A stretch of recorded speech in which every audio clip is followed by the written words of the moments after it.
In a world where a zombie apocalypse reigns supreme, supplies and weapons are the only things that matter to the survivors. Unlike the rest, our MC has everything he needs. Xiaoyang knew that the apocalypse was coming soon and prepared in advance. He built his fortress, stocked up on supplies, and gathered his friends to live comfortably in the midst of the apocalypse. But all the supplies would have run out soon if he hadn't received a system that gives him tasks to complete. By doing so, he receives loot boxes with valuable rewards, resources, and buffs that make him stronger. And it all started, as always, with betrayal. Inside an abandoned warehouse, our main character is hanging onto a thread. Literally. Below him are a bunch of zombies, ready to have their meal served fresh. Zhang Xiaoyang's shitty girlfriend calls him out and takes great joy in telling him that she has already killed all his friends. Poor Xiaoyang reflects on his life, realizing that he has made some serious mistakes and they've cost him his friends' lives. He deems himself at fault, shouting at the woman and promising her a painful death. But of course, an empty threat like that from the position he's in means nothing to this bitch, who clings to her sugar daddy and moans about getting her feelings hurt. The Fatso leader thinks it's time for them to see Xiaoyang tortured to death. To rub salt on the wound, he even thanks our boy for leaving behind all of his supplies, which will help sustain them for a few months without any worries. And well, our main character meets his doom as he falls into the cage of zombies. The freak shows immediately pounce on him, tearing apart his flesh, as he remains helpless, writhing in pain. Though Xiaoyang's screams reach the skies, he makes a final declaration with a vengeance. If he's given a second chance by Truck Kun, he's going to make it his life's goal to destroy both Kuijing and Li Shuxiang.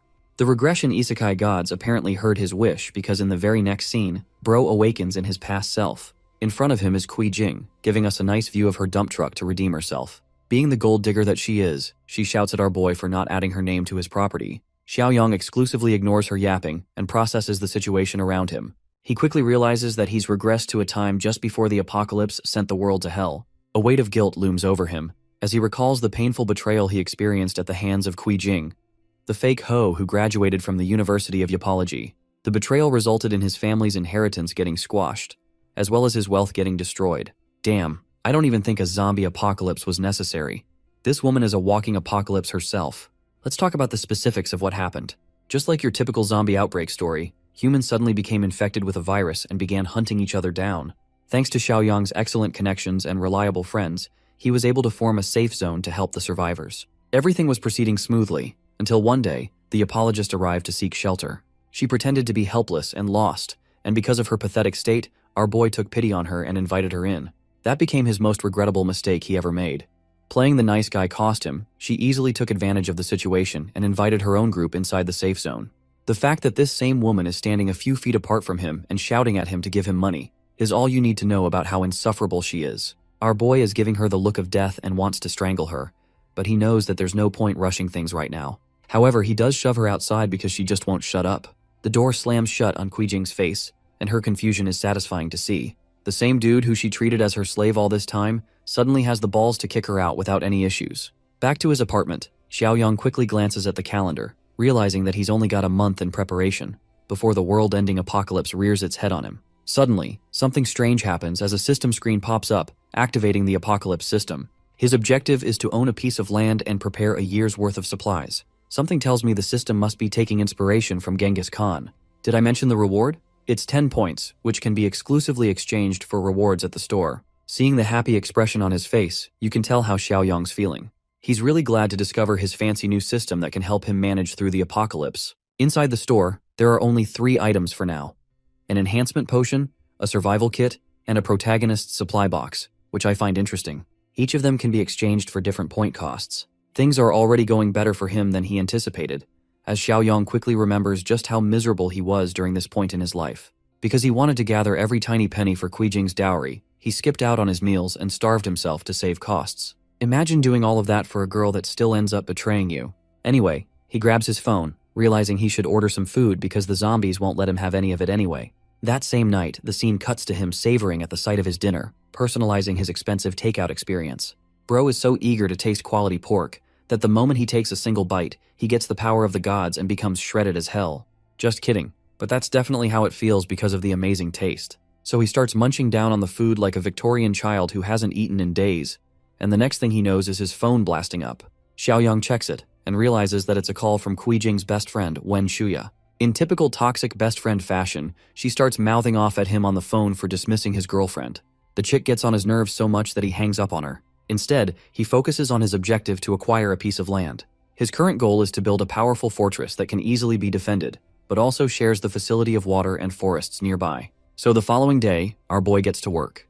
He's making way inside a real estate company and talks to a property consultant to assist him with his request. She greets her customer, inquiring about his intentions to buy or rent a house. Before he could answer, their conversation is interrupted by Xiaoning's superior, who orders her to work on bottom-tier tasks instead of being at the front. This asshole is actually the company's sales manager, Ju. He shoves her aside and tells her to go work at the back, even though she was perfectly fine assisting a client. Manager Ju is a discriminating corporate douchebag who calls Xiaoyang a brokey from one look at his outfit. Our boy quickly defends himself, calling out the disrespectful manager's words. Instead of apologizing, the manager doubles down on his take, emphasizing that people like Xiaoyang can't even afford a toilet, and therefore shouldn't be taken seriously. Xiaoyang despises this guy's guts and promises to ruin his confidence with his next move. Bro whips out an American Express card and proudly declares that he's here to buy land. The fact that he's out here to buy land causes all of them to get startled and roaring in shock, realizing that they've struck gold with this customer. The consultant Xiaoning nicely tells him to come along, as she'll brief him properly with a detailed account. The whole thing gets under Manager Ju's nerves, who thinks that this kid is bragging without any money to back it up for it. In the next scene, Xiaoning presents him with a list of land options for him to purchase. But our boy's not here to look around from a list.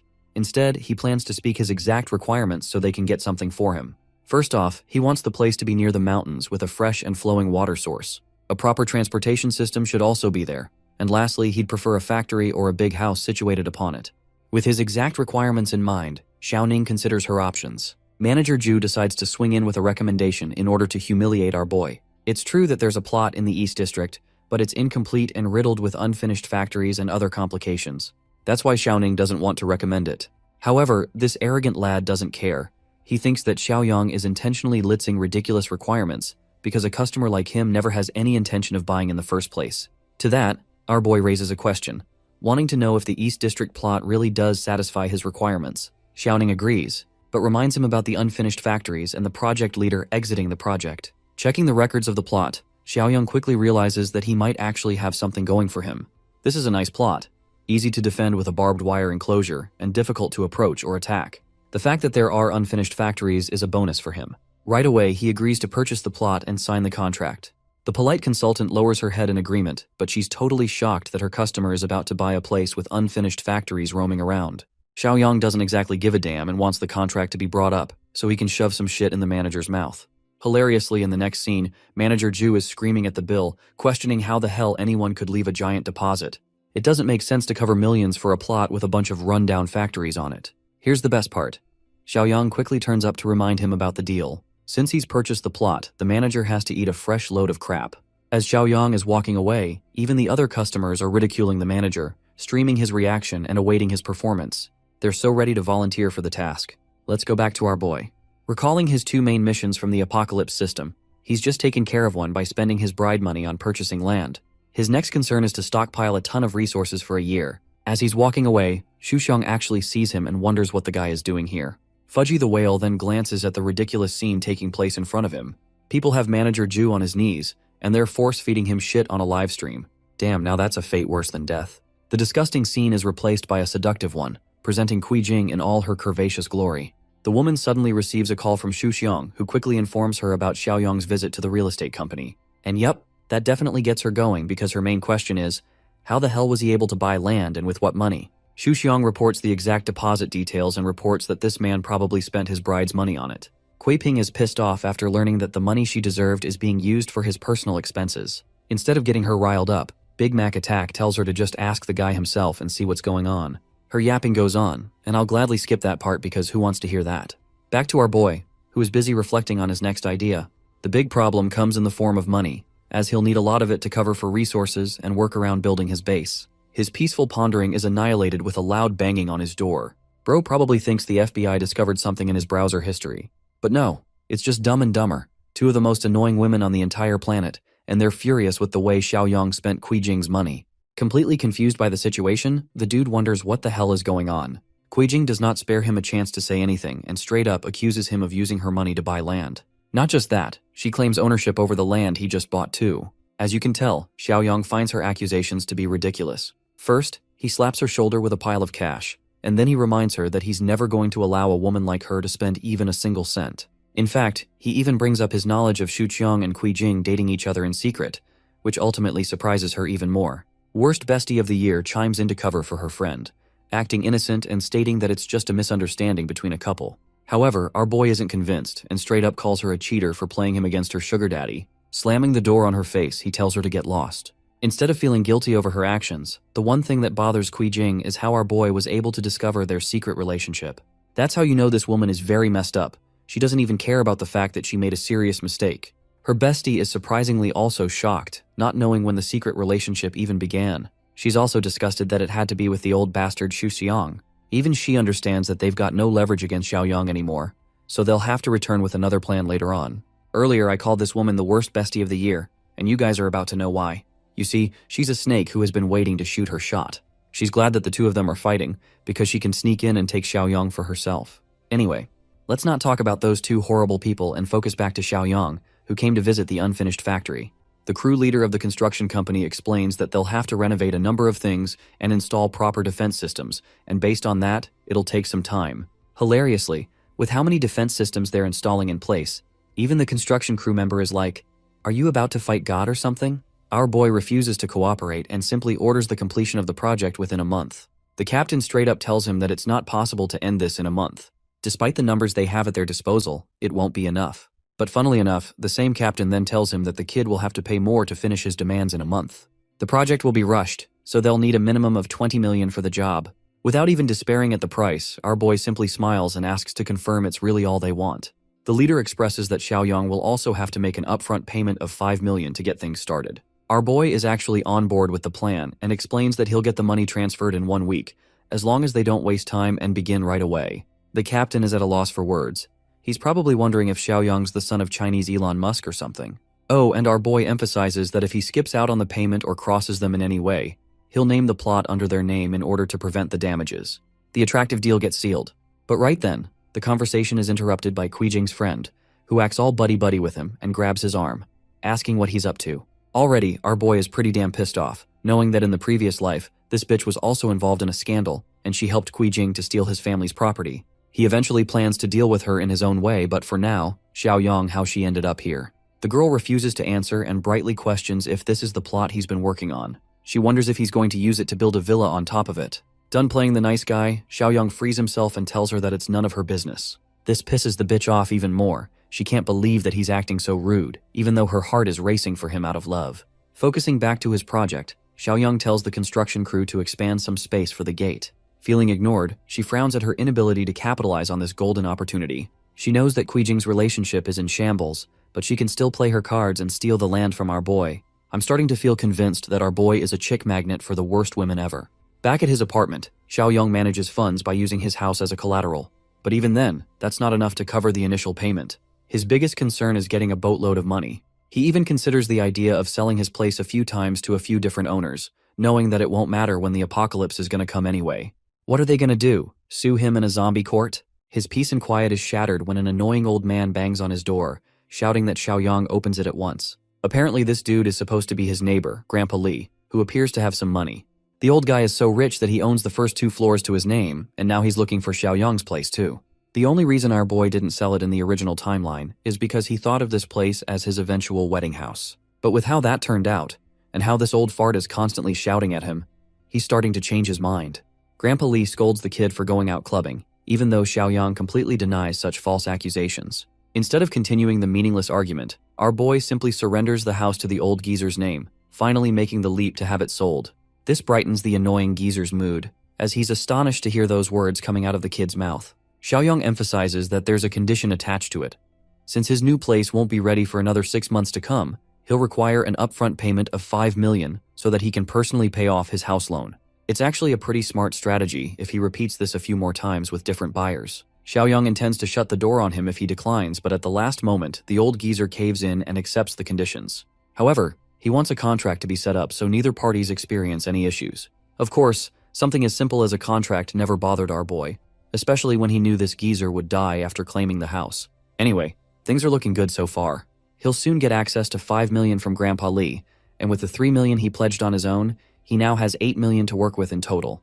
Thanks to completing the first requirement, he can also now claim a reward for the mission. In the next scene, our boy is speedrunning the grocery stores. This man has become the Max Verstappen of a shopping trolley. Even the people around him are starting to question if the kid is mentally ill or some shit. Their reaction is solid, especially when you realize that Xiaoyang has like 7 different carts jam-packed with stuff inside. The people think that someone must have fooled him with the fear of an incoming apocalypse, forcing him to buy all that. Xiaoyang doesn't pay attention to these fools and ends up completing the second task. He assesses where he should be spending his points. Even though he could boost his stats, it would be more efficient to get the toolbox of the protagonist. Without any hesitation, he chooses it and spends all his points. The result is a beaming mystery box, which unveils a powerful space ring to store his items in a static dimension. Overall, our boy is pretty satisfied to get his hands on a legendary item. He also doesn't have to worry about his food going bad inside the static dimension anymore. If you guys think gathering 1 year's supplies was next, well, the system goes even further, and now demands him to gather 10 years of supplies to earn more points. Having caught attention from the store's manager, security arrives to take care of any lunatics causing a scene. Yang Tao is surprised to find Xiaoyang here of all places. To give a bit of a background check, Yang Tao used to be an annoying bully back in their school days. They tormented the weak, including our boy, who refused to accept their orders. Their encounters during school were already rough, and now this guy is out here screaming at Xiaoyang to return all these supplies back to where he found them, instead of causing a scene. Our boy gives him a fearless smile and points out that nothing has changed regarding Yang Tao's personality, as he's still Captain Douchebag like he was before. He promises to follow up with the purchase too, but in the eyes of the security manager, he thinks Xiaoyang is messing around, and he demands him to pay at once or suffer the consequences instead. An entire hour later, 4 receptionists finally end up concluding the checkout for all the items. It results in a total of nearly 57,000 yuan. Right away, Yang Tao forces our boy to insert his card and check out at once. Acting like he just pulled off some kind of god-tier move, Xiaoyang swipes the card with confidence. To the manager's utter shock, the transfer goes through, flooring Yang Tao's expectations. Humiliated, he takes his men and turns to leave, but our boy's not quite done as he calls him for one last thing. Xiaoyang expresses that he received unjust rudeness for his purchase, so he wants an official apology, or else he'll return these items immediately. Hearing this gets Yang Tao's blood boiling, who thinks that the kid is pushing his limits and deliberately looking for trouble. But in today's world, cameras are everywhere and people can be easily documented. That's why the other customers there are holding the rude security manager on the spot, ordering him to give an immediate apology or become famous on TikTok for his stubbornness. Things are working out great in Xiaoyang's favor, who reminds his old classmate that an apology won't hurt him. In fact, it might just give him the push to buy 10 times more. Yang Tao thinks it's an exaggeration, but our boy calmly decides to prove him wrong a second time by showing him his balance. When he swipes the card, the look on Yang Tao's face is priceless, as he's unable to comprehend how this guy has 7 million casually sitting in his account. With no other way to save his face, Xiaoyang pushes the humiliated Yang Tao to offer an apology. The bully caves in and lowers his head, apologizing for his behavior. To embarrass him even more, our boy pats his head and reminds him not to behave rudely for no reason. As he's leaving, Yang Tao curiously asks what he bought all of this stuff for. Using the best answer in the book, Xiaoyang dismisses him by stating that it's none of his damn business and that he's planning on something big. The humbled manager expresses that he'll need to find a wholesaler for even greater purchases like that. This catches our boy's attention, as he turns to ask if Yang Tao has any ties with wholesalers. The guy actually confirms the fact, reminding him of their old leader Zhang Shengji, who currently works in the wholesale business. In fact, Yang Tao even makes a call to speak to him for a big client. The surprising part for Xiaoyang is realizing that this rude bitch is still serving under the same boss, even out of school. It makes him wonder how much money they've made together in the business. A short while later, Yang Tao takes him to his boss's place. A car quickly arrives and pulls the brakes just inches away from the two of them. Exiting the car is the arrogant bastard who thinks he runs the world, Zhang Shengji. He wants to have a meeting with this supposed big client right away. Yang Tao even helps refresh the man's memory by reminding him that Xiaoyang used to be their classmate. But of course, since much time has passed since then, this roughneck doesn't remember anything. Inspecting our boy's face closely, he suddenly realizes Xiaoyang's identity. It's the kid who always stood his own against their group and rebelled against their orders. He tries to belittle our boy's drip by calling it fake. It doesn't also help when Xiaoyang acts like he doesn't even know the name of the brand. From his reaction, Zhang Shengji thinks that he's only wasted his time by coming here. The kid isn't a big client at all. He kicks Yang Tao's ass, literally, and states that he can tell how rich a person is by just looking at them. To make fun of the boss, Xiaoyang sarcastically talks about his aura being so weak that he can't intimidate a dumb boss. Provoked, Zhang Shengji grabs him by his clothes. But our boy doesn't back down, repeating what he said. Hilariously, Zhang Shengji is only infuriated about the insult illiterate. He doesn't care about the fact that Xiaoyang taunted him for acting superior to others. Anyway, Yang Tao chimes in to break the conflict between the two. but the poor dude ends up getting kicked again for interrupting. The pissed off boss thinks that Xiaoyang has made a big mistake, thinking he'll go back in one piece if he doesn't buy a ton of goods from him. And again, yes, the one piece is real. Xiaoyang stands his ground and decides to show him his little bank account. The boss can't believe what he's seeing. The kid is ready to make a giant purchase of 1 million at the drop of a needle. To go even further, our boy states that he'll actually be purchasing 5 million worth of goods. The initial 1 million is just a deposit to get things going. Intrigued, Zhang Shengzhe inquires for the kind of goods he's looking for. The kid tells him that he wants everything that is edible or drinkable to be included as part of the goods. Despite the fact that a giant client is standing before him, this greedy boss thinks that he can easily scam our boy by handing him a batch of food that is almost expired. It's a lottery ticket for him. Inside the warehouse, Zhang Shengzhe shows him the goods and throws in a 10% discount if he buys everything here. However, our boy is strictly concerned with the quality of the goods first, so he decides to check a bag of peanut sand and quickly points out how most of the stuff here is nearing its expiry date, exposing the boss's greediness. Zhang Shengzhi genuinely didn't know that Xiaoyang would be so well versed in this line of business. He decides to throw in a 50% discount if he takes everything from the pile. However, our boy quickly turns him down, stating that if he's spending 5 million for goods, they'll have to be of the best quality. However, he does have plans to use these expired goods as well. The boss doesn't get what he's plotting, but now that a discount offer is already on the table, Xiaoyang uses it to leverage his negotiation. He wants all the expired goods, but with the condition that he'll pay in a month's worth of time. Zhang Shengji doesn't mind, but he's afraid what will happen when the goods end up expiring and he backs out of the deal. To that, Xiaoyang even throws in an offer to mortgage his own house for the cost. The boss at this point is quite intrigued about the kind of business Xiaoyang is running. For him to acquire expired stuff without any problems, our boy doesn't dread his choices. In fact, he leaves a little nugget of information for the boss. In just a few days' time, even expired food will be seen as a luxury to have. This sends shivers down Zhang Shengzhe's spine, but refusing to elaborate in his typical style, Xiaoyang seals the deal and promises to send the delivery address later. Picking up his phone call, our boy realizes that an interested buyer has reached out to him for his house. He wraps things up with the warehouse and lets them take care of everything. As he's leaving, Yang Tao is left wondering if they're the ones who got spammed. Even the boss can't figure out how a normal-looking kid is out here spending millions without any concern. In the next scene, the interested buyer actually makes a deposit of 400,000 for our boy's house. He also accepts the contractual condition that Xiaoyang will leave the house in 3 months. I think you guys can understand what he's doing here, right? He doesn't care about the consequences because the world will be plunged into chaos anyway. Xiaoyang is surprised by the old man's desperation, who didn't even inspect his house and sealed the deal anyway. He decides to ask for the old man's motivation, who explains that he's doing it for his granddaughter's sake, who has to transfer schools and requires a new place for it. They saw a nice-looking home and thought to make an offer. Scaring him, Xiaoyang wonders if he should raise the price now that he's heard of their desperation. This makes the poor guy shrink in fear. Maintaining his original price, Xiaoyang assures him that he won't do anything of the sort. They quickly sign the contract, and the deal is done.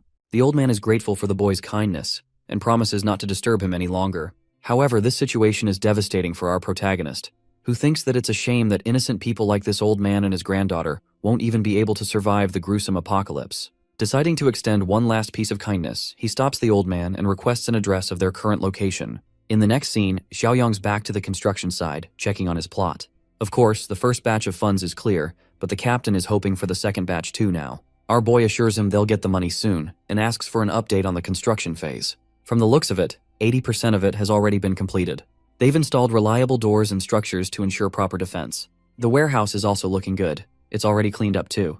Having gained assurance from him, Xiaoyang signals Zhang Shengzhe to deliver all the goods immediately. Shortly after, the stuff arrives and it is carefully stocked in each pile.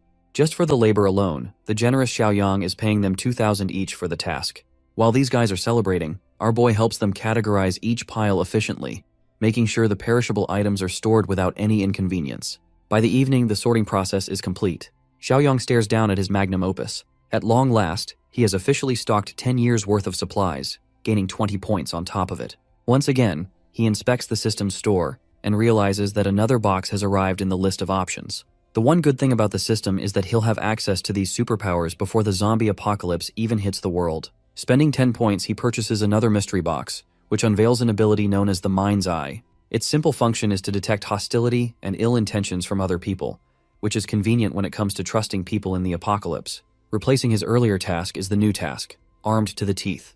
It requires him to get a shitload of weapons and stock up John Wick style, which is exactly what Xiaoyang had in mind. That same night, we turn to a darker side of society, the black market. Xiaoyang is navigating his way through the crowd, hearing people rambling about antique items. All of the terrible people are gathered here, including Big Mac Attack Xuqiang, who is currently arguing with a shop owner for a ridiculous price on a bracelet. Seeing him purchase fake bracelets at this market only assures our boy that Fatso is a scammer, and Jing can't even tell she's wearing fake jewelry. While searching around, Xiaoyong finally catches something worth his attention. He comes to a shop owner who is selling melee weapons. Xiaoyong is interested in buying the good stuff. The shop owner recommends a knife sharpener, or just a baton if he's looking for something stiff and not sharp. Xiaoyong counters that he requires something even harder than that. The only thing harder than a baton is Dwayne Johnson's bald head.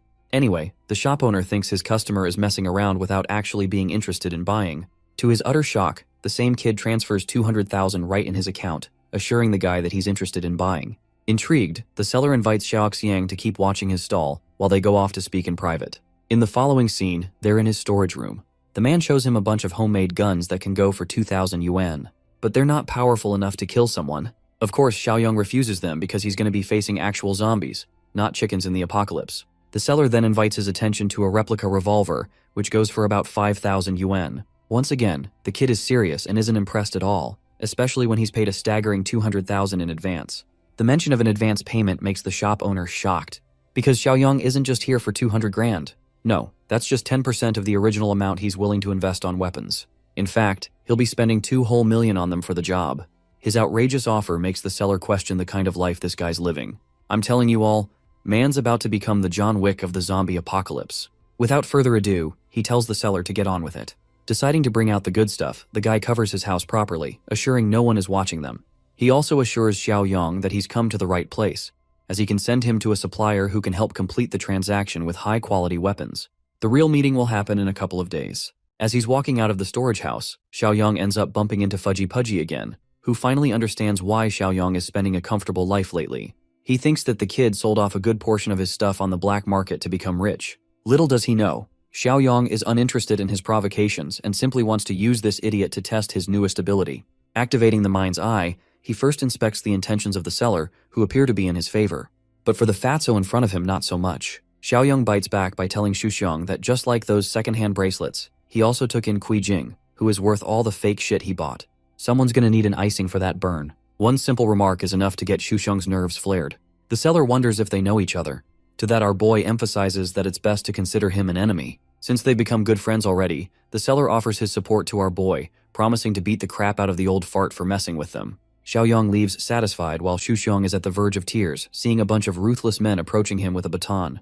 They shove him on the ground and literally kick him down until he's full of marks. This incident only boils his hatred for Xiaoyong, and he promises to exact his revenge one day. 2 days finally passed. Our boy receives a truck full of his fancy weapons, completing the mission reward as well as gaining a bonus reward for it.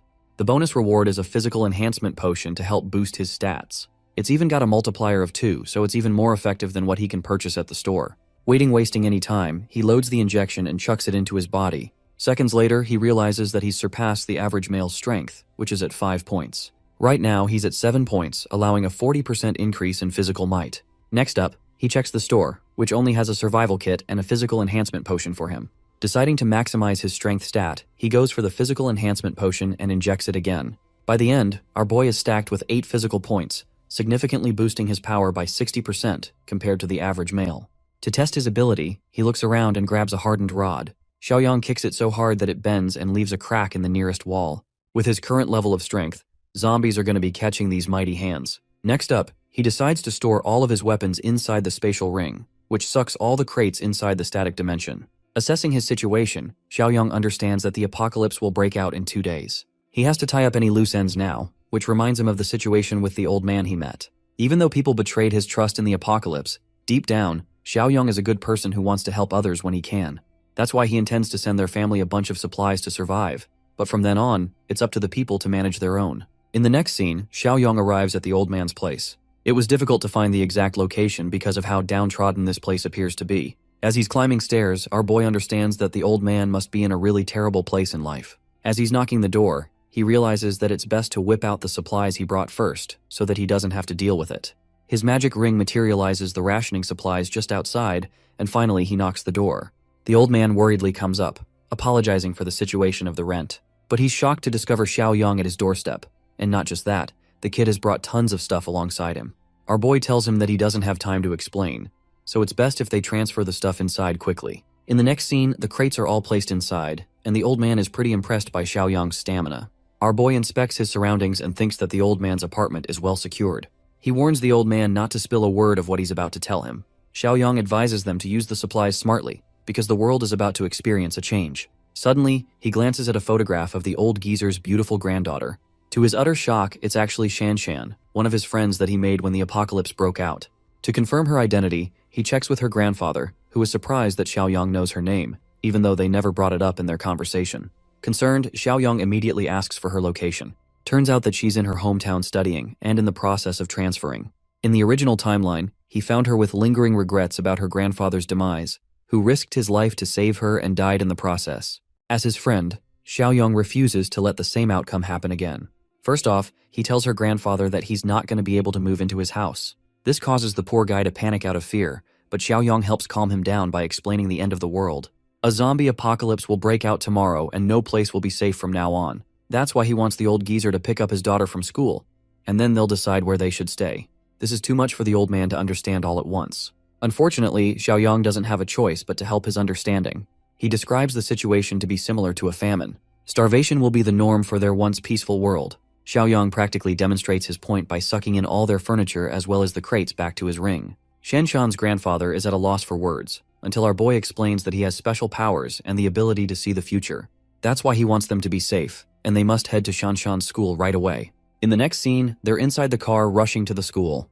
Arriving here, Xiaoyang quickly asks for her dormitory as the two of them quickly look around for her. Well, apparently Shanshan is out here getting bitch-slapped by a jealous woman because some random dude has a crush on her. Even though Shanshan has tried clarifying that she shares no involvement with the guy, she still gets struck for making excuses. These evil bitches torture Shanshan for acting nonchalant in front of their crush. Lucky for her, Shanshan's grandpa comes rushing to find her.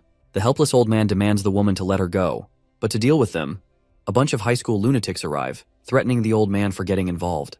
For his granddaughter's sake, the old man rushes in blindly and faces off against the three men. One ruthless bastard is about to clock his head with a baseball bat.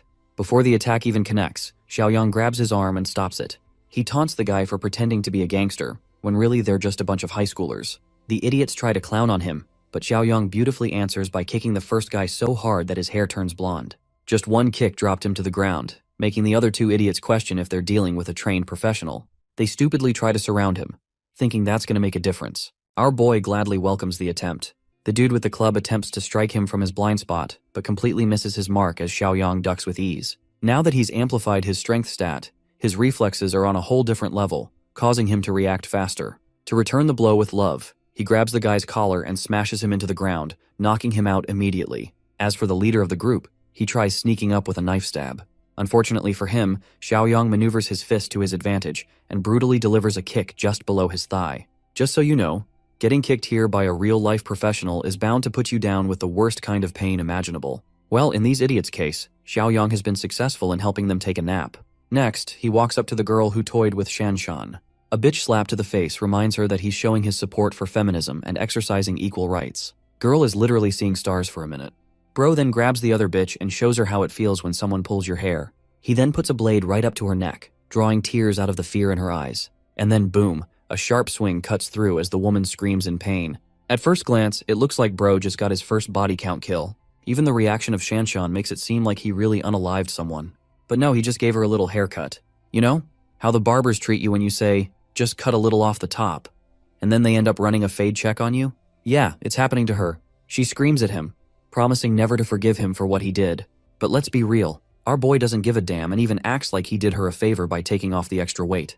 Hilariously, he tells her that she'll get what he's talking about in a few days' time. For now, he tells Shanshan that they're heading off. She doesn't know where, but she follows him anyway. As in the next scene, they're driving to their new location. Grandpa over here explains the situation to her, talking about how there's going to be a famine apocalypse. Shanshan is conflicted and thinks that her grandpa fooled himself by attending one of the scam calls again. He assures her that it wasn't a scam call. Seeing the two of them interact in such a way amuses our boy, who is glad that she's happy in this life. Xiaoyang signals her that he's the one who told her grandpa about everything.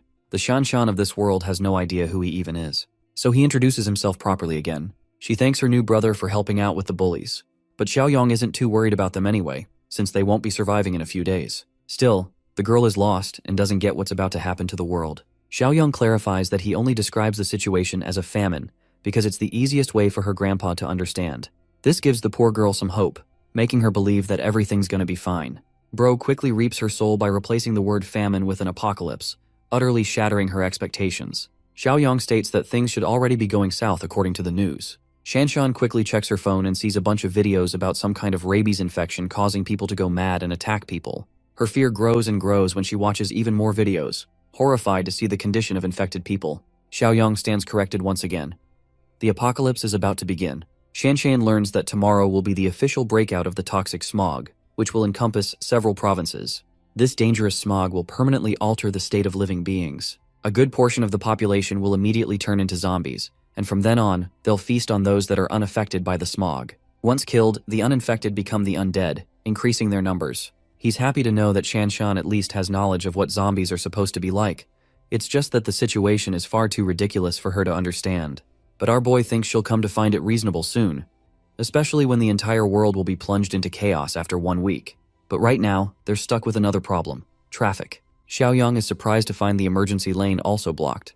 The roads are packed. Shanshan is afraid for her life, fearing that the zombies will find them while they're stuck here. Xiaoyang assures her that it's not that bad right now as the apocalypse hasn't fully broken out. Still, even though the main apocalypse is supposed to happen later, the chances of a small outbreak happening here are also pretty high. Speaking of dangerous, a driver decides to ram into the lanes by forcing his way through. He ends up slamming right into our boy's car, who is pissed off and retaliates on his own. He tries to stop the invader from entering the emergency lane. The guy stops just next to his car and starts shouting curses at Xiaoyang. Realizing that they're dealing with a snobbish rich guy driving a Mercedes, Shanshan's grandpa recommends they let it go. But our boy doesn't play around. He doesn't mind giving this guy an early death if he bothers them out of the car. In the next scene, the traffic is finally unclogged, and the situation is resolved after an hour. Shanshan warns our boy to watch out for the same driver from last time, who is quickly speeding up to cut through. Even Xiaoyang is shocked by this guy's stubbornness. The dude quickly cuts ahead in order to mock them. Even Shanshan's grandpa thinks that this is unsafe and that they shouldn't stoop to his level. However, Xiaoyang has stopped giving a flying fuck to these kinds of people, knowing that the apocalypse is going to save him from any crimes anyway. What he ends up doing is ramming against the guy's car, causing it to spin over and crash on the side. The trust fund baby gets out of the car and immediately calls the traffic police to get Xiaoyang arrested. He's not the type of person to let someone go after they've wronged him. In the next scene, our heroes are back to the facility that Xiaoyang has been spending so much time on. Even Shanshan's grandpa is shocked that they'll be living here from now on. He assures them that starting tomorrow, their life will change permanently, so they better get some rest now. The following day, our boy is sunbathing and sees Shanshan also coming along. She's finally had a good night's sleep after a long time because of her classes. Xiaoyang is excited to show her around, the fortress that he built. Walking her around, he explains how the walls are made of concrete. There's a remote-controlled gate, so durable that no one will be able to cut through. He installs one proper rule. Without his permission, they can't allow anyone to enter inside the fortress. This makes Shanshan worried about the survivors who eventually find their way all the way here, thinking that on. Navigating inside the warehouse, he turns to them for one final inspection. Activating his Eye of Insight, he's able to inspect their intentions. With both of them showing a sign of clear trust, he's happy to have found well-intentioned people. Up next, Xiaoyang materializes some of his weapons, pointing out that they'll be the key to their survival. Grandpa gets a shotgun, while Shanshan's acquired herself a powerful crossbow. Their only instruction is to make sure these weapons don't fall into the hands of other people. Okay, it's been a while since we reviewed the system's task. Xiaoyang's next task is to find his former partner Jiang Qi, who is also one of his friends from the original timeline. The worrying thing is figuring out Jiang Qi's location.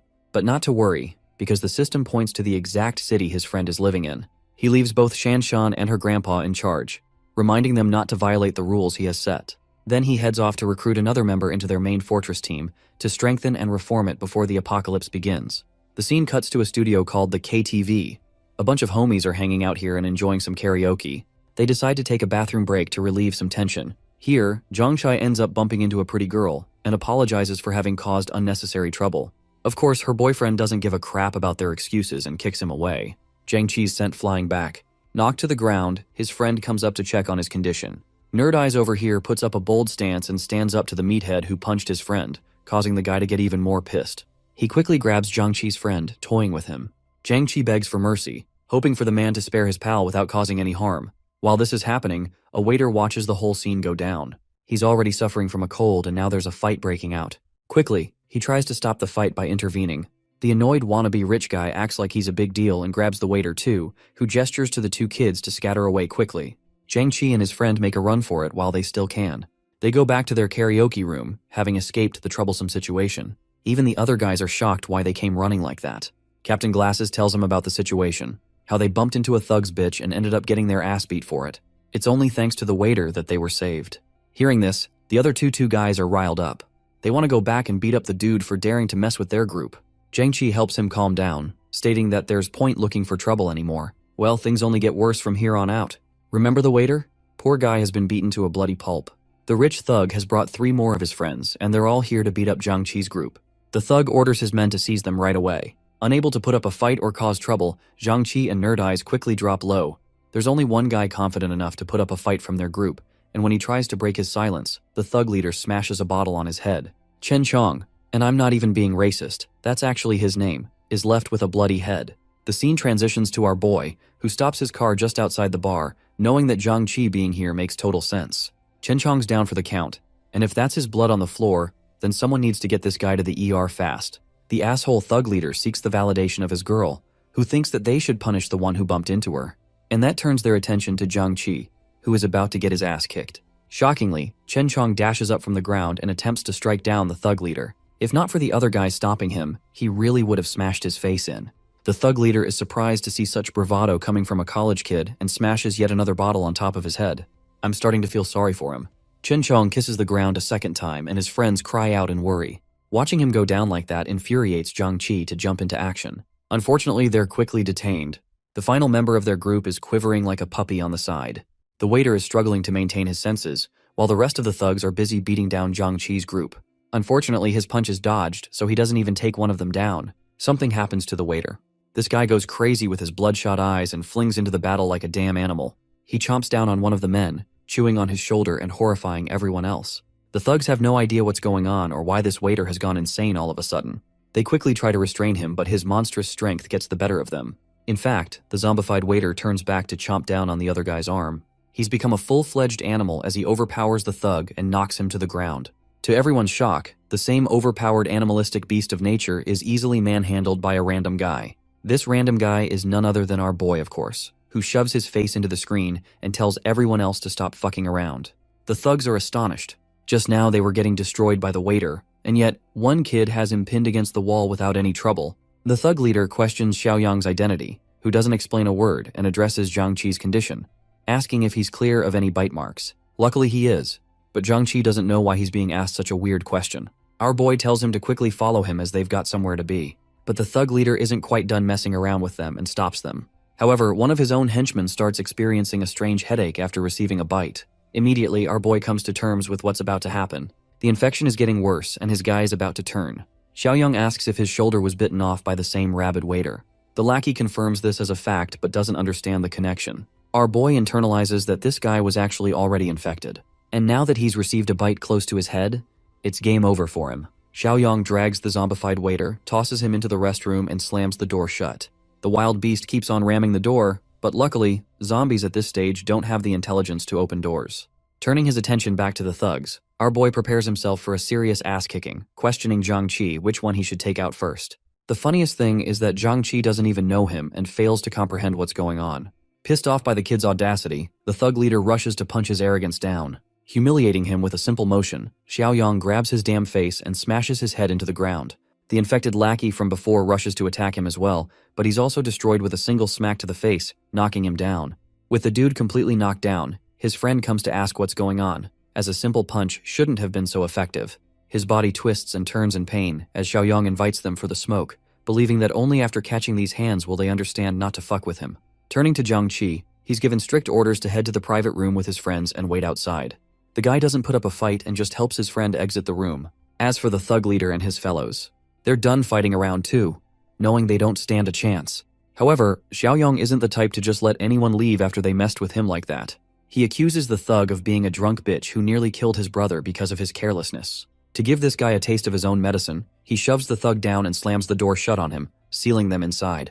The thug leader slams the door, but he can't do shit since it's locked from the outside. The outcome is gruesome for this guy's fate. His own lackey has fully become a zombie and lunges forth to find its nearest victim. In the end, Xiaoyang gets to hear their screams as they're getting devoured alive. A staff member comes around to check what's going on. Xiaoyang instructs him to lock the door properly and to call the police, informing them of a dangerous patient with a rabid infection. The staff member is startled at first, until our boy shouts at him to just get the job done. Quickly, he locks it shut with a key. Next up, our boy helps Zhangqi's friends navigate their way outside. The staff members are concerned about the noise coming from inside the room, wondering what the hell is going on. They received word that a rabid flu patient is inside, but no one really knows for sure. Hearing about the flu, they quickly rush to check the live cameras. But when they arrive at the surveillance room, their expression drops to disgust and horror. Every single one of them has become a man-eating monster, ripping apart each other's limbs, causing the staff members to call the police immediately. Luckily for our boy and his friends, they've escaped the dangerous karaoke bar. He helps them get inside the car, and they quickly head off. Even though Zhangqi is grateful for the stranger's help, he still doesn't get who this guy is. Xiaoyang calmly introduces himself, explaining that he was hired to protect them by a client whose identity is confidential. One of them asks about the rabid flu patient, stating that it doesn't exist according to the internet. Xiaoyang reminds them of the situation inside the room and wonders if that was also a conspiracy theory. Nerd Eyes worriedly asks about the cure for the flu. Unfortunately, from what our boy knows, there isn't a medicine for it. In fact, the situation will only get worse from here on out and the world will be plunged in chaos. Speaking of which, zombies have already begun attacking the citizens. The infection is spreading like wildfire, but even as it is right now, it's just a local outbreak. Most of the infected are in an incubation period, soon to be awakened. Eventually, things will become even more chaotic, which is why Zhangqi and his friends must strictly follow his instructions. They all agree in unison to follow him, when suddenly he receives a mission completion message. With this, he gains access to new items at the store. Some of them are supplies that he could really use down the road. However, the most interesting one is the post-apocalyptic cultivator box that doesn't seem to go away. Realizing that all three of these boxes seem promising, he plans to redeem them all back at the fortress. Aside from that, he still has to figure out a way to gain some trust. You see, in the original timeline, Zhangqi's friends were slaughtered by zombies because one of the group members betrayed them. Among them, the man who ended up betraying them is hidden among the three friends. It's about to become a game of Among Us to find out who it is. It's been a while, so let's check out how Kuijing is doing. She appears to be deathly afraid of going to the supermarket because of the news, and wants the supplies to be delivered to her doorstep immediately. To her absolute horror, she hears someone violently knocking at her door. Kuijing doesn't know how to handle the situation and quickly hangs up the phone call with Xuxiang. She takes a peek and finds herself relieved. It's only her best friend, who scared her to death with her surprise entrance. The bestie informs her about their neighbor on the first floor, who was taken away by the police by force in an ambulance. It appears that he was also infected, and it's starting to make sense why things are chaotic in their building. She asks Kuijing about the supplies that Big Mac Attack promised her. Unfortunately, they've yet to be delivered. Adopting a different approach, she decides to take advantage of Xuxiang's ego by injecting him with lies. They plan to tell the Fatas that Xiaoyang has a stockpile of supplies on him. Kuijing doesn't understand how her best friend knows this information. Turns out that she's been spying on him using one of her men, and has since learned that he orders a ton of supplies every now and then. Kuijing can't believe that her ex knew about the apocalypse in advance. Her beastie convinces her to tell Xuxiang about everything, so they can loot Xiaoyang's supplies and make a fortune for themselves. Yup, these fake hoes know no morals. Arriving back to his glorious fortress, Zhangqi is stunned by what he sees. He can't imagine someone building an actual fortress for themselves. Taking great joy, Xiaoyang explains that it's everyone's natural reaction. Shanshan and her grandpa are glad to see him return home. He tells them not to worry as things are under control. In fact, he shares the spotlight on his new friends, Zhangqi and his group. These guys will be joining them from now on. Of course, he also introduces Shanshan and her grandpa to them. They're happy to accept them all as long as they're chosen by Xiaoyang, who also goes on to instruct her grandpa to show these guys around and to help explain every rule. One of the group members raises a request, asking to be issued weapons for their own protection. Now this guy is already on the suspect list for Xiaoyang, who understands that Zhangqi's group has a secret mole inside. Nerd Eyes tells Yiming to calm the heck down, as it's risky to ask for weapons when they haven't even earned trust. Xiaoyang promises to hand them weapons in a few days' time. But for now, they need to tend to the injured Chen Chong and nourish him back to health. Inside the fortress, each of them freshen up and change into new clothes. Yiming is actually annoyed by his friend's interference, believing that they would have acquired weapons by now if he hadn't intervened. The thing is, this guy thinks that they're being held as captives inside the facility, instead of being protected. However, Nerd Eyes reasons with him, explaining that Xiaoyang ended up saving their asses, so they can't really say that. They're curious about his background, as so far, they only know about a secret client hiring him to protect them. Yiming is a hard ass for absolutely no reason, and feels pissed off that they're not even treating Chen Chong because of the fear of a potential infection. Hilariously, the kid thinks that Xiaoyang's group is secretly trying to harvest their organs for personal benefit, and to prevent such a situation from happening, they need to make the first move. Nerd Eyes reminds him that if they end up being wrong, they'll be betraying him in the back for it. Yiming is obsessed with his approach and doesn't give a damn. In fact, he's drunk on power and wants to seize control of the fortress. He thinks it's a good idea to dismantle the young girl as well as the old geezer while Xiaoyang's away. With the way he's acting, Zhang Qi and his other friend are literally staring at him in disbelief. This guy's a freak show and they're only just realizing it. Yiming quickly acts like he's joking around and that he didn't mean a thing, relieving his friends of some tension. Four Eyes once again reminds him that if Xiaoyang really wanted their organs, he wouldn't be letting them roam so freely. Little do they know, Yiming is a slimy bitch and intends to act on his own anyway. He wants to take over the fortress, believing that ruthlessness is going to serve him well. In the next scene, Xiaoyang shares a meeting with Shanshan and her grandpa, who inform him that Chen Chong is resting in the infirmary for his condition. As per his instructions, they've made sure to lock everything for safety. Glad, our boy thanks them and suggests they get some rest as they'll have plenty of problems coming their way from tomorrow. One more thing, he advises them to be wary of Zhang Qi's other two friends, because he suspects that one of them might betray them. That night, our boy heads to the rationing warehouse. Here he checks out his system's store again. First up, he taps open the cultivator box. Then he spends money on the sugar, oil, and protein supply box. Finally, he takes control of the armed deterrence box. With all three purchased at once, he gains rewards in the form of 50 corn seeds and tons of other valuable food items. He even gets 1,500 rounds of ammunition so he doesn't run into problems later. The rewards are pretty damn impressive for what they're worth. With this huge pile, they'll give him a supreme advantage in the apocalypse to come. The following day, trouble finds our boy again. Remember the rich asshole who swore revenge against our boy? Well, he's shown up with his friends to break the place down. He orders all of his lackeys to smash the gate open.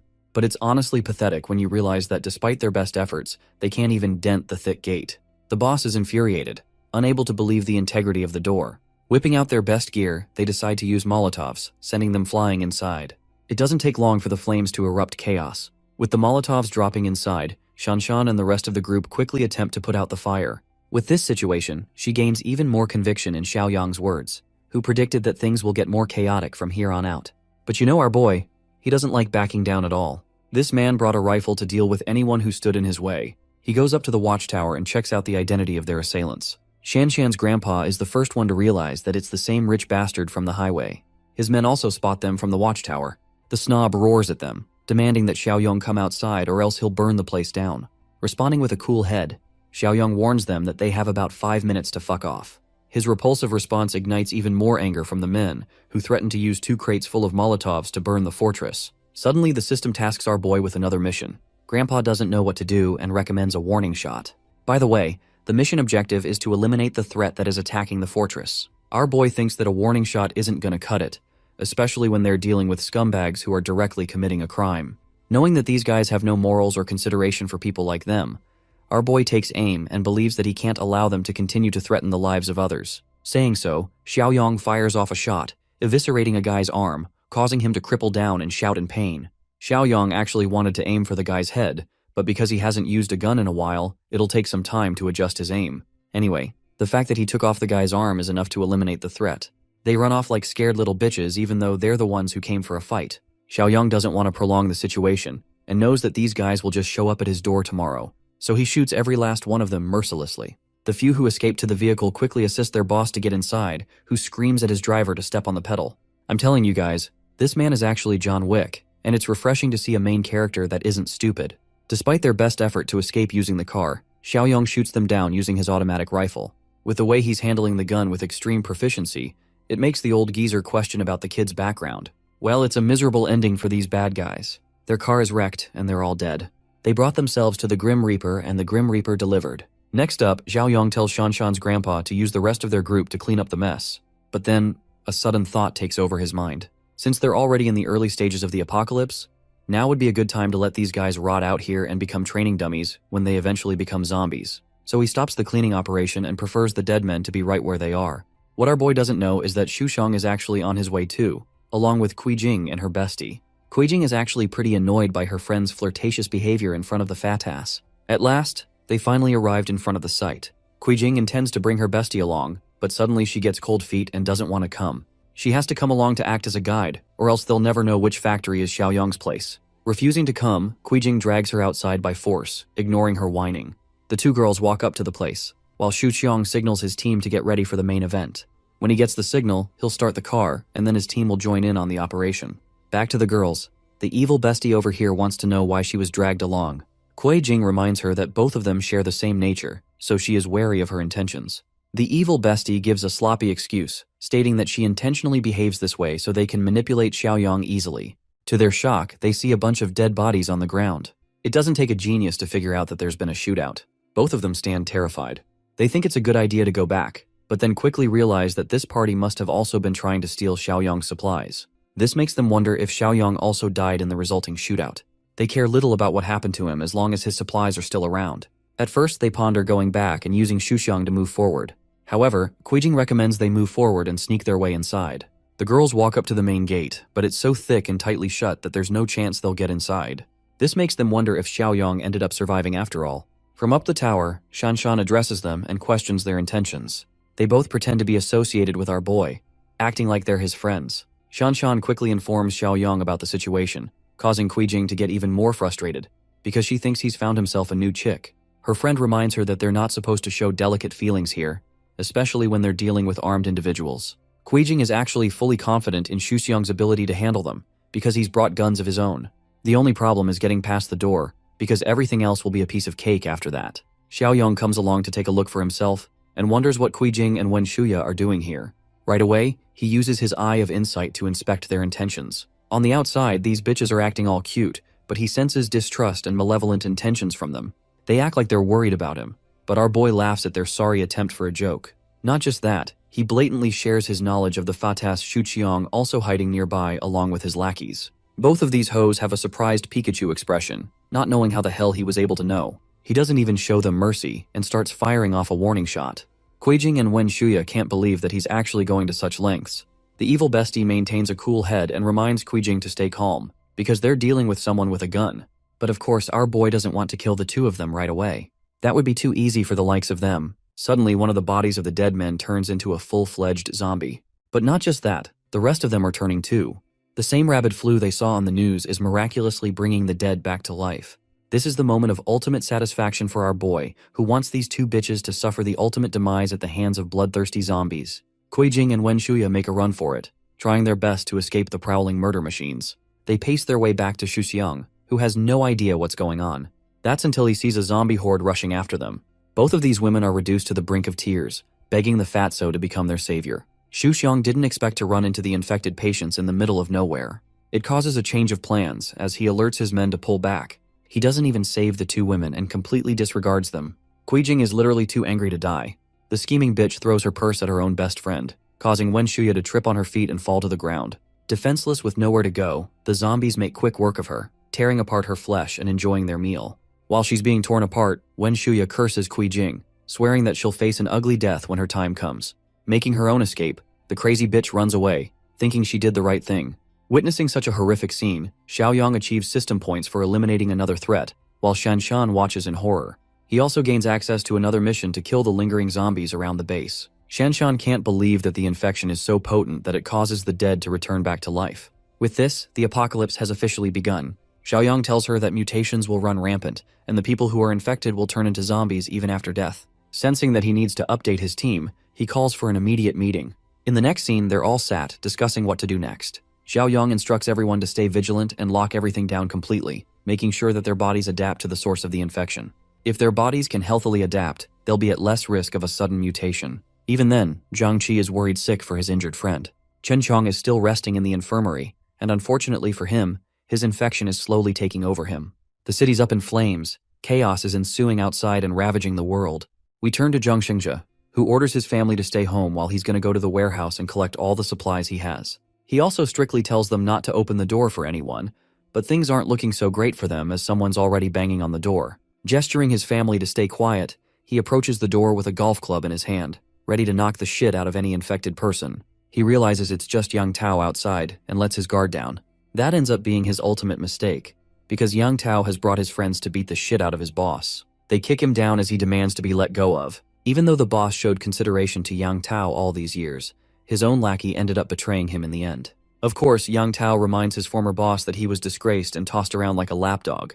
It's the opposite of being treated nicely. Zhang Shengji reminds him of the down payment he paid for Yang Tao's sake so he can get a house. Instead of being grateful for that helpful gesture, Yang Tao acts like it shouldn't be a big deal since his boss has enough money to buy several houses all at once. He's here for the warehouse keys to rob the supplies. The boss doesn't comply, causing this bastard to attack his family. Yang Tao drags his wife by her hair, causing the little boy to roar at him for hurting his mother. The poor kid can only do so much. Yang Tao doesn't even spare him and smacks the kid with a heavy slap. Zhang Shengji roars at him for hurting his defenseless wife and child. Being the evil son of a bitch he is, Yang Tao promises not to hurt them as long he cooperates along with them. In the next scene, they bring him all the way back to the warehouse. Unlocking it, they get inside, but Yang Tao is severely disappointed that there's barely anything that's left. The boss reminds him of their recent best client, Xiaoyang, who bought everything including even the expired food. There's practically nothing left in their stock. The mention of Xiaoyang makes Yang Tao realize something all of a sudden. If they can just steal those supplies from our boy, things will be easy for them as they'll have a decade's worth of ration on them. Of course, even the boss thinks that's a bad idea, because he knows from his previous encounter with Xiaoyang that he isn't a pushover. He even suspects that Xiaoyang must have learned about the apocalypse long before it happened, and prepared accordingly. Yang Tao doesn't even take it up as part of his mission, and instead forces his former boss to do the dirty work. Zhang Shengji has no idea what he's talking about until the bastard puts his family at risk. This means that if he doesn't secure Xiaoyang's supplies, they'll just take out their frustrations on his wife and child. It's a depressing situation for this guy. Back at the fortress, things aren't looking good for Zhang Qi's friend. He's turned into an animal without any regard for reason. The group despairs at the sight of watching their friend get reduced to such a pitiful state. Finally, Yiming suggests that they dispose of him. Once again, Xiaoyang is made suspicious by his words. Zhang Qi can't believe the words coming out of Yiming's mouth. However, this guy is actually serious, believing that there's no reason to keep an infected person alive, especially when they're already dead. He understands that if he were ever to break out of containment, he will endanger the rest of them. His words are painful but true. Xiaoyang agrees that there's no cure, so there's no way to bring their friend back to life. To test Yiming's resolve, our boy offers him a blade, just to see what he'll do with it. The guy is startled at first, but eventually realizes what's going on. Xiaoyang wants him to kill his infected friend. Yiming's body shivers at the sight of the blade, while our boy eggs him on, reminding him that he's the one who wanted a weapon from the beginning. It's finally time for him to pick it up and peacefully send off his friend. Interrupting their conversation, Zhang Qi forces the blade out of their hands. He understands the weight of the responsibility involved, and volunteers for the task instead. Our boy quickly reminds him that if he follows through with this job, he'll become a murderer. It's not something to brush off easily, but Zhang Qi is prepared to trust in Xiaoyang's words, and that's why he's ready to do the job. Seeing his confidence, he allows Zhang Qi to make his move. In the very next scene, he loads the blade and is seconds away from slashing his face. But shockingly, Xiaoyang stops him at the last second. Even though they agreed on everything, suddenly he changed his mind. Turns out that Chen Chong's condition is special, which is why Xiaoyang doesn't want to end his life as he's still got some use for him. It's actually because the system alerted him about a rare mutation in his case. Now alone in the room, our boy checks his state. Chen Chong is a savage beast as he is right now. But Xiaoyang is fearless. This man goes up to his face and reminds him that he's still got one last job to do. The following day, a car crashes straight into a pole. It's actually the boss, who appears to have such shitty luck today that he can't even drive properly. Thankfully, he's pretty close to the fortress, so the distance can be traversed by foot. However, things get a lot more complicated when an ugly zombie attacks him. Unfortunately, the boss ends up getting bitten on his arm. He shoves the mad beast back down and runs back to his car. Grabbing a metal pipe, this man literally knocks the sonic rings out of the zombie's head. He doesn't even stop there, continuing to smash the creature's head until it is reduced to a pile of blood. Well, he wasted far too much time on one zombie as others are also gaining up on him. With his compromised condition, he keeps walking in the direction of the fortress. Speaking of which, our boy's got his crew locked and loaded. Each of them are armed with weapons to kill the zombies lingering around the base. Shanshan is struggling with the protective gear covering important parts of her body. Even though it's uncomfortable, it's necessary to wear. Xiaoyang points out that zombies are known for their explosive power, and it can get overwhelming for them when they lack combat experience. He's fine with them taking it off later on.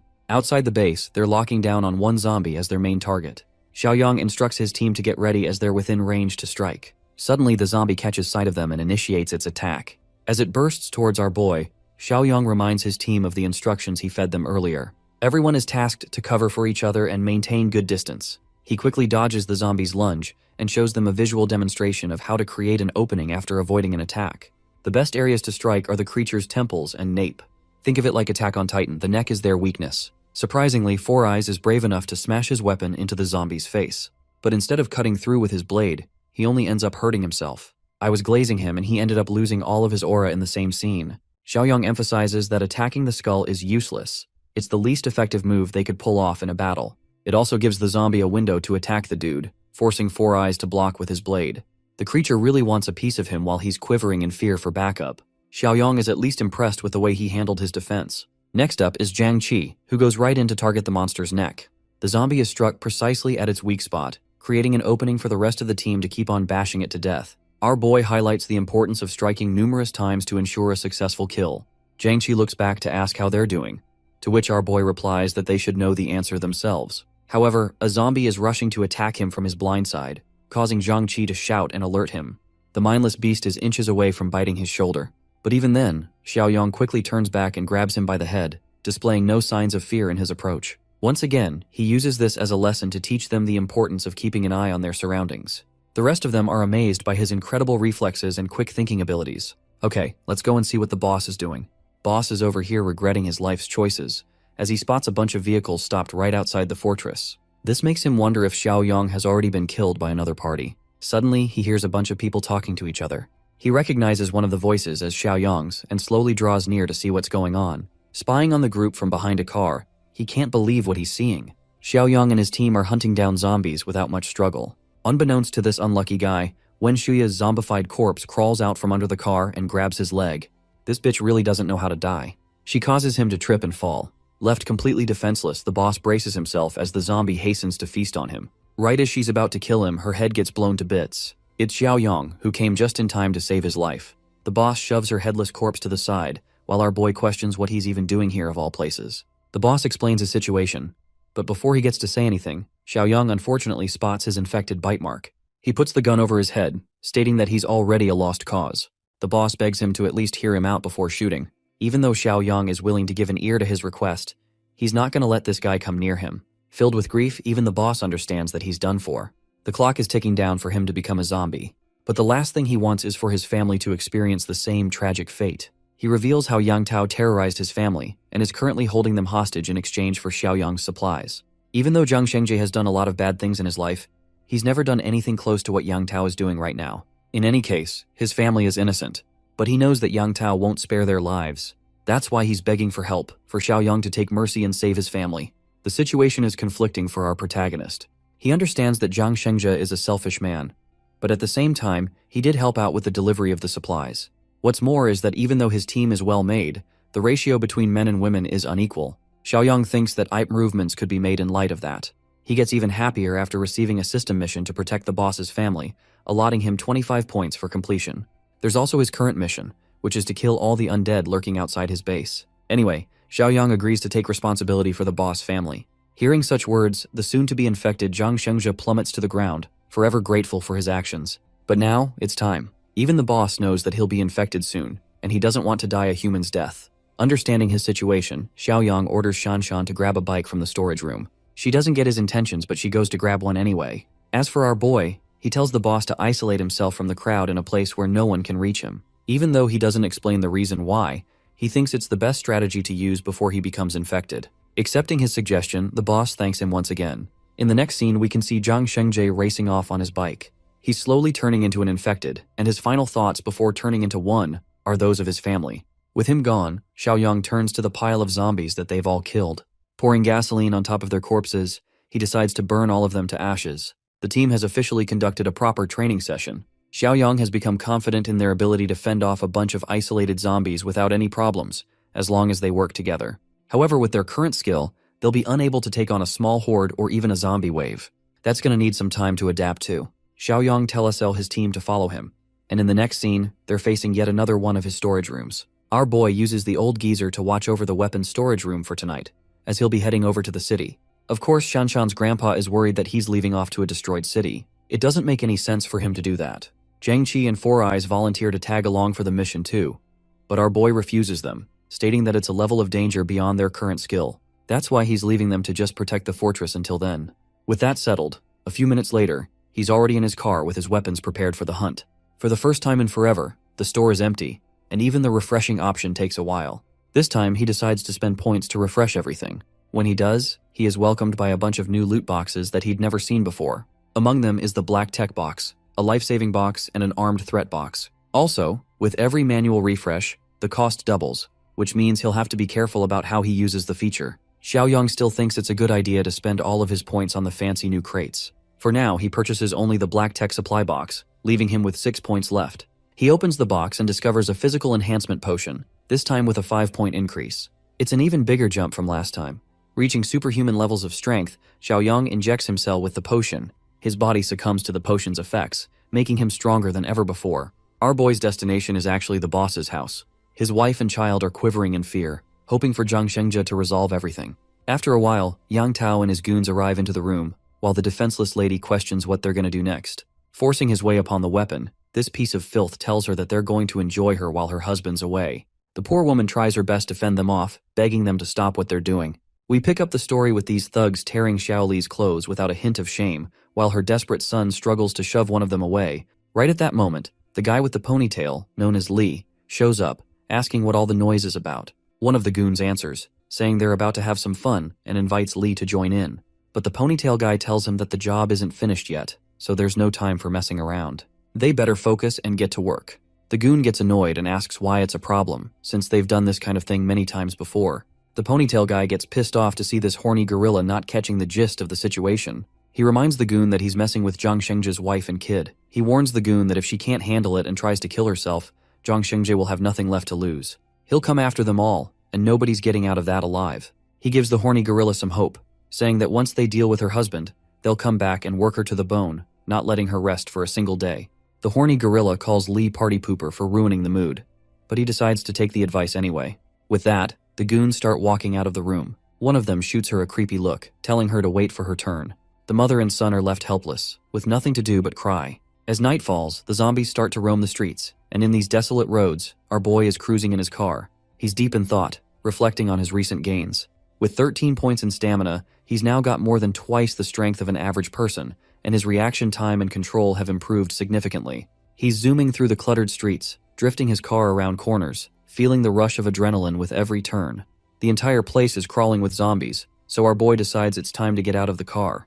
The city center is ahead, and driving would attract too much attention, so it's time to go on foot. Just then, he hears roars. He turns around and sees 2 zombies charging at him. But our guy isn't fazed. He dashes to avoid the direct hit, locks his shoulder into one of the monsters, and throws it hard enough to knock over another zombie.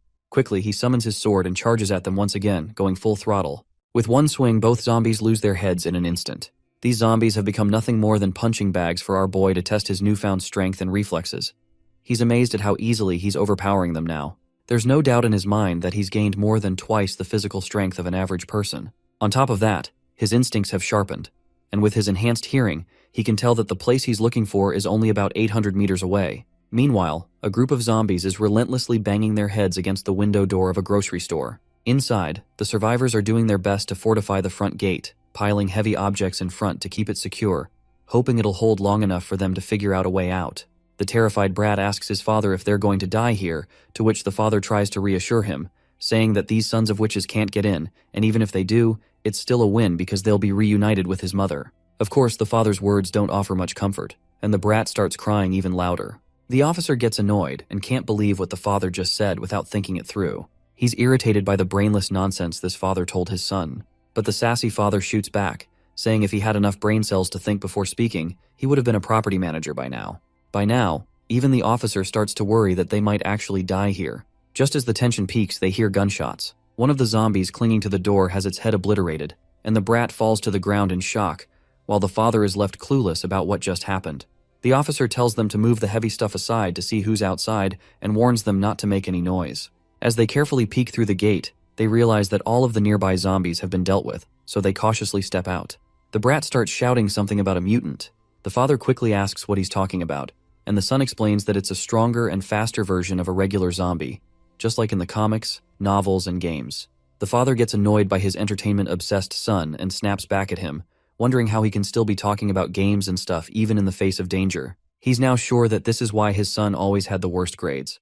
The officer turns to the father, telling him to stop bickering and asks how the hell grades are relevant right now. He urges them to hurry up and keep a close watch on their surroundings, since they don't want that mutant to ambush them. Don't forget that this father's name is Old Song, so we will be calling him that. As they move forward, the officer warns them once again to stay alert and keep an eye on their surroundings as they slowly head toward the base. When they reach a fork in the path, they stop. The father looks across the street and spots a boy standing there. It's none other than our boy, who's clearly busy with his system, adding points and adjusting his stats. At that moment, the brat starts shouting that it's a mutant zombie. But the officer, being the only one with enough brain cells, quickly realizes that this guy definitely looks like a survivor, not a zombie. It seems like these guys have caught our boy's attention. He chuckles at the brat for mistaking him for a mutant zombie and tells the kid to stop letting his imagination run wild. The officer perks up with relief, realizing it's actually a survivor. Moving cautiously, he approaches our boy and tells him it's too dangerous to be out here alone. He advises him to come with them, as they need to stick together if they want to survive. He invites him to join their group. Jiang Xiaoyang asks the group about their identity, as he has no clue who they are or why only a few of them are stuck here. While scanning the area, the officer explains that they're out looking for supplies and that there are still quite a few civilians gathered at Rongxiang Garden. The mention of Rongxiang Garden triggers a memory for Jiang Xiaoyang, and he recalls that there's a Junyu mansion nearby, not far from where they are now. Old Song agrees, saying it's just across the street. He then tells Jiang to come with them, stressing that there's strength in numbers. Officer Lee has a gun, and with their experience dealing with mad zombies, they're confident they can protect him.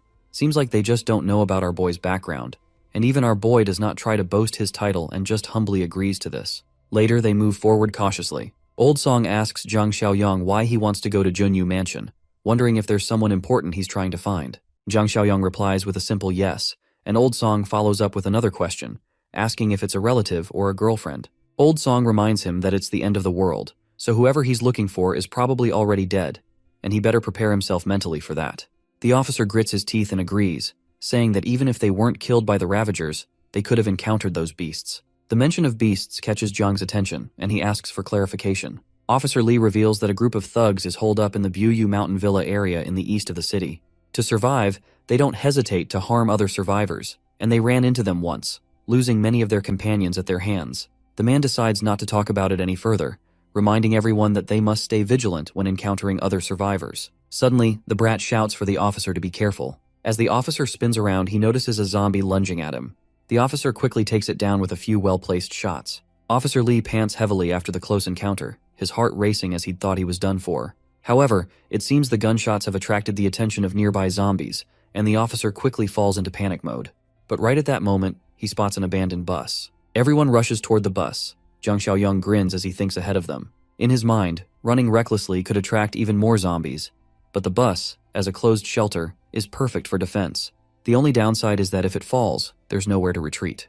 After weighing the pros and cons of the decision, Jiang decides to give this emergency plan a score of 70. Everyone has already made it into the bus when Officer Lee tells him to hurry and keep up.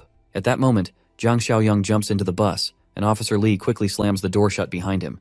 The officer warns everyone to be cautious and check each seat for any hidden Ravagers, but the brat quickly shouts that the zombies are not giving up. They're still gathering outside. Officer Lee grits his teeth in frustration, realizing that despite their fast escape, the zombies are still hot on their trail. The zombies begin banging on the bus, trying to break in. With each passing second, the number of zombies increases, and the officer does his best to keep the gate closed, but it looks like this is just too much for the poor officer. That's when Jiang extends his hand and slams the door with such force that the zombies are pushed back, and the door is completely sealed. Officer Lee is left stunned, his jaw hanging in disbelief at such incredible strength. Jiang Xiaoyang then comes up with a plan, and states that he's blocking the door to keep it shut, and suggests that they should smash the windows and fight back. Surprisingly, the officer agrees and decides to place some faith in Jiang Xiaoyang. At that moment, they shatter the bus windows, and zombies trying to cling to the bus are struck on the head by Old Song. The others assist Old Song, making sure he doesn't topple off while hanging out the window. Officer Lee, however, is holding back on using his bullets, as he doesn't have many left and wants to reserve them for when things get dire. That's when Jiang Xiaoyang pulls out a crossbow and tells Officer Lee to use it. The officer is bewildered, not understanding how this guy seemingly pulled the bow out of nowhere. Jiang casually explains that he just picked it up earlier.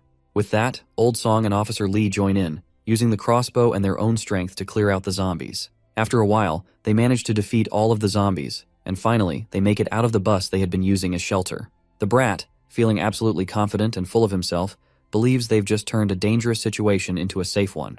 He's convinced this can't be a coincidence, and that they must be the children of fate in this apocalypse. My guy then tells everyone to stay cautious and not make the same careless mistakes again. Meanwhile, back at the fort, everyone is hoping that things go smoothly for Jiang Xiaoyang. Lu Yiming decides to keep watch that night. The glasses guy asks why he's suddenly so enthusiastic, and Lu Yiming, annoyed by the teasing, tells him to stop talking nonsense. He reminds him that he had always been sincere with his duties. The fatty quickly gets humbled by his friend's reaction and asks why Lu Yiming is getting so worked up over a bit of banter. Regardless, Uncle Sheng decides that since Lu Yiming is taking charge bravely, everyone else should head back to their rooms and rest, so they can make the most of Yiming's help. Uncle Sheng then advises Lu Yiming to wake everyone up immediately if anything happens. As the night deepens, Lu Yiming sits idly, reflecting on how late it's gotten. Knowing that everyone must have already gone to sleep, he decides to get back to the main goal he's focused on, wanting to settle things before our boy returns. Meanwhile, the old man sleeps soundly with the key of the weapon room lying near his pillow. The old man doesn't even notice when Lu Yiming quietly opens the door to enter. As Lu Yiming approaches the old man's bed, he reaches out to grab the key. But to his surprise, the old man proves to be more alert than expected, waking up just before Lu Yiming can grab it. The old man asks what the hell he is doing, but before he can get any more words out, he receives a solid punch to the face from Lu Yiming. With the key now in hand, Lu Yiming runs as fast as he can, while the old man calls after him, demanding the key back. The commotion wakes others up, and the old man quickly reports to everyone that Lu Yiming has taken the key to the weapons room.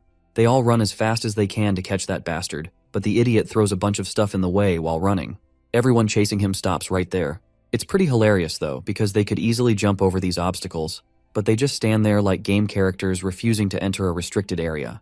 Lu Yiming notices the nursery room on his way and figures he might as well go all the way since he's already doing this. He heads into the room where Chen Chong the zombie is lying on the bed, strapped down. As he tries to approach, the zombie suddenly retaliates with its free hand. Lu Yiming is taken aback because the second hand was supposed to be tied down, and he wonders if they made the straps too loose when they bound this freak. This actually makes him even happier though, because it saves him the trouble of untying the zombie. Meanwhile, the others finally make it past the obstacles, and what they find in the corridor is far from pleasant. They're frustrated that Lu Yiming went out of his way just to let Chen Chong out of the infirmary. The old man is regretting not realizing sooner that Lu Yiming was such a snake. But Shanshan tells him there's no point in regretting now. They need to focus on what to do next. Since all their weapons are locked in the warehouse, they should start by making sure that this zombie gets locked back in the infirmary. Uncle Sheng decides to use the method Zhang Xiaoyang taught them earlier. Stay careful and avoid letting the monster bite. With that in mind, they start walking toward the zombie.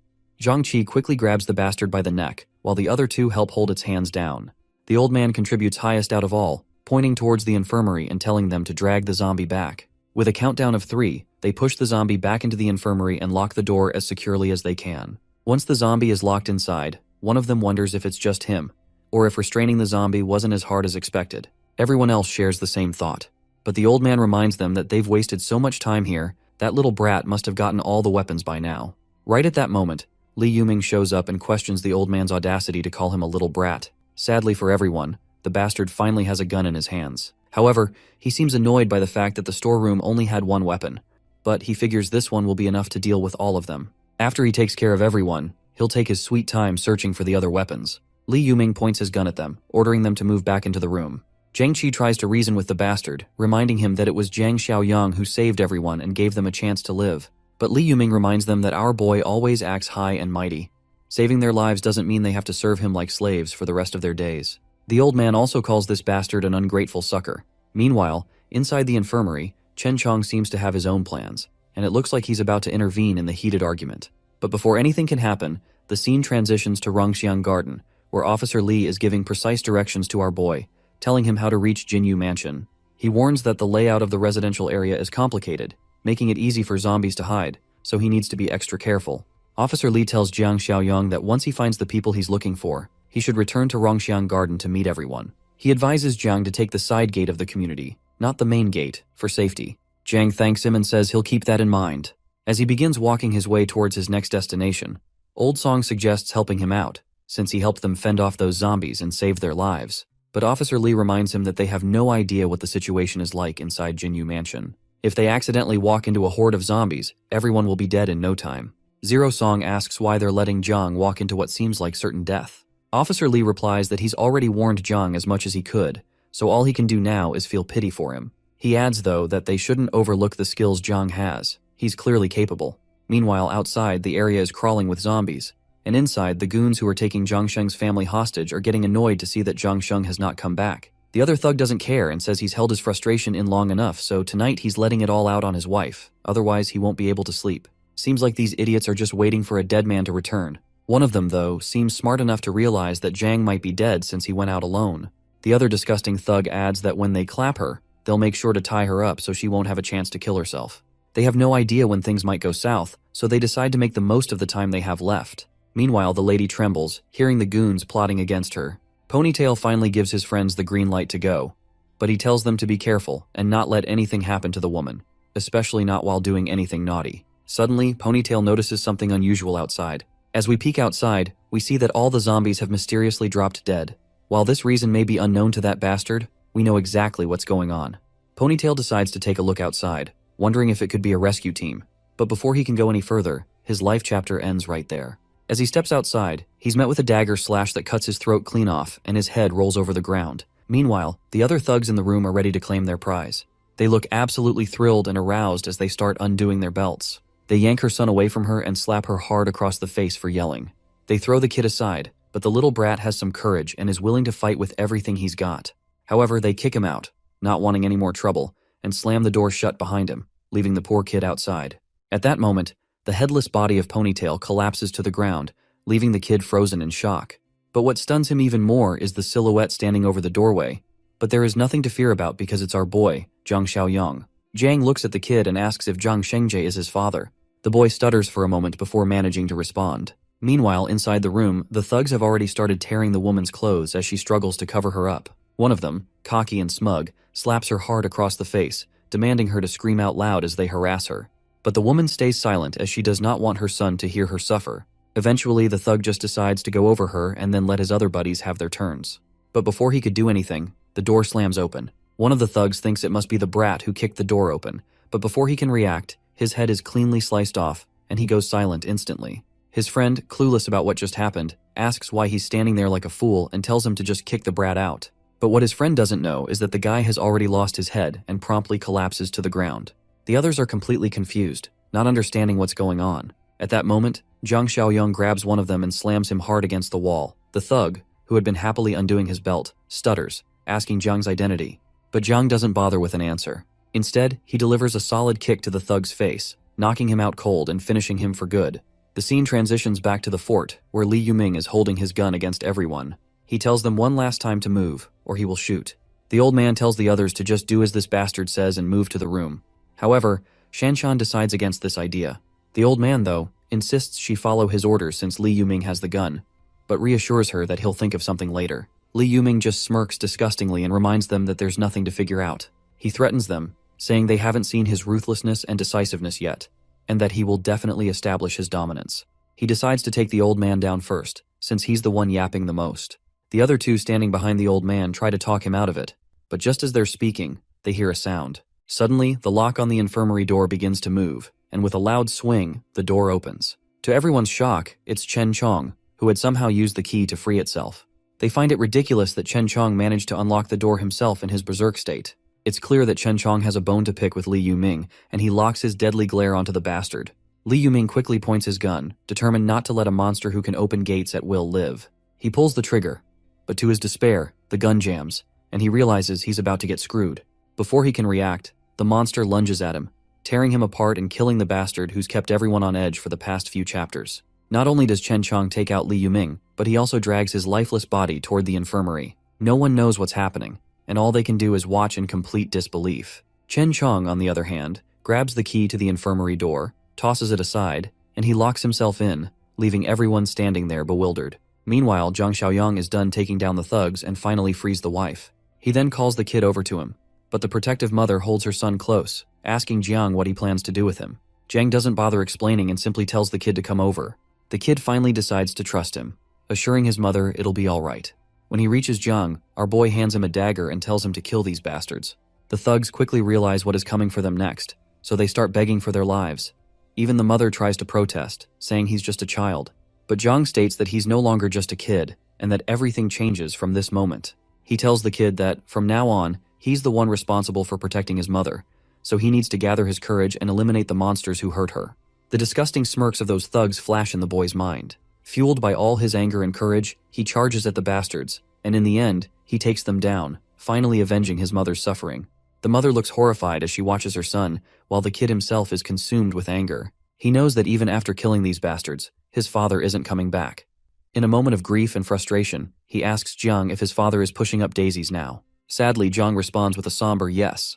The boy, unable to handle the weight of it all, throws the bloodied knife to the ground. He rushes toward his mother and hugs her as tightly as he can, seeking comfort in her embrace. The mother, desperate to keep her son safe, pleads with Jiang to take him with him, offering to do anything he wants in exchange for her son's safety. But the boy, determined to stay by her side, says he wants to protect her. But Jiang invites both of them to come with him. He reveals that he had promised Jiang Shengzhe that he would keep them safe. With that assurance, the mother and son follow Jiang closely, walking past the dead bodies of the defeated thugs. The kid looks scared to see those bodies, and he is even more scared about the monster who killed these guys. Jiang, with his usual calm, replies that it was he who took down all of them. By the way, let's not forget that this kid's name is Shuai and his mother's name is Shaoli. Suddenly, Jiang gestures for them to stop, sensing some suspicious sounds nearby. He turns to Shaoli and asks if she knows where Building 8 in Banyan Garden is. The mother responds by reminding him that it's the same direction he is currently facing, and asks him why he's asking about it. The scene then shifts to Building 8, where a group of looters stands outside, demanding supplies from everyone inside.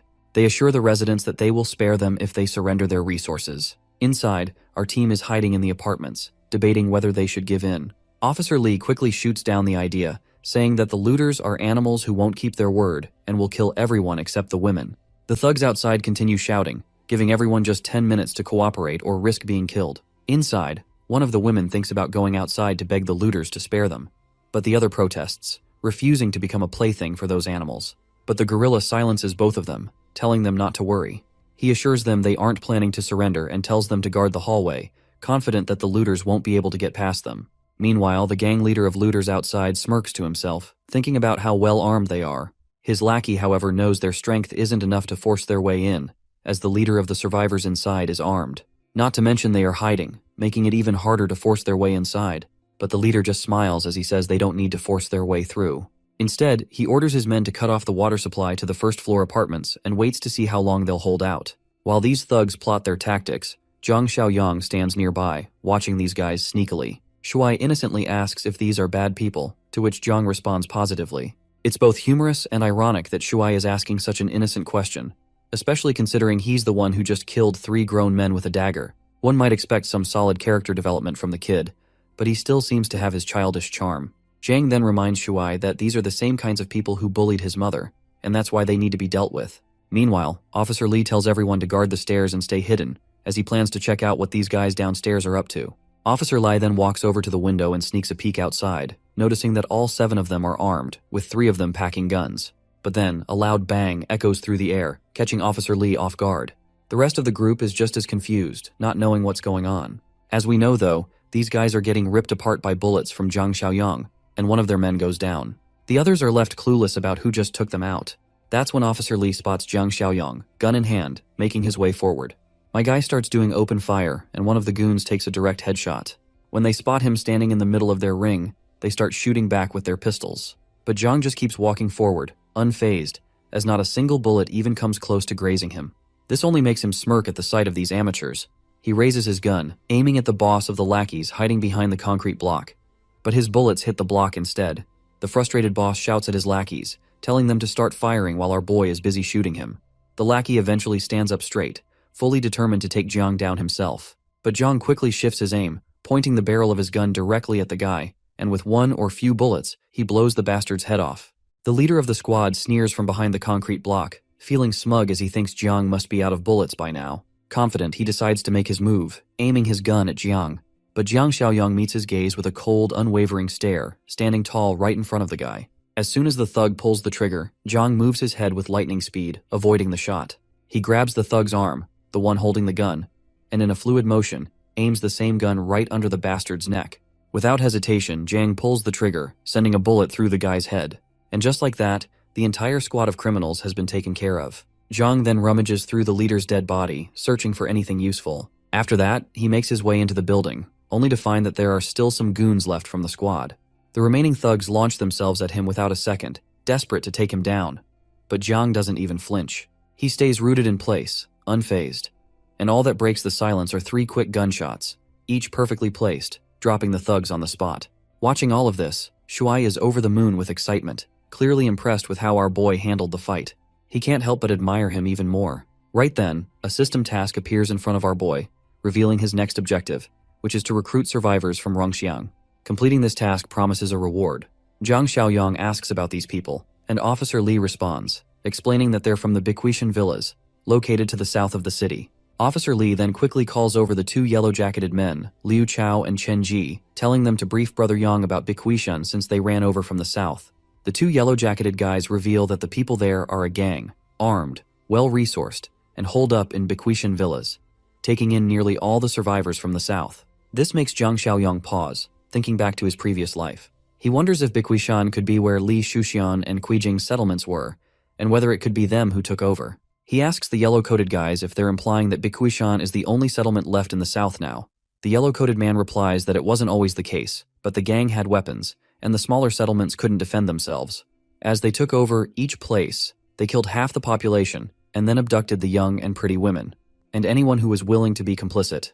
Zhang Xiaoyang is certain about who is behind this, and when Officer Li hears his confident declaration, he asks what he means by it. Zhang replies that the three guys they just took down each had handguns, and he tells them to hold on to them and check for extra magazines, because there's probably more of them out there. He also gives them his rifle and tells Officer Li to keep it, and he'll leave them 5 magazines. Hong explains that the Biquishan crew won't let this go, and with these weapons, 10 or so men should not be an issue now. He tells them to hold out here for a couple of days while he reorganizes back home and then comes back to deal with that shitty crew. One of the men standing there is shocked and asks if Zhang is seriously planning to take on Biquishan. He points out that they're probably dozens strong, if not more, and it's no small task to go up against them. Officer Li tries to convince Zhang that it's not worth the risk for them. He suggests that they just find another place. Our boy reassures Officer Li not to worry about it, because he already has some beef with the Biquishan crew. Besides, in a few days, he plans to return with a bigger vehicle to evacuate everyone to the east of the city, near the old Tea Leaf City. He's building a stronghold there and will need people to help. With that, Zhang turns and walks away, offering a casual goodbye and telling them to take care of themselves. He also takes Xiaoli and Shuai with him. The scene transitions to a darker, more ominous setting. Dead bodies lie scattered around, and outside, a lone guard is on duty. The place he's guarding is none other than Biquishan. Inside the mansion, we see the people running this gang.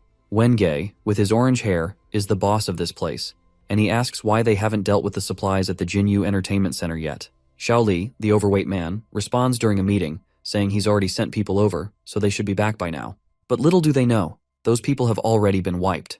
The other guy, known as Kai Gay, addresses the fatty and reminds him that there are quite a few high-end affiliates living over at Jinyu Mansion. They can't just take the supplies from the entertainment center without consequences. Xiaoli assures him that his people are already instructed to bring back anyone alive. The boss looks furious and openly expresses his disappointment with Xiaoli, frustrated that he still hasn't completed a single task assigned to him. Feeling the weight of Wen's anger, Xiaoli humbly promises that this time, everything will be handled perfectly, while Kaige smirks in the background, pleased to see Xiaoli sweating under the pressure. Once Xiaoli steps outside for some air, one of his lackeys notices his sour mood and asks why he looks so defeated. Xiaoli snaps back, asking if the 7 men he sent have returned. The lackey informs him that he sent people an hour ago to check, and they reported back that the whole squad has been wiped out. The news leaves Xiaoli stunned and terrified. He can't believe that regular civilians from Rongxiang Gardens could take down 3 armed men. In a panic, he commands his lackey, Taozi, to gather everyone who can handle weapons. This time, he's determined not to let the mission fail. Meanwhile, Zhang Xiaoyang finally makes his way back to the base. As soon as Shanshan hears the sound of the car, she quickly realizes that it must be Brother Yang returning. When Jiang enters the boundary of his fort, the mission window pops up, notifying him that the mission has been completed successfully. Shanshan greets him, happy to see him back, but Jiang quickly notices that Lu Yiming is missing from the crowd. My guy feels absolutely glad to see that his hunch about that snake was spot on. Everyone is shocked when they realize that Jiang knew about Lu Yiming all along. Jiang then points to Xiaoli and Shuai, asking the others to show them to their rooms and then meet him in the infirmary. Once he's alone with his party, Jiang explains that he had known from the start that Lu Yiming had ill intentions. While he admits that he wasn't entirely sure it was him, he was certain that one of Jiang Qi's friends was a scumbag. Zhang Xiaoyang then throws a big gun towards Jiang Qi. As Bleachhead catches it and examines the bullets, he quickly realizes they're rubber bullets. The old man's mind clicks and quickly asks about the kid Chen Chong, who's inside the infirmary. Jiang strides confidently toward the infirmary, casually mentioning that Chen Chong isn't an ordinary zombie. Instead, he's a rare mutant, a fact my guy had already confirmed some time ago. He had asked the zombie to blink 3 times, and to his surprise, the zombie complied. Jiang explains that after the apocalypse, those infected by otherworldly sources have a slim chance of becoming rare mutants. These mutants usually possess far greater intelligence and potential than regular zombies. They may even retain fragments of their past memories, and Chen Chong is exceptionally rare among the rare. Jiang then opens the door, and the first thing they see is Chen Chong standing over the head of the man who had been causing trouble. The zombie quickly waves his hand upon seeing Jiang. Jiang orders him to stop holding back, saying there's no need to restrain himself and he should get rid of this bastard now. As the mutated guy begins dragging that snake out, his bleached head friend asks him if he remembers him, and the zombie's feet falter as he stops and looks at Zhang Qi. No one can figure out what's going on in the zombie's mind. Abruptly, he swings his hand at the bleach head, who barely dodges it in time. It seems that Chen Chong is just messing with his old friend, which explains to Zhang Qi how even as a zombie, he still can't keep his hands to himself. Later, Zhang Xiaoyang is staring at his system screen. Zhang Chai unlocks a hidden achievement titled Mutual Companion, and the achievement is completed, adding system points to Zhang's total. Jiang is surprised to see that he's unlocked a hidden achievement, a nice little bonus. Curious, he decides to check if the shop has anything new. Upon looking, he notices a level 2 box labeled High-Tech Supply Box, something he's never seen before. However, it's expensive, and Zhang hesitates to spend his hard-earned 50 points on it. Instead, he opts to open the remaining 2 boxes first, figuring they won't take up space anymore. As he opens both of them, he receives 2 unexpected items. The Lifesaver Supply Box grants him an interdimensional infection blocker, which offers a chance to block otherworldly infections, but can't reverse mutations that are already complete.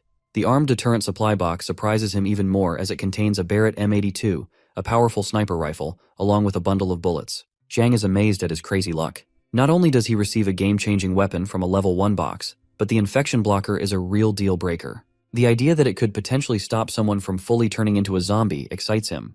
This stroke of fortune fills him with confidence, making him even more eager to open the level 2 box. He can barely contain his excitement, but he knows he has a mission to focus on first. His current task is to recruit survivors from Rongxiang Garden, and he's looking forward to completing it tomorrow. Outside, Chen Chong tosses the snake out of their fort's vicinity, since there's no place for traitors like him. As morning arrives, everyone gathers in the training grounds. From the old to the young, each person is armed and ready. Zhang announces that starting today, everyone must spend at least an hour practicing their shooting daily.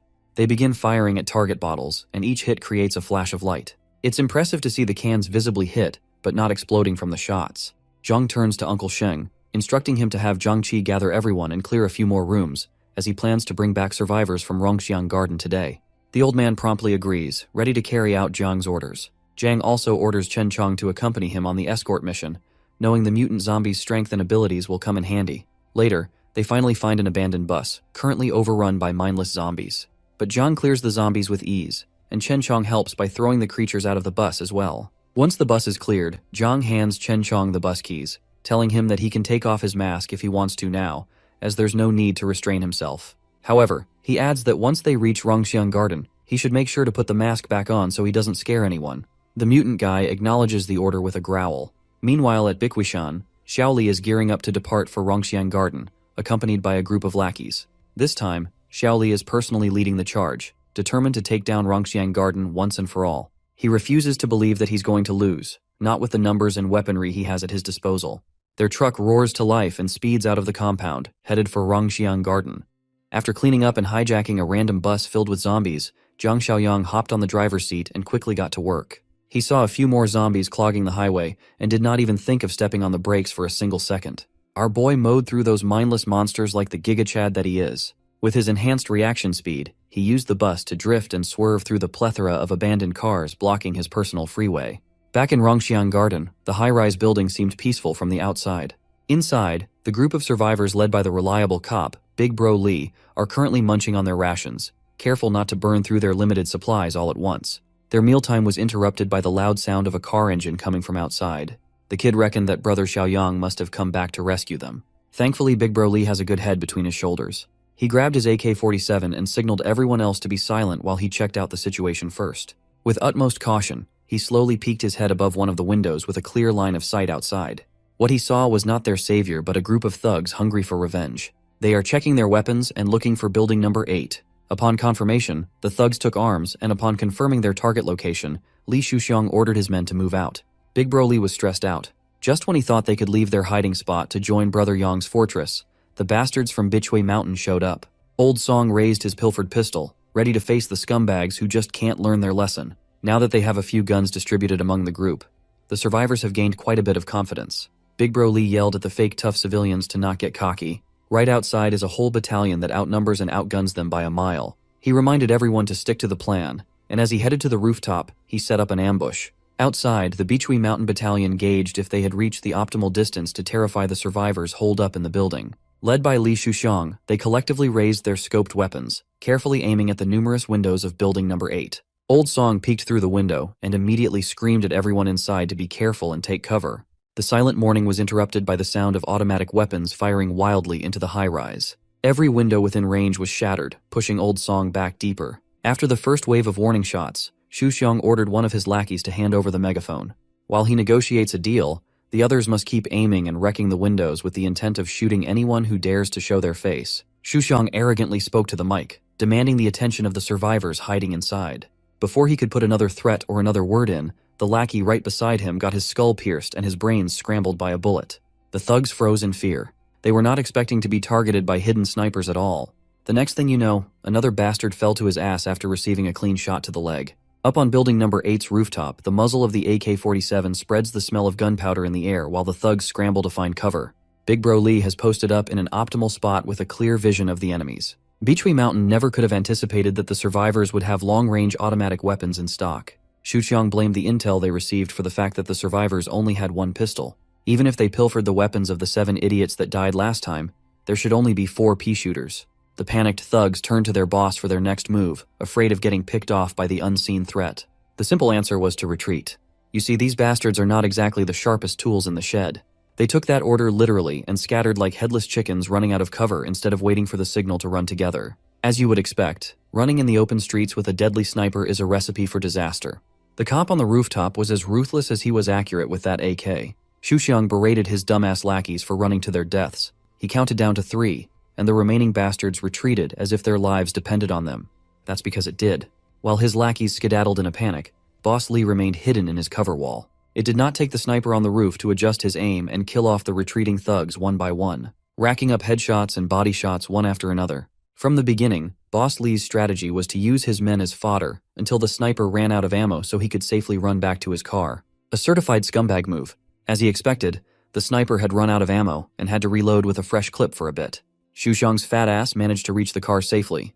From a whole battalion, they are down to just 4 people, and unfortunately for the last one that lagged a few seconds behind, Li Shuxiang is in the driver's seat, and he could not be bothered to risk getting domed while waiting for another expendable unit. Catboy got his brain pierced by the high-caliber bullet and it was lights out. The other 2 that were fortunate enough to hop into the cargo bed lowered themselves, afraid to suffer the same fate that everyone else in their group went through. Back on the main road, Jiang Xiaoyang's magic school bus is still blazing through the clogged freeway like he was playing Mario Kart. Our boy was as cool as a cucumber while he navigated his way back to rescue the survivors. Given that the roads are pretty much abandoned at this point, seeing another car speeding up in the opposite direction was quite a surprise. Even though he could have, Xiaoyang chose not to meddle or chase. He is focused on the mission at hand. Currently, obtaining points is of paramount importance to him. After a few minutes of smooth cruise control, he arrived at the front of building number 8. Chen Chong, the friendly zombie, and Xiaoyang got out of the bus and immediately saw the aftermath of the shootout. The young man was impressed to see that the rifle he left behind came in handy. He also connected the dots that the car he just saw must have belonged to the fleeing raiders. Chen Chong looked at the fresh and bullet hole-ridden human corpses scattered on the ground and started salivating while growling like an animal. Xiaoyang smiled and asked his zombie pal if he was hungry. He gave Chen Chong the green light to go crazy on the fresh carcasses. It's better that he gets the human meat feast instead of leaving it for the mindless zombies around the area. As soon as he heard that he was free to stuff his jaws with sustenance, Chen Chong smiled like a fucked-up-looking kid in a candy store. Xiaoyang lets this boy run free as long as he meets him under Building 8 after the feast. Chen Chong did not waste a second and bit on the sinewy neck meat of the nearest dead thug. He savored the taste of blood and flesh touching his tongue. As soon as he swallowed, an invigorating feeling spread across his body. Meanwhile, Jiang Xiaoyang strolled through the bloody battlefield as if he were taking a leisurely walk in the park. Based on the efficient method the thugs were dealt with, he was impressed with how decisive Li Hongli was when it comes to killing. The kid poked his head above the broken windows upon hearing footsteps, and he immediately lit up upon seeing Xiaoyang. Upon confirmation that it was their savior, the rest of the survivors showed themselves and enthusiastically beckoned him to come closer. With the super cop in the front, the survivors packed up and met the young man downstairs. Big Bro Lee formally thanked Xiaoyang for lending him the counter-strike weapon that saved everyone's asses. As it turns out, before this dude retired, he was an expert marksman. Their happy reunion was interrupted by a loud guttural roar reverberating from afar. It was followed by the sound of steady footsteps. The survivors were frozen in terror as soon as they saw what was inching closer to them. It's our favorite badass zombie, Chen Chong, limping over with a strained look on his face. Big Bro Lee was the fastest one to react. He grabbed the trusty AK-47 and quickly aimed at the approaching zombie. Xiaoyang calmly held down the rifle and told the survivors to relax since this guy was one of them. He says the beast is one of them, but everyone is having a hard time believing in such a ridiculous statement. Can you blame them? Xiaoyang directed Chen Chong's attention to the rest of the dead thugs nearby, telling him to fill up on some more free grub. Big Bro Lee was amazed and terrified. He asked if Xiaoyang has the ability to talk to zombies or anything of the sort. The young man asserted that Chen Chong was not an ordinary zombie. It's a complicated matter, so he urged everyone to get on the bus first and promised to explain everything to them on the way. As they walked to the bus, Xiaoyang reminded his zombie buddy to eat quickly and come back to the bus as soon as he was done. Chen Chong gave the okay gesture as if he couldn't be bothered to stop his gory chomping. After putting every dead Beachway Mountain thug into his stomach, Chen Chong fished out his muzzle and put it back on. The survivors could not take their eyes off the bizarre scene ahead.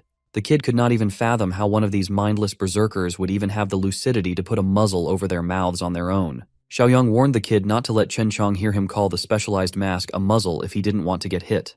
Low-key, the kid is starting to find the mutated zombie cool. After his one-man feast, Chen Chong stepped into the bus like a normal chill dude. Upon eating so many people in one go, his mass increased a lot, and the bus noticeably tilted to the side as soon as he got in. This time, Chen Chong had even managed to speak slurred words while he handed the key of the muzzle back to his bro. Even Xiaoyang wasn't expecting that Chen Chong would gain the ability to speak so soon, even if it was just a single word. He ate a total of 6 corpses, and must have started evolving further. Right now, Xiaoyang's primary concern is getting everyone back to his home turn to convert his points and strengthen the settlement. He sat in the driver's seat and warned everyone to hold tight as he drove from 0 to 100 real quick. Back in Beachway Mountain's headquarters, Li Shuxiang had to report his failure back to his superiors. He was berated for being an idiot who couldn't accomplish anything. He tried to plead his case to Boss Lin. He tried to wash his hands of any fault as he received inaccurate intel going into the raid. He wasn't informed that the survivors had automatic rifles at all. Boss Lin refused to believe his excuse. Logically speaking, it's hard to believe that a small-town cop would be in possession of an automatic rifle in this country. The big boss was offended, thinking that Shuxiang would cook up such a stupid lie. But he stood his ground and asked if they could send someone to check the battlefield to see if he was lying or not. The right-hand man of the boss had enough of his bullshit and kicked the bastard down to the ground. That's Li Shuxiang's cue to get the hell out of the room. Mr. Right Hand has been starting to get sick of Shuxiang's idiocy and uselessness for a while now. Since the fool cost them heavy losses in manpower, they could always just nip the problem directly from the source and kill the bastard. Another Beachway Mountain executive, Boss Shu, called out the right-hand man's real reason for resenting Li Shuxiang.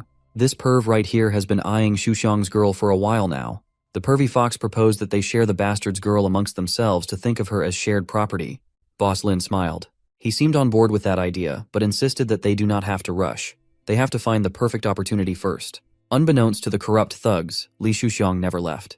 He was just listening in to their disgusting conversation from the entrance. He gritted his teeth in anger. Bro really needs to snake his way out of this one. A few hours later, he went back to his lavish house and threw a childish tantrum. Out of frustration for his own incompetence, he wrecked his own place like a dumbass. His girl came out to check on him, trying to console the fat bastard. Li Shuxiang simply told her to start packing as they have to leave this place as soon as they can. She asked where they would go, and he couldn't give a straight answer. The only thing certain is that this place won't be safe anymore, and they need to plan ahead. Boss Li called his assistant Qingzi, and the loyal lackey ran in like a good boy. He ordered Qingzi to gather all their remaining men as they prepared to depart at midnight. His girl could sense that something was obviously wrong, and she did not like it at all. Anyways, back to the people that actually matter. Xiaoyang pulled up to his compound, parking the big bus into one of their many indoor parking areas. The survivors from building number 8 hopped out of the vehicle and marveled at the sheer scale of Xiaoyang's doomsday fortress. With them safe and sound, the survivor recruitment mission has been completed. He was tasked to rescue 5 of them, but he managed to bring back 8. Apart from the 25-point reward, he was given another 5 points as bonus, pushing his total to 66. Xiaoyang turned to his zombie buddy and informed him that tomorrow night, they were going on a 2-man mission to the Southern District. Big Bro Lee overheard the human-zombie conversation and curiously asked what was in the Southern District. The young man simply told him that he had to go take care of some unresolved cross-time grudges with the people at Beachway Mountain Villa. By nightfall, Xiaoyang locked himself in his room while eyeing the level 2 high-tech supply crate worth 50 points, which he now has enough points to purchase. Without hesitation, he clicked the item's logo, excited to find out what was inside his first level 2 crate. Upon redeeming it successfully, his current points plummeted down to 16. A bright light swirled around his body as Jiang Xiaoyong prayed not to be let down after spending a fortune. Thankfully, the level 2 high-tech supply box did not disappoint at all. The Gacha god smiled upon Jiang Xiaoyong and gifted him a physical enhancement serum. This big-ass syringe contains a miracle drug that can boost his physical prowess by 20 points. Without hesitation, he jabbed that thing right into his veins and let the contents flow through his bloodstream. It was a lot more painful than he expected. Right now, he's at 33 points in physical stats. That would be equivalent to over 6 times the strength of an average man. It did not just improve his raw brute strength. It also enhanced his senses. He sensed a mosquito buzzing around his room and reflexively grabbed the little bug by its stinger. His enhanced hand-eye coordination would surely come in handy when it comes to combat. He let go of his death grip, and the mosquito flew out of the room. It's safe to say that Xiaoyong was deeply satisfied with his reward. By sunset, he made his usual patrol with Brother Chong around the base. In one of the open yards, he found Li Hongli leading the marksmanship practice for those interested. After this round, Xiaoyong headed south of the city. Before going, he just wanted to formally ask the old cop to take over the marksmanship training for the others, since he's probably their best sniper. Old Li confidently accepted the job, eager to contribute to his specialty. With that taken care of, Xiaoyong walked, and Brother Chong limped their way to the bus. While that public bus goes way above the speed at which it should be driving, something else is brewing at the enemy camp. That was good for nothing, gangster. Li Shuxiang had arranged for all his men to flee upon sensing the knife inching closer to his back. Unfortunately for him, the escape plan was not as foolproof as he thought it would be. The big bosses of Beachui Mountain Villa pulled up to his driveway, blocking his exits. Inside the lead car was the ringleaders with the addition of a very familiar bitchy figure. With a mocking smile and a gun in his hand, Boss Dong Shu confronted Boss Li as to why he was leaving in the dead of the night. Like an expert liar, Boss Li crafted an excuse on the spot. According to him, he just gathered his boys to head for Rongxian Garden under the cover of darkness to finish what they started. No matter how good he is at crafting lies off the dome, it won't work this time. One of his boys had already been caught and sucked dry of valuable inside information. Everyone on Boss Li's faction immediately recognized Qingzi's limp body. Still thinking that he could wash his hands of any faults, Boss Li tried to pretend that he had never seen the corpse lying on the floor in his life. Li Shuqiang awkwardly scratched his head, secretly hoping that his dumb act would fly. Tired of listening to his bullshit, Boss Shu gave the kill order to his men and showered the pig's faction with bullets. Boss Li stood there, shivering in fear as his boys fell one by one. Up until the end, he tried his hardest to play dumb. Luckily, Boss Shu knows just what would break that act. He asked Li Shuxiang to take a good look at the person sitting in their car's passenger seat. The wannabe gangster caught a glimpse of karma, beating his head with an obvious conclusion. Kui Jing, the witch who always finds a way to attach herself to a bigger fish, had betrayed her way to the top once more. Boss Kai could not help himself. That pig kept on trying to act dumb when Kui Jing had already snitched the entirety of their escape plan. He really should have seen this one coming. That girl latched onto him after making Xiaoyong's life miserable. It's common sense to think that she would do it again. Finally, Boss Kai turned to Boss Zhang for the last order. Boss Zhang casually and wordlessly gave the go-ahead for Li Shuxiang's execution. The method they chose was a barbaric one. They tied a noose around the fatty's neck and had one of their strongest men pulling until Li Shuxiang's final defiant breath. It was a painful and miserable way to go. Once the last bit of life escaped his mortal body, he was left to hang at the gates of his own mansion. Under the cover of the night, a bright blue bus pulled over nearby. Zhang Xiaoyong and Brother Chong sneakily closed in on their target on foot. When they arrived at the entrance, they quickly realized that they were a little too late. Tonight, they were supposed to finish off Li Shuxiang, but someone got to him first. This bastard deserves what he got, but Shuxiang regretted not being able to do it with his own hands. He grabbed a pebble from the ground, sent it flying towards the rope, and cut the carcass loose. Given the tragic ending of this scumbag, Xiaoyong feels a bit motivated to dish out some entertaining revenge. Back in the Beachui Mountain Villa's base camp, unpleasant sounds can be heard from the top floor. Kui Jing thought she could just jump ship and be accepted by a bigger criminal like she previously did. Well, she was dead wrong, and her snitching landed her in the den of devious sadists. Boss Zhang only views her warm body as a reward to be used. The pair of deviant bosses passed her around. These people are absolutely disgusting. Thankfully, justice is just a few steps away. Boss Kai looked out of the penthouse window and was taken aback by the sight of his guards dead on the floor. What followed was some loud-ass knocks on his door. Those sounds were just a distraction. The real threat made use of the highest window as his entrance. With a knife in hand, Xiaoyong looked like the Grim Reaper. He made Boss Kai feel the cold blade against his neck. One tiny movement could end it all. Without giving the bastard a chance to spew any more nonsense, he slit that throat and made Kai choke on his own blood. That is one down, more to go. Boss Zhang was flabbergasted. One moment he was shooting poison out of his crotch. The next, his partner in crime was dead on the floor. Kui Jing, on the other hand, immediately recognized Jiang Xiaoyong. Without wasting another second, he sent the knife flying, accurately tracking the naked dipshit. Boss Jiang died with his willy out and his neck sliced open. As soon as his body hit the floor, Jing screamed bloody murder. Thankfully, Jing was not delusional enough to think that Xiaoyang came by to save her. On the contrary, she only felt more dread at the sight of him. Xiaoyang shot her a mocking glare and headed for the door. He slowly opened the locks, wondering what that scum Li Shusheng would think if he saw her in such a state. As soon as the door was opened, the mutated fatty entered. The wannabe gangster is gone. He's just a mindless flesh-eating beast now. He went straight for Jing's neck, savoring her flesh, bite after bite. The witch tried to plead for help, but her pathetic words fell on deaf ears.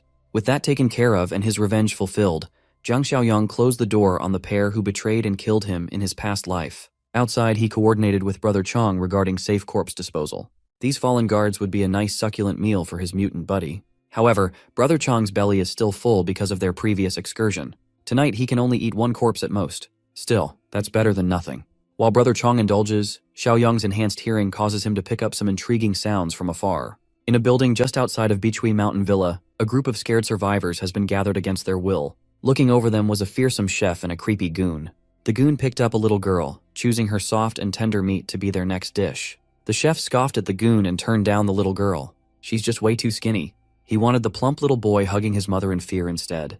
The chef dragged the kid while the mom pleaded. Tired of dealing with these pesky survivors, the chef overpowered the lady with a single swing. Mom cried her heart out and begged for her son to be spared. That's the only thing she could do. She turned to the other survivors to help, but her pleading fell on deaf ears. These people were just glad that they weren't picked. Suddenly, gunshots interrupted the kitchen. 3 massive holes appeared on the entrance. The building guards immediately pulled their guns out. As far as they know, only the bosses have high-caliber weapons. Thankfully, the sound of gunfire spared the boy from a cruel fate for now. The bullet hole-ridden door creaked open, and the guards prepared to unload their bullets. A few seconds later, there were still no signs of movement.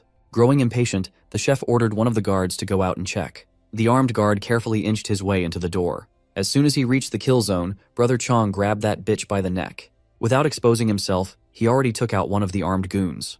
Based on the color of that arm, the guards immediately assumed that some zombies must have broken in. Without hesitation, they made it rain, wasting their bullets while hitting absolutely nothing. Brother Chong continued baiting them out by running around the room in circles, outrunning their lousy aim at every junction. When the gunshots finally subsided, Brother Chong broke through one of the boarded windows, breaking the wood panels without much effort. He locked in on the chef in the middle of the guard formation. Without pausing his momentum, Brother Chong expertly broke the chef's neck in midair. He landed and used the momentum to springboard his way into the next target. Within a couple of seconds, the untrained goons were massacred one by one. When Brother Chong was done with his deadly rampage, the captive survivors cowered in fear and confusion. The zombie stormed into the room to kill all the goons, but he didn't touch any of the other survivors. Once the commotion died down, Xiaoyang casually entered the room and praised Brother Chong for such an impressive takedown even when he had his mask on.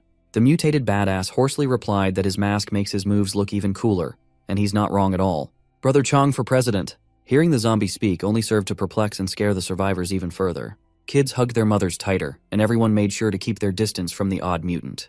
Xiaoyang broke the uncomfortable silence by assuring everyone that Brother Chong won't harm anyone. The little girl refused to believe his words. She had seen super monsters like this one kill without hesitation before. That bit of information certainly piqued Xiaoyang's interest. He carefully approached the little girl and asked what she meant. She mentioned super monsters. The girl's mother answered that they had come across another unusual mutant at Decor City in the eastern part of town. Xiaoyang thought it would take at least another month or 2 before other unusual mutants appear.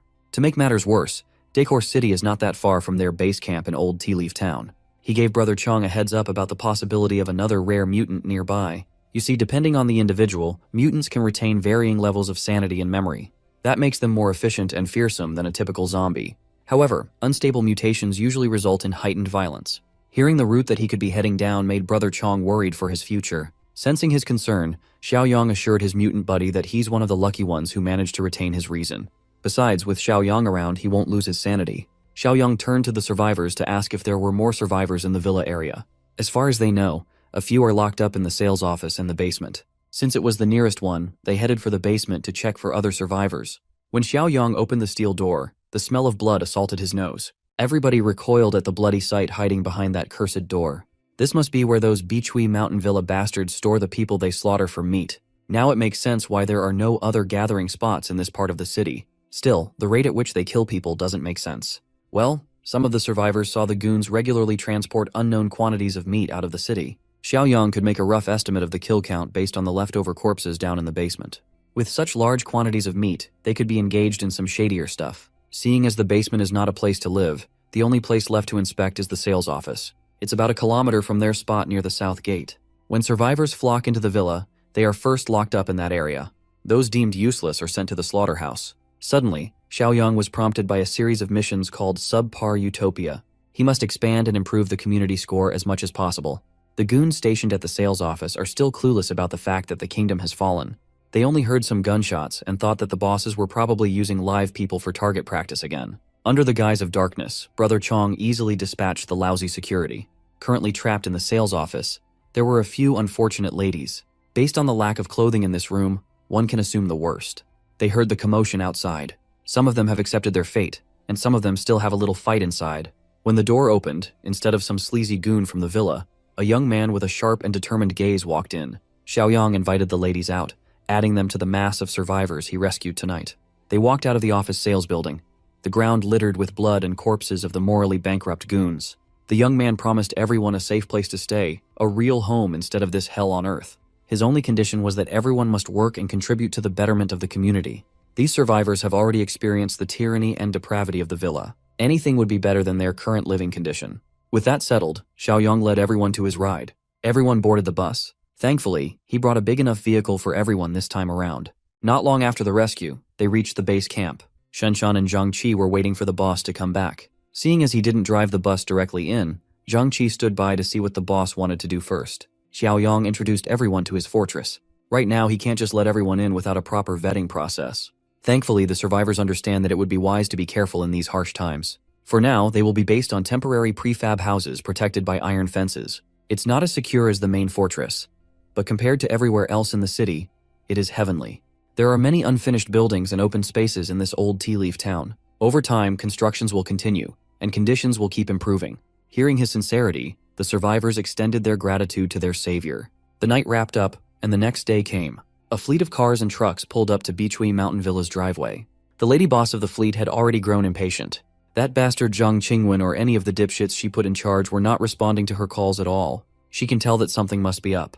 The lady boss exited the vehicle and checked the buildings herself. As expected, she was greeted by the sight of gore, blood, and rotten death. Those who died the night before had finished reanimating into full, mindless undead. One of the zombies lurking in the building was Li Shuxiang. He roared and attacked the living by instinct. The lady boss did not even spare these critters a glance. She easily disposed of them with her bare hands. She then pulled out a knife and dismembered the drooling zombies, tearing them limb from limb. With the building overrun by the undead, the bosses they installed have died too. Their human meat supply chain will suffer from this mishap. They need to clean up that mess. But first of all, they need to take care of whoever is responsible for the fall of Beachui Mountain Villa. Blood will inevitably spill. After a thorough check on the villa, they concluded that not a single living person is left and reported back to Lady Boss Rui. The good news is that there's still meat left for today's shipment. All they have to do is bring the truck over and load that bad boy. While her men loaded the truck with trash bags filled with human meat, Boss Rui pondered her next move. Upon surveying the area, she found some tire prints heading out of the villa. With this, they could track down the man who crippled their operation. Back in the fortress, Xiaoyang is mulling over his current mission to expand the community. Despite adding a lot of people to his fold, his community score remained at just 2 points. Population size should be a key factor, right? Thankfully, he has plenty of land to work with. That snobbish guy who sold him the title did him a big favor. Aside from his expansion mission, there's another matter that needs to be addressed. The rare mutant that appeared in a nearby town. Along with Shanshan and Zhang Qi, the boss went to the prefab area and was greeted with reverence. After settling into the temporary housing with complete amenities, some of the survivors even knelt at him in gratitude. Xiaoyang just came by to extract some more info about the super monster that the mom and daughter mentioned.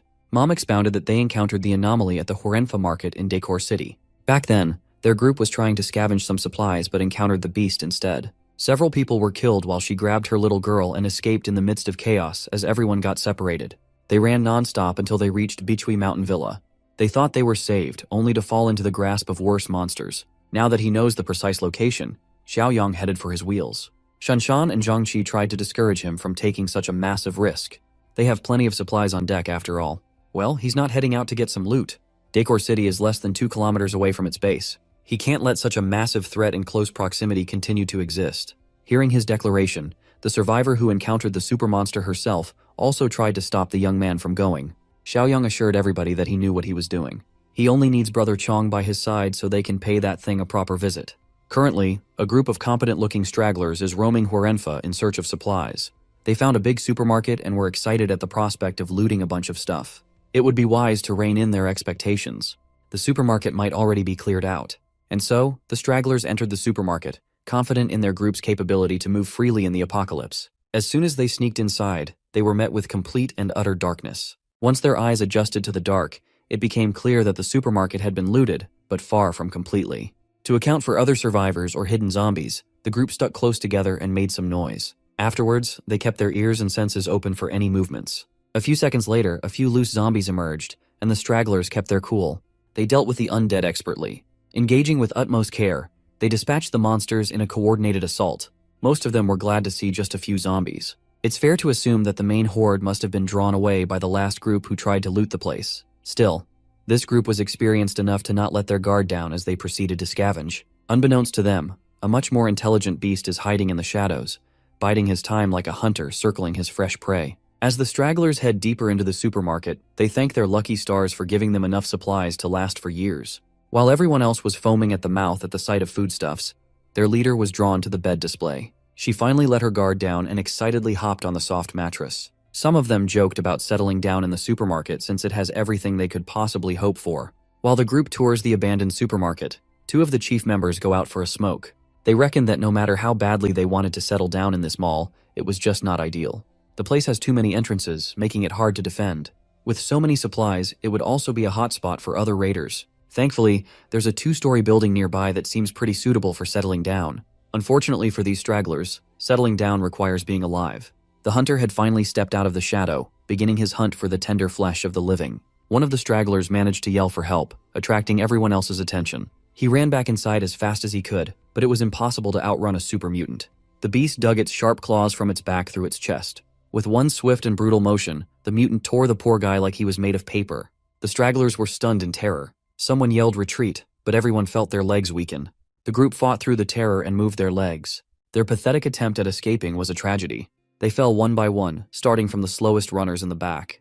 They channeled their will to live in their every step, hoping that it would be enough to escape the apex predator gnawing at their collective heels. A few seconds later, and a few meters had elapsed, everyone else had been slaughtered aside from the girl boss over here. She ran without looking back and eventually got close enough to the exit so that she could see the light coming from the outdoors. Girl boss pushed with every bit of strength she had left. Unfortunately for her, running in heels is not the most ideal way to cheat death. At this point, that's just your fault. The super mutant shadowed over her. The entity that feasted on her comrades savored her fear. She cried and raised her arms in a futile attempt to defend herself. But when she raised her head, she saw a different super mutant. This one has a cool-ass mask. Instead of clawing her down to bits and eating her innards, this guy just walked past her. Following the masked mutant was a young man who told her to not be afraid. That's right, Jiang Xiaoyong and the gang arrived just in time to save the final girl. Much to her surprise, she actually recognized this dude as the kid who bought a massive plot of land from her agency before everything went to shit. Xiaoyong also recognized her as that polite real estate saleswoman from a while ago. If he's not mistaken, her name is Ning Wanwan or something. Their fateful reunion was interrupted by the guttural sounds of tearing flesh. Wanwan warned the young man of the monster wreaking havoc in the mall, but he simply assured her that the monster is being taken care of at the moment. She turned her attention behind and saw two anomalous life forms in a standoff.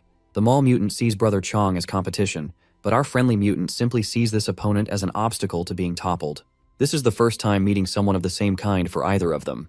They were both thrilled to test how they would compare against a fellow mutated freak. Mall mutant struck with his unnaturally long claws, missing Brother Chong's crotch by just a few inches.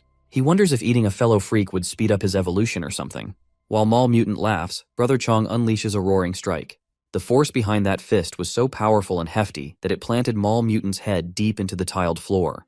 Now the freak was forced to stop messing around and take the masked mutant seriously. Brother Chong raised his foot above the monster's head. In this case, kicking while someone is down would be completely acceptable. Unfortunately, the naked freak was fast enough to respond and jump out of the attack's way. With that same perverse laugh, Mall mutant thanked the humans that served as fuel to his gas tank, continuously accumulating and growing stronger day by day. Brother Chong's senses alarmed him of the incoming threat. The Mall mutant jumped face to face against him, looking more savage and vicious than ever. The two exchanged dozens of blows in the blink of an eye. Zhang Qi is starting to get worried that Brother Chong is losing ground for the first time ever. Xiaoyong, on the other hand, was glad that they took this trip.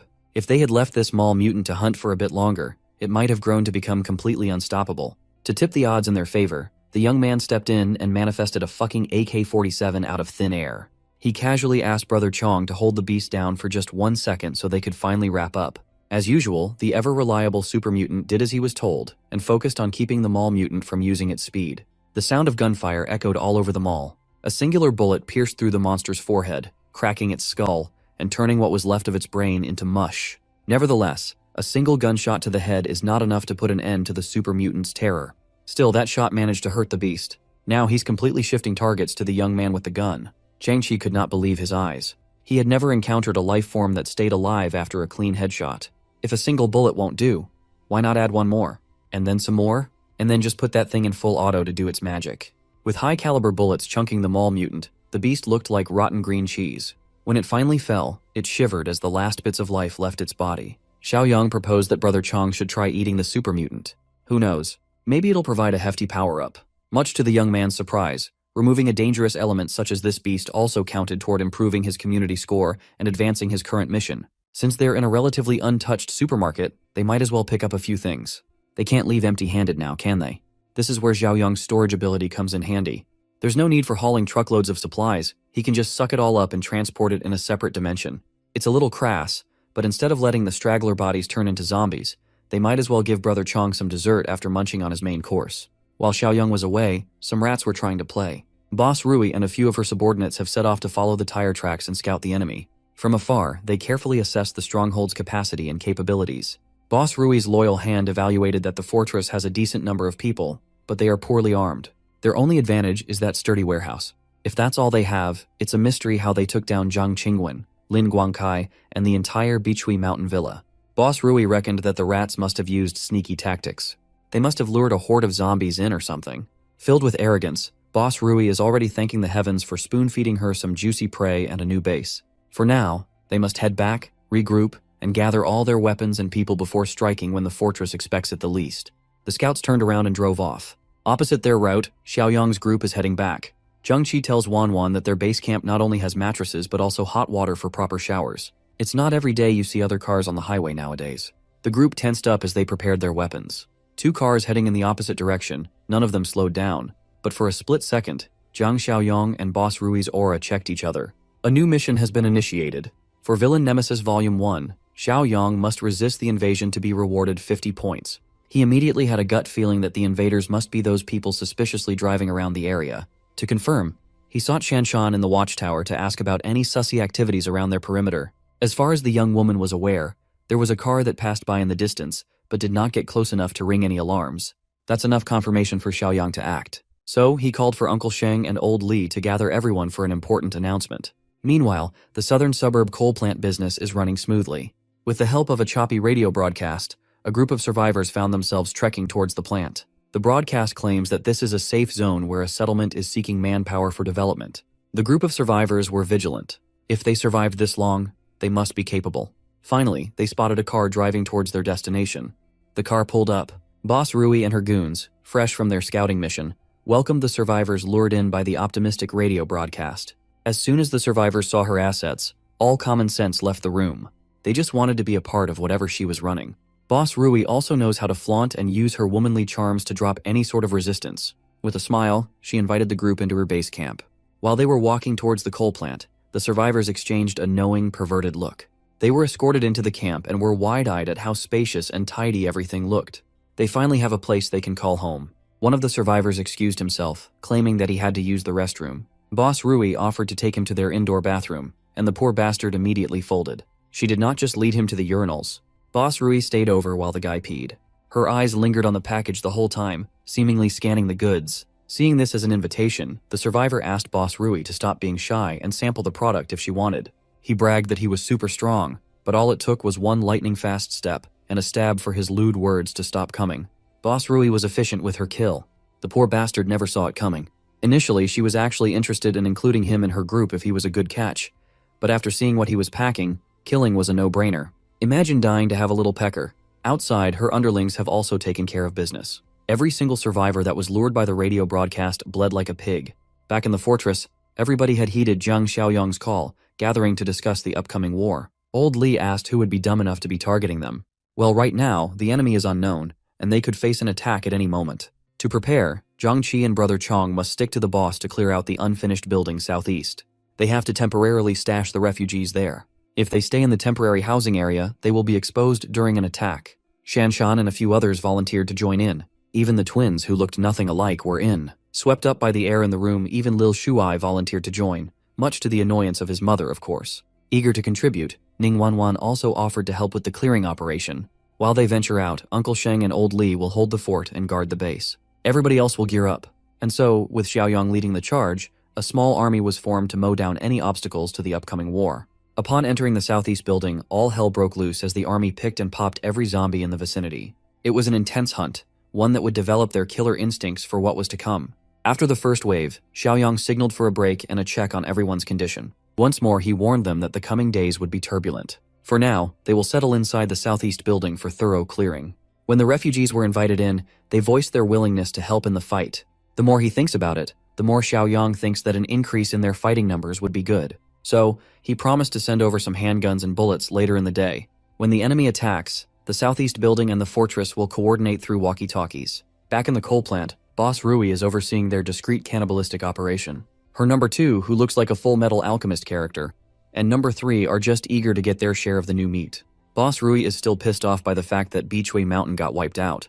From now on, they would have to find food for themselves. Of course, number 2 and number 3 were not happy to hear that. Thankfully, they already know who to visit for a payback in the east suburb. Tomorrow morning, Boss Rui and number 2 will lead a team to wipe those normies out. Back in the fortress, the operation halted for the night, and Zhang Xiaoyang was free to check on the system. With 46 points in the bank to spend, he's eager to check on the new daily crates. Opening the store, he was surprised to see a level 2 awakening power supply crate worth 25 points. There's also a level 2 farming crate and a level 1 sugar, oil, and protein crate. Just the 2 level 2 crates would cost him 40 altogether, but he's willing to splurge a little. Upon opening the most expensive crate he's ever bought, he was granted the Overload skill. It allows him to boost his physical stats by 25%. After the boost ends, he will enter a weakened state. With his already astounding physical strength, a 25% boost would push him to the realm of superhuman. He would essentially be capable of unleashing strength 8 times greater than an average Joe. Xiaoyang is just itching to try this new ability out on someone or something. The night passed quietly, and a not-so-quiet day started. A whole fleet of cars, trucks, and bikes embarked from the southern suburb coal plant, heading to the east. For one last time, Boss Rui reiterated the attack strategy to her boys. First, they will drive through and kill the exposed refugees outside. Once number 2 goes in to break the door, everyone will come in with their modded vehicles as cover for suppressive fire. Speaking of number 2, this starving weirdo can't even be bothered to put on a shirt. While the enemy inches closer, the fortress is on high alert. Old Li took his position at the highest elevation. It has a worse view than the watchtower, but he'd be invisible from below. Xiaoyang put him up here because Old Li worked as a sniper for a few years before becoming a cop. Old Li scratched his head and corrected him. He was just a temporary fill-in sniper for a few months. Nevertheless, he was good enough to consistently hit his mark within 500 meters as long as the wind played along.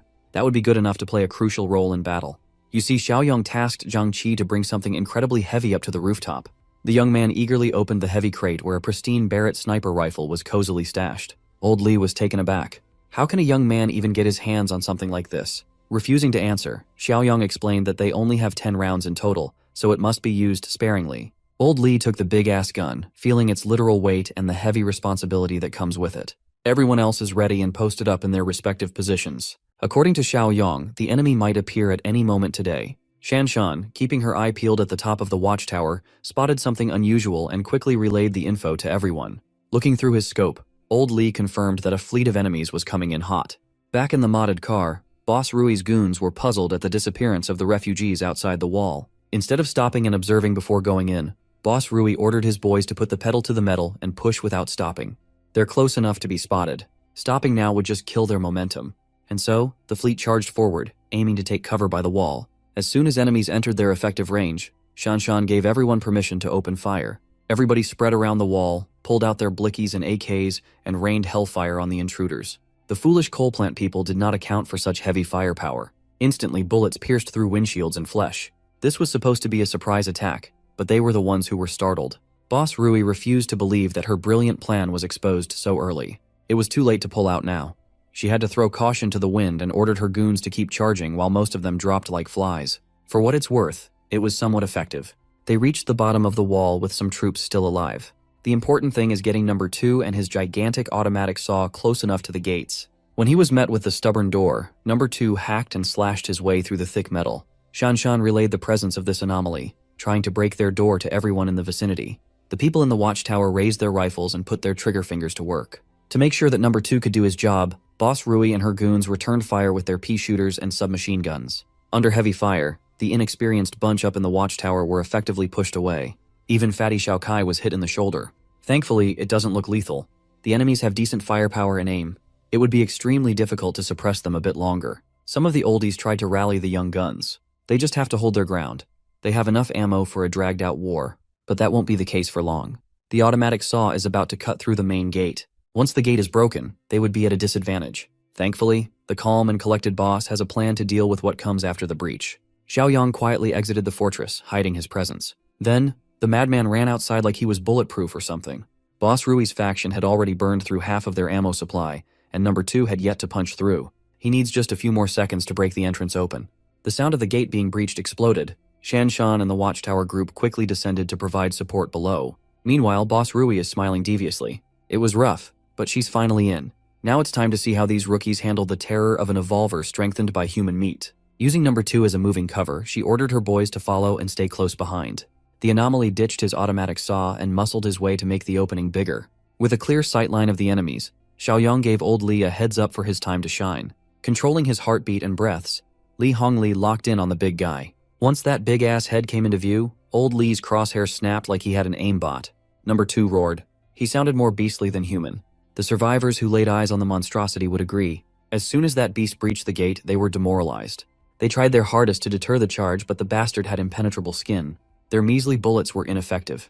Number 2 barged in and tanked the rain of lead without needing a Kevlar vest.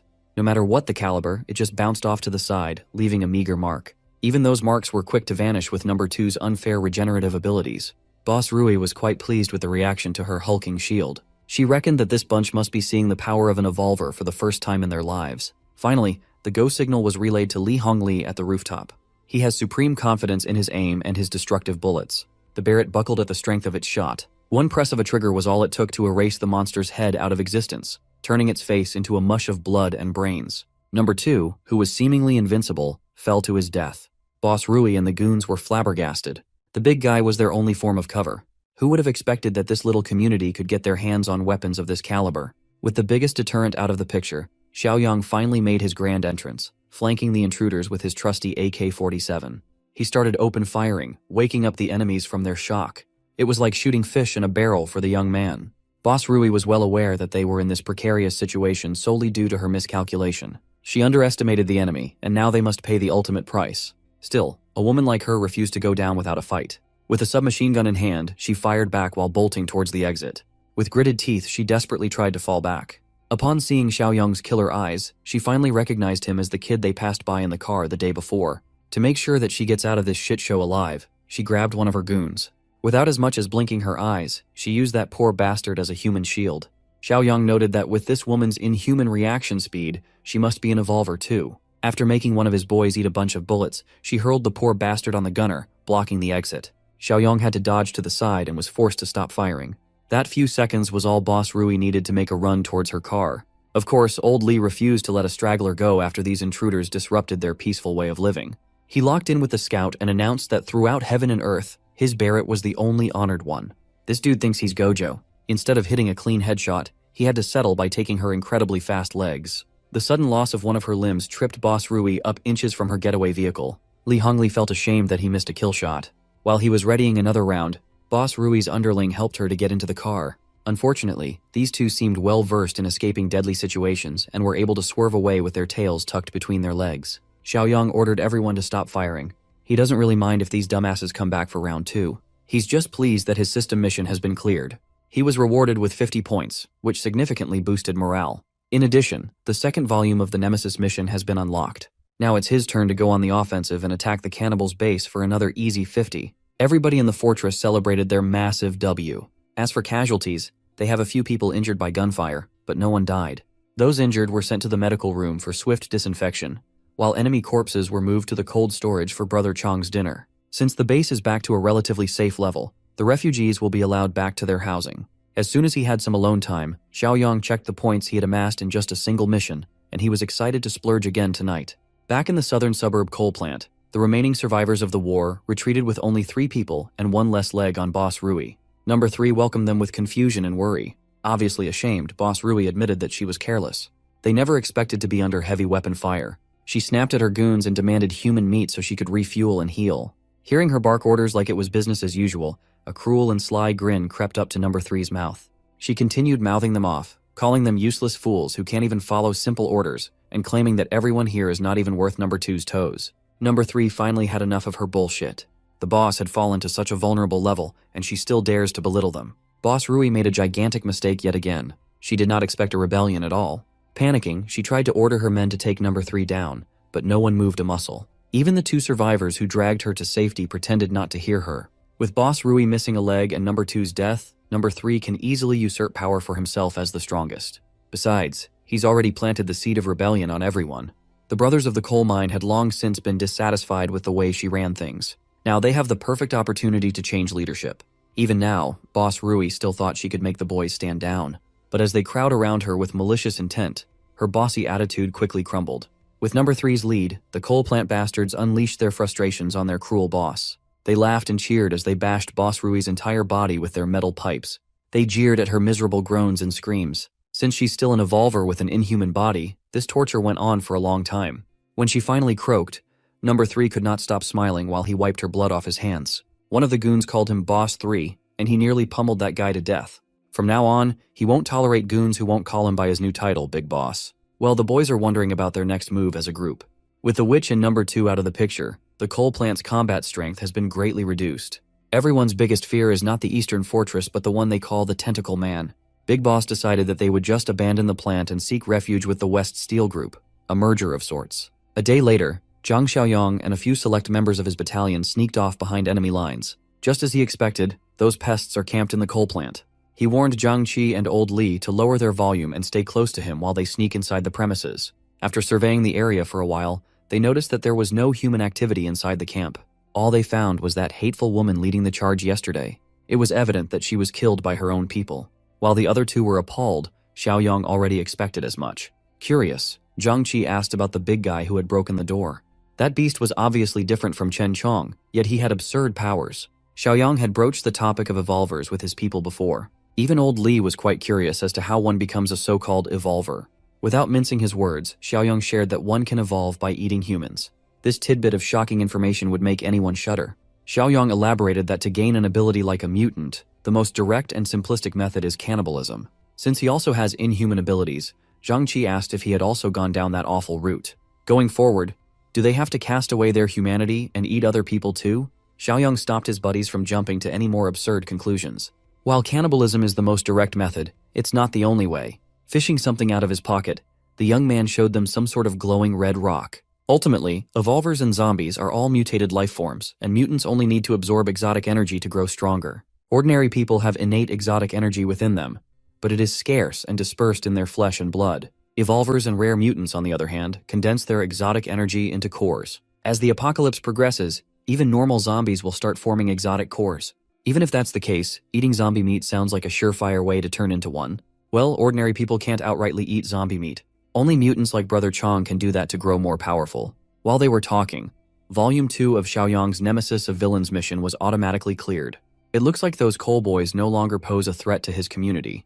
While Xiaoyang was distracted and busy looking at his system window, a zombie almost got his ass. Thankfully, he has superhuman reflexes to jump out of harm's way. He calmly disposed of the zombie with a drawing of the knife. Funnily enough, the zombie he slashed open can serve as a perfect demonstration of his point. He fished out the zombie's core out of its body. Since the zombie population has been growing, hunting season is about to start. With 2 cores in his hands, he offered Zhang Qi and Li Hongli to get a jump start on their evolution. Zhang Qi still felt a bit ambivalent about eating something that came out of a zombie's body, so he let Old Li take both cores. After much deliberation, Li Hongli's desire to become stronger overcame his fear and uncertainties. He munched on 2 cores at once like a fat kid in a buffet. Old Li immediately felt the changes in his body as the cores did their magic. He felt more incredible than he ever felt in his life. Xiaoyang had to remind him that being an evolver didn't mean he'd be invincible in this apocalyptic world. Taking that advice to heart, Old Li assured the young man that he wouldn't get reckless. With the crisis averted, it's about time to head back to camp. While the good guys are on the way back home, the bastards are just pulling up to the West Steel Mill. As they entered the perimeter, one of the watchdogs stopped them from going any further. Big Boss Number 3 casually introduced himself as the representative of the coal plant. Still wary of the group, the watchdog told them to wait while he reported to West Steel Mill's leader. After much deliberation, the coal plant boys were allowed inside the neighboring faction. Of course, the big bosses of the steel mill immediately asked what was up and where Jing Rui and Number 2 were. Number 3 made up a story about being attacked and losing Boss Rui and the big boy. Hearing that bit of information piqued the interest of the bald steel mill boss. He ordered his men to take the coal plant brothers and their third boss to one of the safe houses. Meanwhile, Baldy convened with his partner and quietly devised something devious. Number 3 and his goons were stashed away in the so-called safe house. Even now, he's still correcting his men about his new title. He was so focused on such trivial things that he did not notice how sketchy this whole situation they put themselves in was. One of the boys pointed out that they were likely not in some sort of safe house. If you look around, they are surrounded by iron bars and locked doors. It's basically a prison. Before they could figure out what was really happening, the watchdog from outside barged into the room. He sternly asked everyone to come outside. When they were granted an audience to speak to the steel mill bosses again, it looked like the entire plant was present. Number 3 carefully chose his words and asked what was happening. The lady boss immediately deduced that Number 3 did something underhanded and betrayed Boss Rui and that the crime must be punished. Number 3 quickly tried to dispel Boss Peng and Boss Ling's accusations, but it was way too late for that. Boss Ling is not buying the excuse for misunderstanding, so she called her watchdog Li Cheng over to share some information. This guy went to the coal plant and saw Li Jingrui dead in the cold, hard ground of the courtyard while Number 2 was missing. There were no signs of struggle in that place. The most reasonable explanation is a betrayal that went grim, killing the former boss. Even with all the facts laid down, Number 3 still chose to deny the allegations. In this new world, solid evidence is no longer a thing. You could get punished for anything and everything without proper trial. Honestly, the West Steel Mill would have wiped out these coal boys if it weren't for Boss Rui's abilities. With her out of the picture, Number 3 basically entered the den of hungry lions. One of the goons desperately tried to plead for mercy, even offering information just for a chance to be saved. Boss Ling let the goon talk, wholly disinterested in whatever the guy might offer. The snitching goon gave her intel regarding the settlement in the east, ripe with supplies where the boss and Number 2 were defeated. When asked if the settlement compares to the steel mill in strength, the goon estimated that it would be about equal. Baldy and Boss Ling can't just brush aside a real threat nearby. The snitch added that those Eastern Fortress people don't know how to become evolvers yet, and not a single person has evolved. Li Chung listened intently to the snitch and was quite puzzled at the mention of evolvers. Baldy Peng is having a hard time believing that Jing Rui would lose to a bunch of normies, so the snitch explains that they had heavy weapons, the kind that could kill someone like Number 2 in one shot. Boss Ling was quite pleased that they gained a bunch of useful intel. Still, she is ruthless, and is not in the business of rewarding rats. When she passed down the kill order, the coal plant brothers' blood ran cold. They screamed and begged for mercy until none of their voices could be heard. The last bit of the coal plant faction was wiped out. Baldy Peng is quite worried now that they know about the eastern threat nearby. Boss Ling thinks it's prudent not to attack right away because of those heavy weapons. It would be wise if they could evolve further to ensure success. First, they will send scouts to confirm if those people really are noobs that have not evolved yet. Meanwhile, Zhang Xiaoyong is just chilling in his room, fiddling with his system window and browsing what he can get with his 126 points. Much to his surprise, there was a level 2 black tech supply box ready to be purchased for 50. Without hesitation, he bought everything in the shop, leaving him with 71 points left. The sugar, oil, and protein supply crate gave him 500 kilograms of premium lotus root powder, some cocoa butter, and cooking oils. But the real steal was the plus 20 physical enhancement serum from the black tech box. His fiddling was interrupted by a knock. Shanshan entered the room to inform him that they caught a suspicious person lurking around the perimeter. Xiaoyong got off his ass and moved to check things out. Zhang Qi and Old Li apprehended the sussy man, and he kept on insisting that he was not an enemy. He just wanted to talk to the fortress leader. Once Xiaoyong arrived, Mr. Seuss finally opened his mouth. He politely introduced himself as Xu Axing from West Wind Steel Mill. At the mention of that place, Uncle Song was alerted. As far as he knows, West Wind is in the southwest. It's one of the largest steel mills in the area, and just like the coal plant, it has become a survivor settlement. That spot is about 3 kilometers from the coal plant. If it's that far, then why would Mr. Seuss here go all the way to the fortress? Xu Axing puffed his chest and asserted that in this chaotic world, survivors should stick together. So, his leader sent him to find more settlements for recruitment purposes. Xiao Kai refused to bite on such an obvious lie. This man has been lurking around in circles and drawing a map. When the map was pulled out of his pocket, Xu Axing smiled awkwardly. Just to make sure that he's not being played, Xiaoyong activated his mind's eye. Seeing through Xu Axing's soul, it's obvious that this dude is looking at him with disdain. You see, our boy is not soft. He pulled out a gun and shoved it at Axing's forehead without batting an eye. At this point, everybody knows how things work in the apocalypse. It's disrespectful that this guy thought he was an idiot. If Xiaoyong does not hear the truth, Mr. Seuss can kiss his brains goodbye. Seeing the young man's dead serious gaze, Axing gulped. Still, he doubled down and insisted that he was not lying. His faction is just trying to be cautious. Xiaoyong pulled Zhengqi aside and asked if Axing had seen Brother Chong before. Thankfully, he hasn't. So Xiaoyong ordered his men to let Mr. Seuss go and let him walk on his merry way. In addition, the young man even returned the hand-drawn map. Xu Axing was overjoyed, thinking that his phenomenal acting worked. He bolted out of that walled fortress before the boss changed his mind. As he watched the obvious scout run, a sly smile crept up on Xiaoyong's mouth. He's already calculating how many system points he would get from that West Wind steel mill or whatever. From that fateful day, 5 quick and peaceful months have passed. In the West Steel plant, anxiety about their people disappearing one by one is plaguing everybody's mind. They know the culprit, but they can't do anything about it. That tentacle monster is active again, and they don't know how to respond. Some of the garbage boys heard a sound from their trash pile and were mortified. Before one of the garbage boys could report back to the mill, he met his bloody end at the tip of a sharp blade. That watchdog from before, Li Cheng, overheard the screams for help coming from the trash heap. The one garbage boy who managed to escape with his life reported the killing of his buddy to Li Cheng, blaming the tentacle monster. Mentions of that beast must always be taken seriously. This time around, it's attacking in broad daylight without warning. So Li Cheng grabbed his gun, told civilians to hide, and called evolvers with escape abilities to follow him. When they arrived in the trash heap, they immediately spotted a suspicious figure. Choosing to be cautious, Li Cheng warned his men not to engage and just escape when they're spotted. Upon closer inspection, he finally figured that the monster they had been fearing was not there. Looking at the ground, there were some track marks. Maybe the monster caught his prey and just ran off. Ever since Bichui Mountain and Southern Coal Plant were deleted, the number of disappearances continued to increase. Before, the monster would shop around different settlements. Now the steel mill is its only hunting ground. But Li Cheng could feel in his gut that the tentacle man had nothing to do with this particular incident. Back in the fortress, the advancements in the past 5 months are clearly visible. Zhang Xiaoyong had already survived longer than his last run. If this continues, rebuilding civilization might no longer be a pipe dream. Currently, his community score has soared to 38.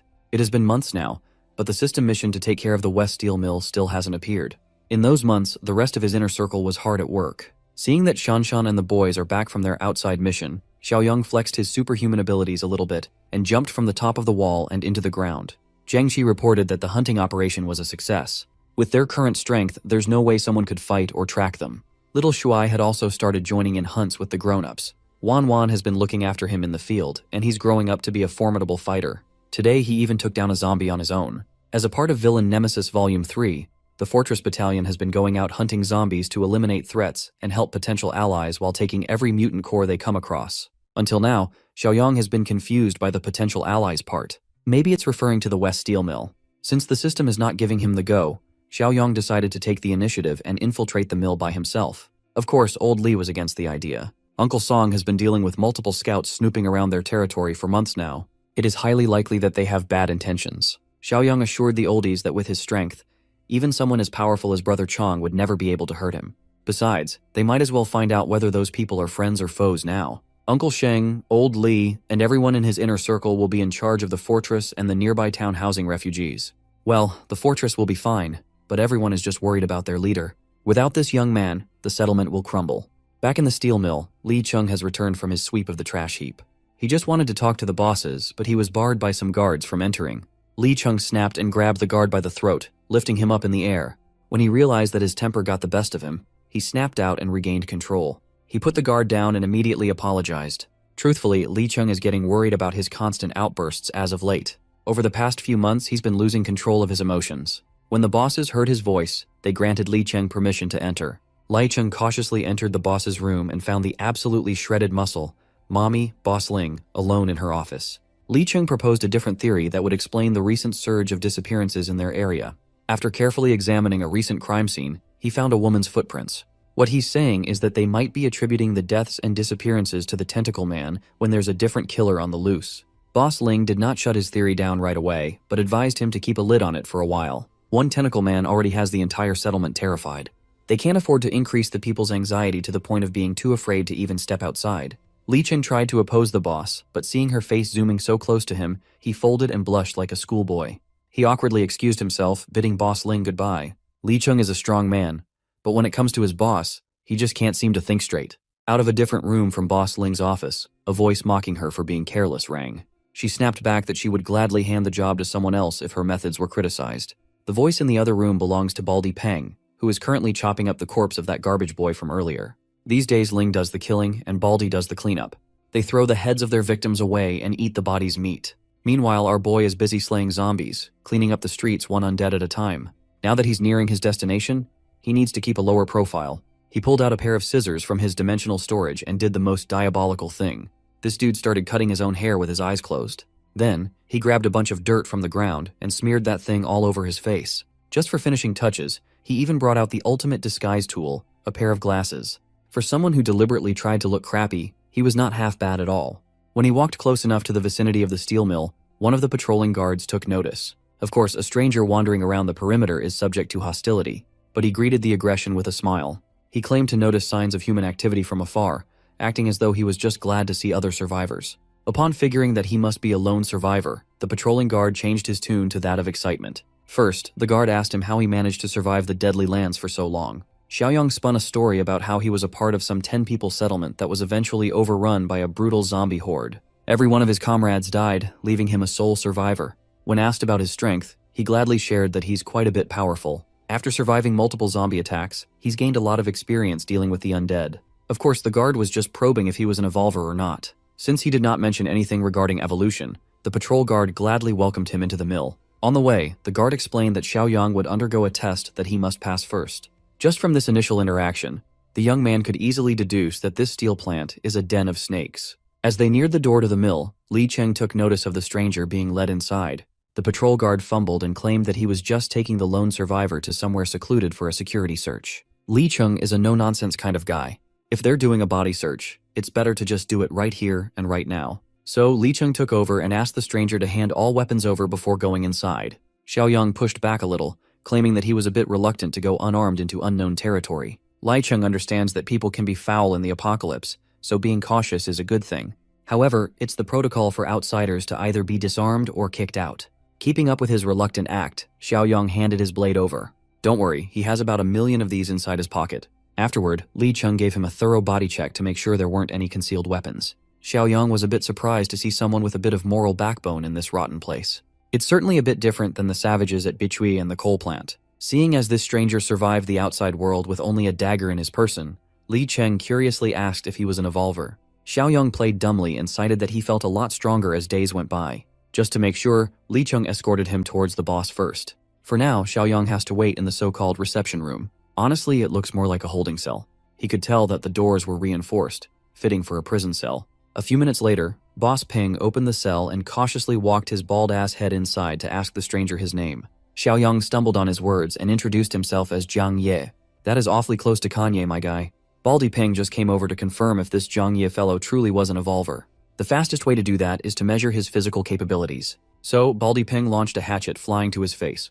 Jiang Ye casually moved his head away from the hatchet's trajectory, letting it crash into the wall. For a split second, he considered retaliating, but by the calculating look, this bald bastard was just testing him. So, he continued playing the role of a normal survivor and yelled at Baldy Peng for almost splitting his head open. Peng laughed heartily.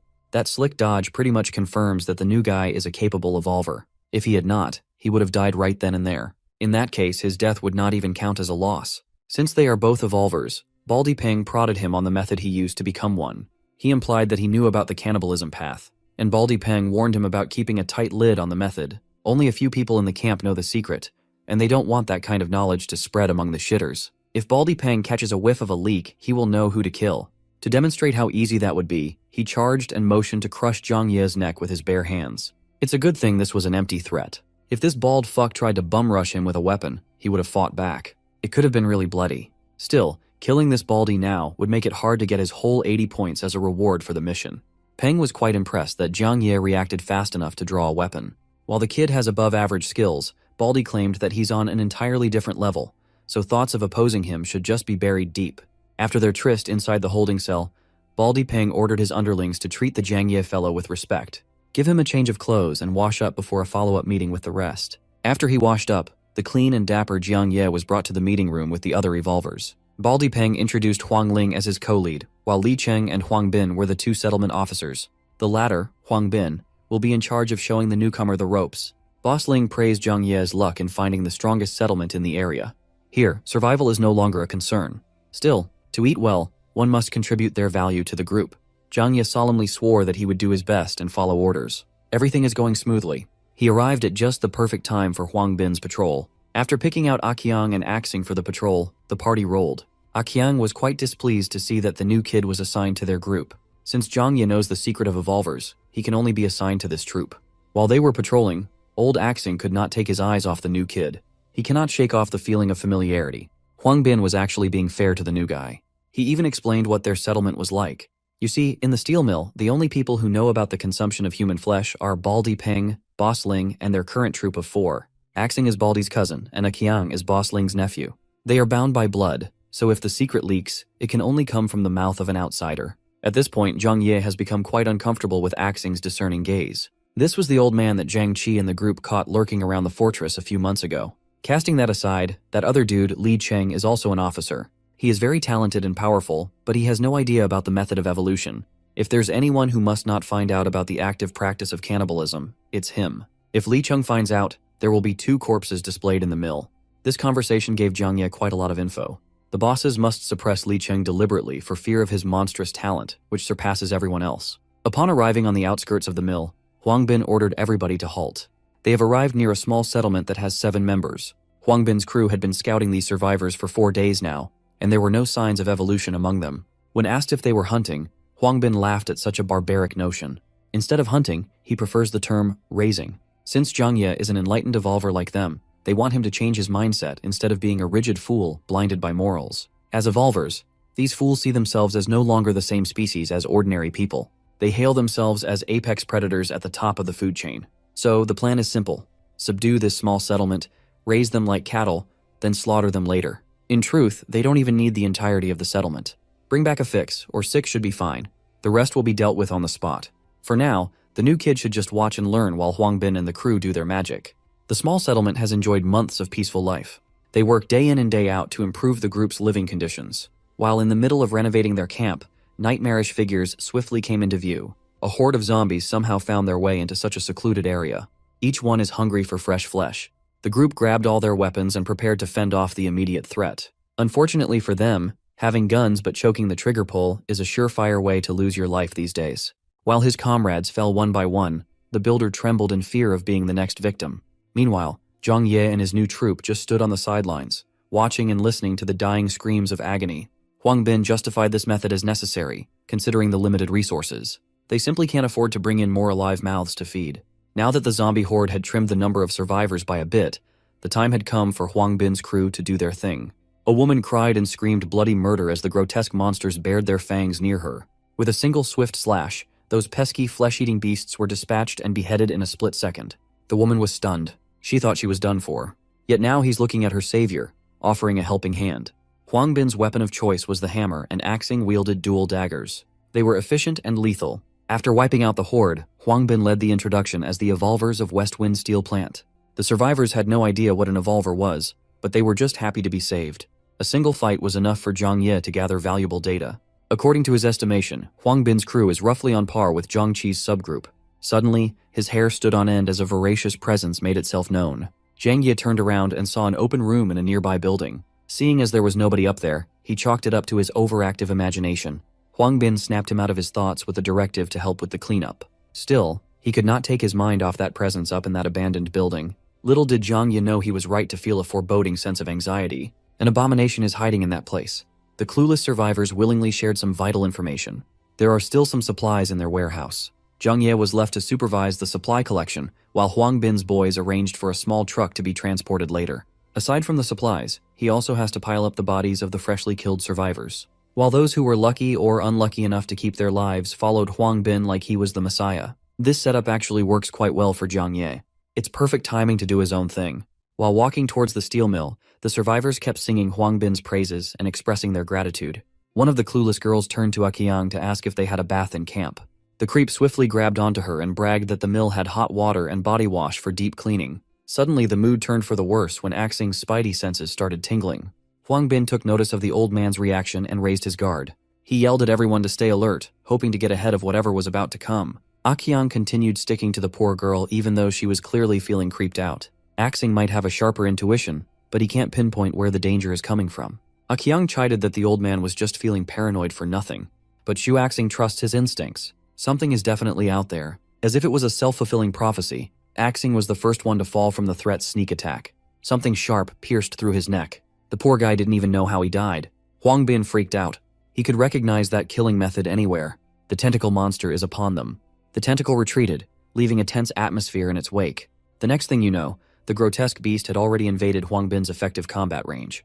While the group was being absolutely demolished by a hentai monster, our boy was peacefully harvesting mutant cores from dead zombies. Among the battalion that they wiped, 2 of the zombies actually dropped cores. That is not a bad harvest at all. He would have continued playing his role and pocketing some for himself if he had not heard the cries for help from a distance. Huang Bin is cooked. The monster got his grubby tentacles all over his body. I bet you've seen something like this before. To end his suffering, the tentacled beast tightened its grip until he leaked blood from every orifice and snapped one of his legs until the bones cracked. The survivors were beside themselves. Even Akyang, who was acting like a hotshot just a while ago, looks like he's about to cry for his mama. As if sensing that he was the only remaining threat, the monster's aggro shifted to the only evolver left. Akyang slowly backed up, terror paralyzing his whole body.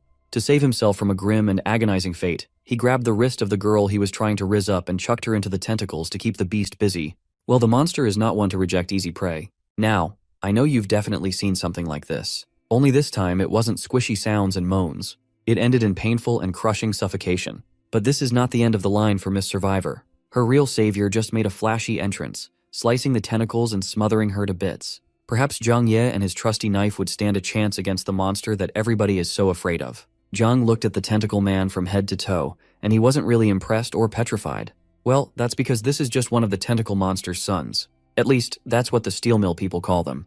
You see, the tentacle monster can often be heard muttering the word son, and it has the uncanny ability to transform normal zombies into tentacled atrocities. Even Boss Baldy Peng and Boss Ling would struggle against a tentacle son alone. Akyang was sure of that, so he's just trying to find the perfect chance to run. He yelled at Zhang Ye to hold off the beast while he called for reinforcement and booked it out of that place with all his power. Following his lead, the frightened survivors also made a mad dash away from the monstrous threat ahead. Zhang Ye could practically taste the betrayal in Akyang's words. That coward really just tried to sell him out.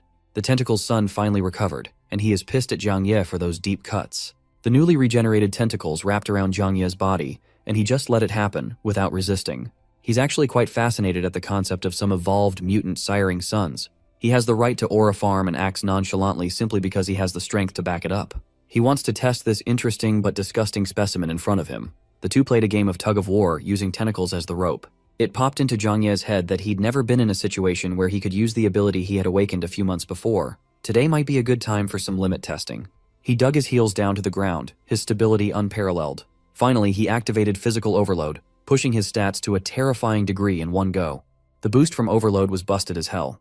Before, he was barely maintaining a stalemate in a contest of raw strength. Now he's practically dragging that ugly-ass tentacle son across the pavement. When it got close enough, he stopped the brutal dragging with a tap of a foot. The beast was incapable of making intelligible sounds, but its roars had turned subservient, no longer domineering. The only survivor who did not run away watched the scene unfold. Her eyes were wide in disbelief. A seemingly normal young man eviscerated the beast that took out a bunch of competent fighters with his bare hands. By the time Zhang Ye was done with this ugly thing, its limbs, head, and body were torn to pieces, separated, and trashed. Zhang Ye approached the woman to ask if she was okay after almost getting crushed to death. Seeing all the monster's blood covering his face, the woman screamed in terror. Knowing what he's capable of, she realizes that he's the real beast. Zhang Ye wiped the blood off his face, smiled, and assured the lady that he was not a monster. Meanwhile, led by Akyang, the rats that scurried all the way to the mill finally arrived at the gates. At the entrance, they were met by Baldy Peng, Boss Ling, and Li Cheng. They were puzzled as to why Akyang looked so haggard and where the rest of the crew was. Akyang urgently relayed what happened and how Huang Bin and Axing were snuffed out by the tentacle son. Li Cheng was the only one who asked about the new guy. Akyang counted Zhang Ye out, thinking that there was no way a noob would survive. Hearing that his cousin died like a dog, Baldy Peng was reasonably upset. He did not know where to place all his rage and blamed the incident on the survivors. Baldy massacred the entire group right then and there, letting his hatchet taste blood. They cannot afford to act irrationally at this point. Thankfully, Baldy got the anger out of his system after slaughtering a few randoms. Interrupting the commotion, a bundle of tentacles hit the ground, stealing everyone's attention. They looked up to see the familiar face of the newest addition to their mill. Zheng Ye and the lady he saved arrived not long after Baldy's outburst. Li Cheng was equally pleased and impressed that the rookie came back alive. Not only that, he pulled up with the biggest flex, a girl, and a bundle of tentacles as proof of kill. He explained how he killed that meager tentacle son and avenged the boss's relatives. After pulling off something this big, the co-leads are beginning to reevaluate the new guy. Breaking the silence, Zhang Ye requested some vehicles and some men to come with him to clean up and retrieve the spoils. While he was doing his assigned job, the bosses were grilling a Qiang about what really happened. This time, this damn roach still refused to believe that Zhang Ye solo killed a monster strong enough to one-shot the rest of the Evolver crew. As far as a Qiang knows, even a team-up between Baldy and Boss Ling would still result in a drawn-out bloodbath against that thing. Baldy is just going off of his initial evaluation of the young man. Someone who didn't even get into a proper fighting stance in the test should not be this strong. So, Boss Ling rationalized that the tentacle son must have only gotten the kill because it relied on an ambush. Either way, they can't let someone as strong as the new guy stick around, especially with how close he's been getting to Li Cheng. Boss Ling heard a very distinct footstep and shushed everyone. Li Cheng knocked and entered the meeting room with some ideas for the bosses. First, he extended his condolences for Axing and Huang Bin's passing. At this point, sudden deaths have become a normal part of living. Well, Li Cheng just came over to propose that they make Zhang Ye an officer for his impeccable strength. Baldy Peng immediately opposed the idea. They don't even know that kid's background. Boss Ling stopped the bald fool from talking any more nonsense. She believes that when it comes to strength, Zhang Ye really is officer material. But the kid would have to prove his worth to convince the entire steel mill. Li Cheng countered that killing a tentacle son should already be enough proof. Well, since they're on the topic, they could just try to give the young man a crack at the real thing. If Zhang Ye could kill the tentacle monster itself, they would be killing two birds with one stone. Li Cheng heatedly argued how unfair that would be. Even the two bosses combined can't accomplish something so difficult. Boss Ling assured Li Cheng that this was not a suicide mission.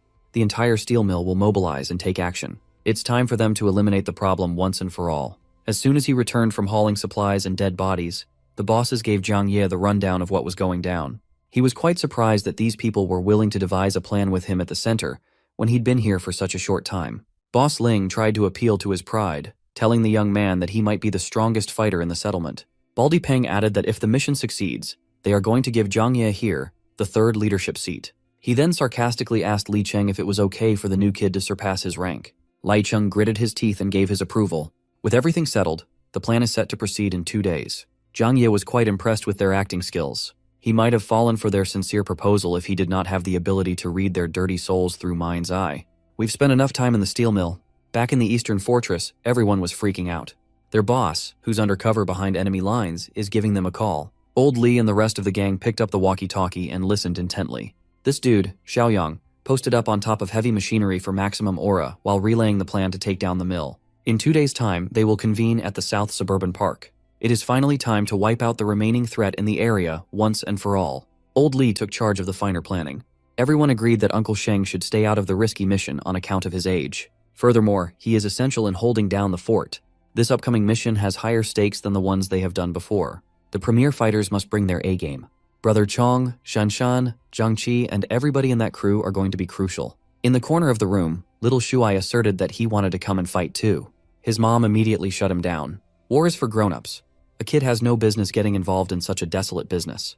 But she had never seen her son in the field when the crew did their hunting runs. Little Shuai is no slouch. Even among the core team, the kid is not weakling. Old Li needs every capable hand he can get. Besides, in this day and age, it's better for little Shuai to gain experience early. 2 days passed quickly, and the day of the hunt has arrived. Baldy Peng and Boss Li led everyone to the last known location of the tentacle monster.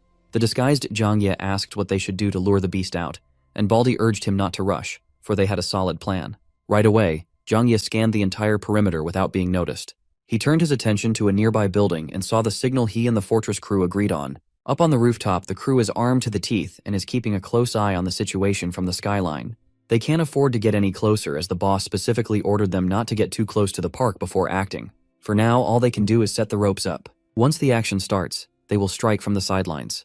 Downstairs, Boss Ling called one of the malnourished porters who was carrying supplies.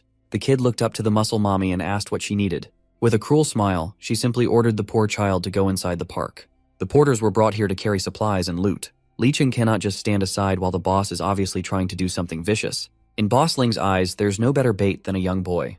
The creature is always muttering about a son. They might as well give it one. Then, she promised that she'd rescue the kid from danger once the big fish showed up.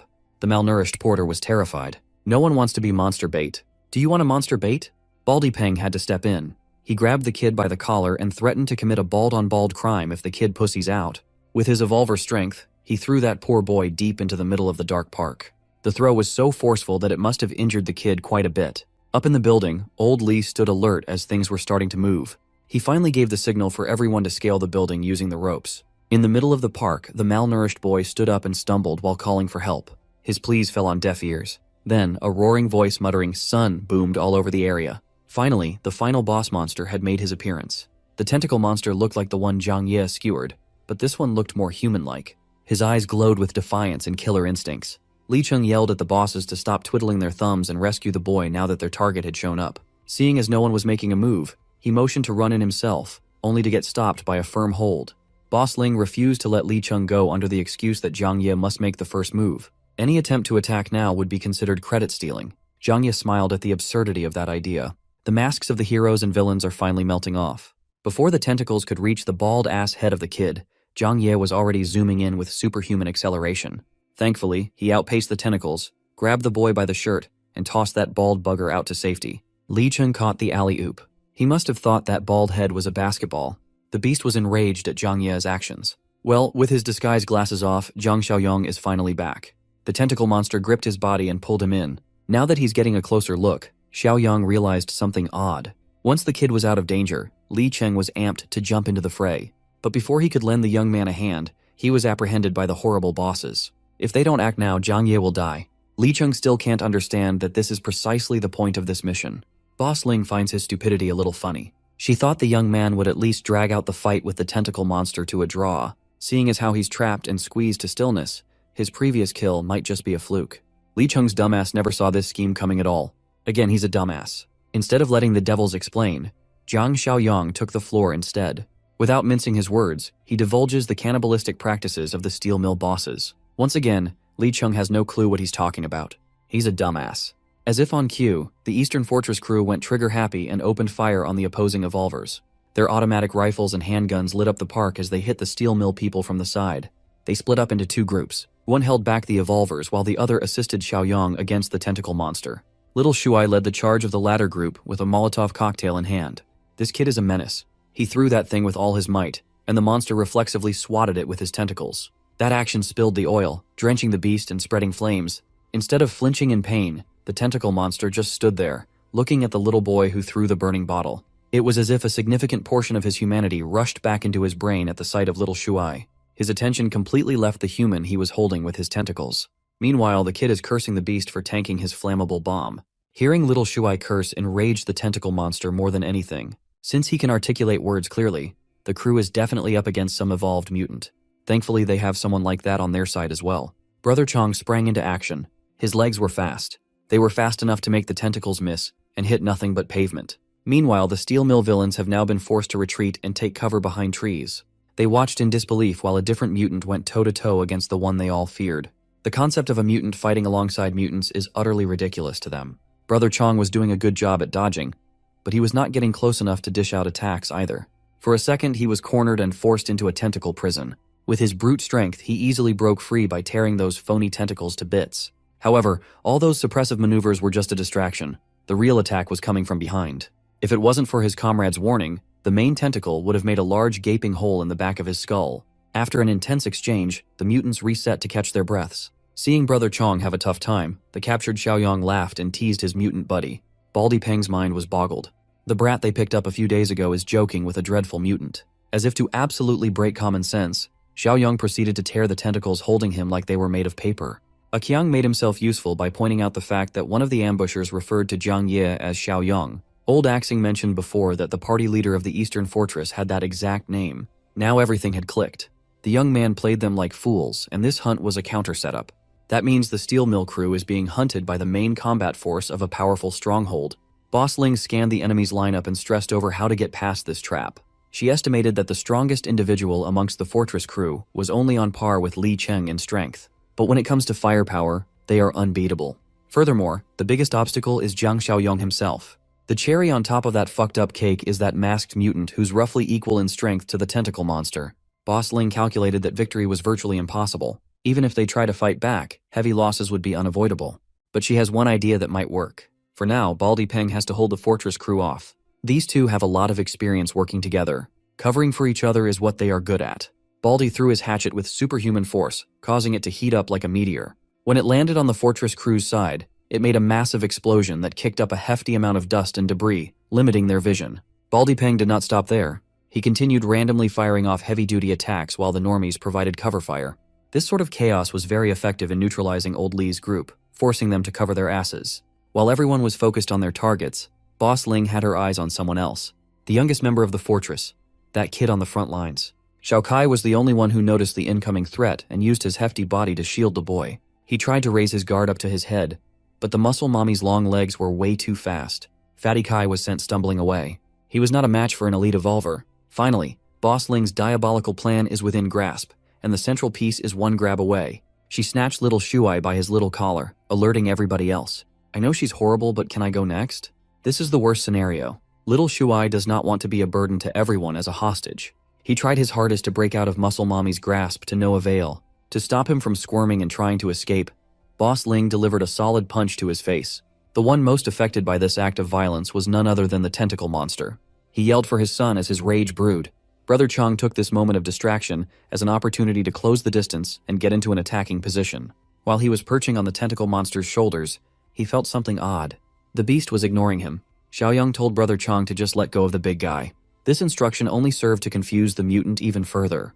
Well, Xiaoyang could see that the monster was ready to risk his life for something very important. Right now, getting in his way would not be smart. With hands wringing little Shua's neck, Boss Ling hissed at the fortress crew and threatened to make the boys head roll if they didn't put their weapons down. The ever-so-noble Li Hongli pleaded to change places with the kid. Seeing how shaken and desperate the fortress crew was, Boss Ling felt great about her hostage targeting. If anything happens to little Shuai, how the hell are they supposed to face his mom back in camp?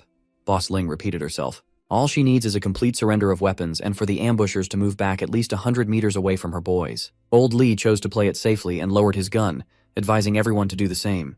They have no leverage. Muscle Mommy is not done barking orders yet. Next, she wants the masked mutant to take out the tentacle monster once and for all. She was so high on her newfound authority that she failed to notice the incoming attack.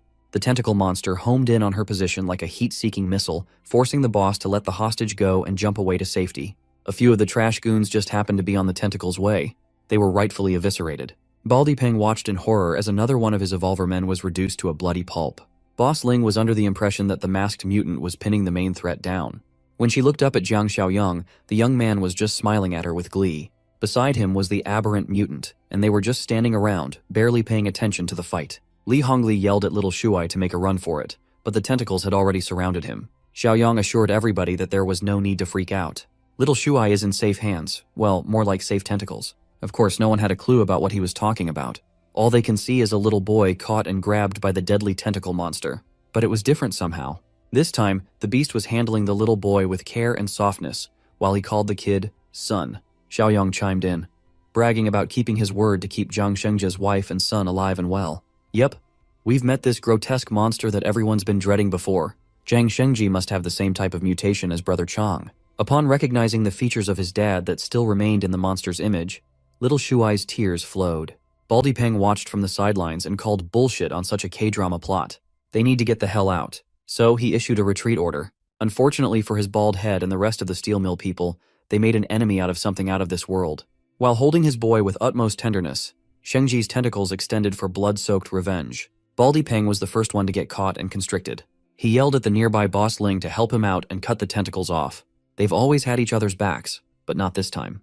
Huang Ling, the coward, made a beeline for the trees, hoping to escape with her life intact at the cost of abandoning everybody else. She is well aware of the disparity in strength between them and the monster. Her only way out is by using Wang Depeng as a sacrifice and hoping that he would hold out long enough. Unfortunately for Muscle Mommy, even that plan would never work in this situation. She was simply too slow, and those tentacles are really good at groping. Her ankles were unexpectedly grabbed, which led to her smashing her face on the pavement. Boss Ling's glasses were destroyed, and so was her nose. Right then and there, she knew that the next few moments were not going to be pretty. She was dragged back into the park. Those tentacles had no regard for her comfort whatsoever. Baldy Peng watched this scene with a smile on his face. The witch tried to sell him out, so imagine how vindicated he feels now that they're in the same boat. Still, Peng wants to use everything and everyone he has left. So, He turned to Li Cheng for help. Before the dumbass watchdog could lend a hand to the boss that already betrayed him, Zhang Xiaoyang Flash stepped behind him for a quick talk. The young man had a simple offer. All Li Cheng has to do is not move, and he will be guaranteed to walk away from this shit show alive. At this point, Xiaoyang is just letting the tentacle monster do its thing, massacre and mayhem. He started with Baldy Peng, bashing that shiny dome into the ground. The first bash disorientated poor Peng. That's gotta be at least a concussion. Afterward, Shengji's tentacles made quick work of the evil bald man. He whipped and slapped with immaculate force, tearing the evolver limb from limb until his eyeballs, guts, and flesh were mixed well. With Baldy Peng out of the picture, Boss Ling is next on the menu.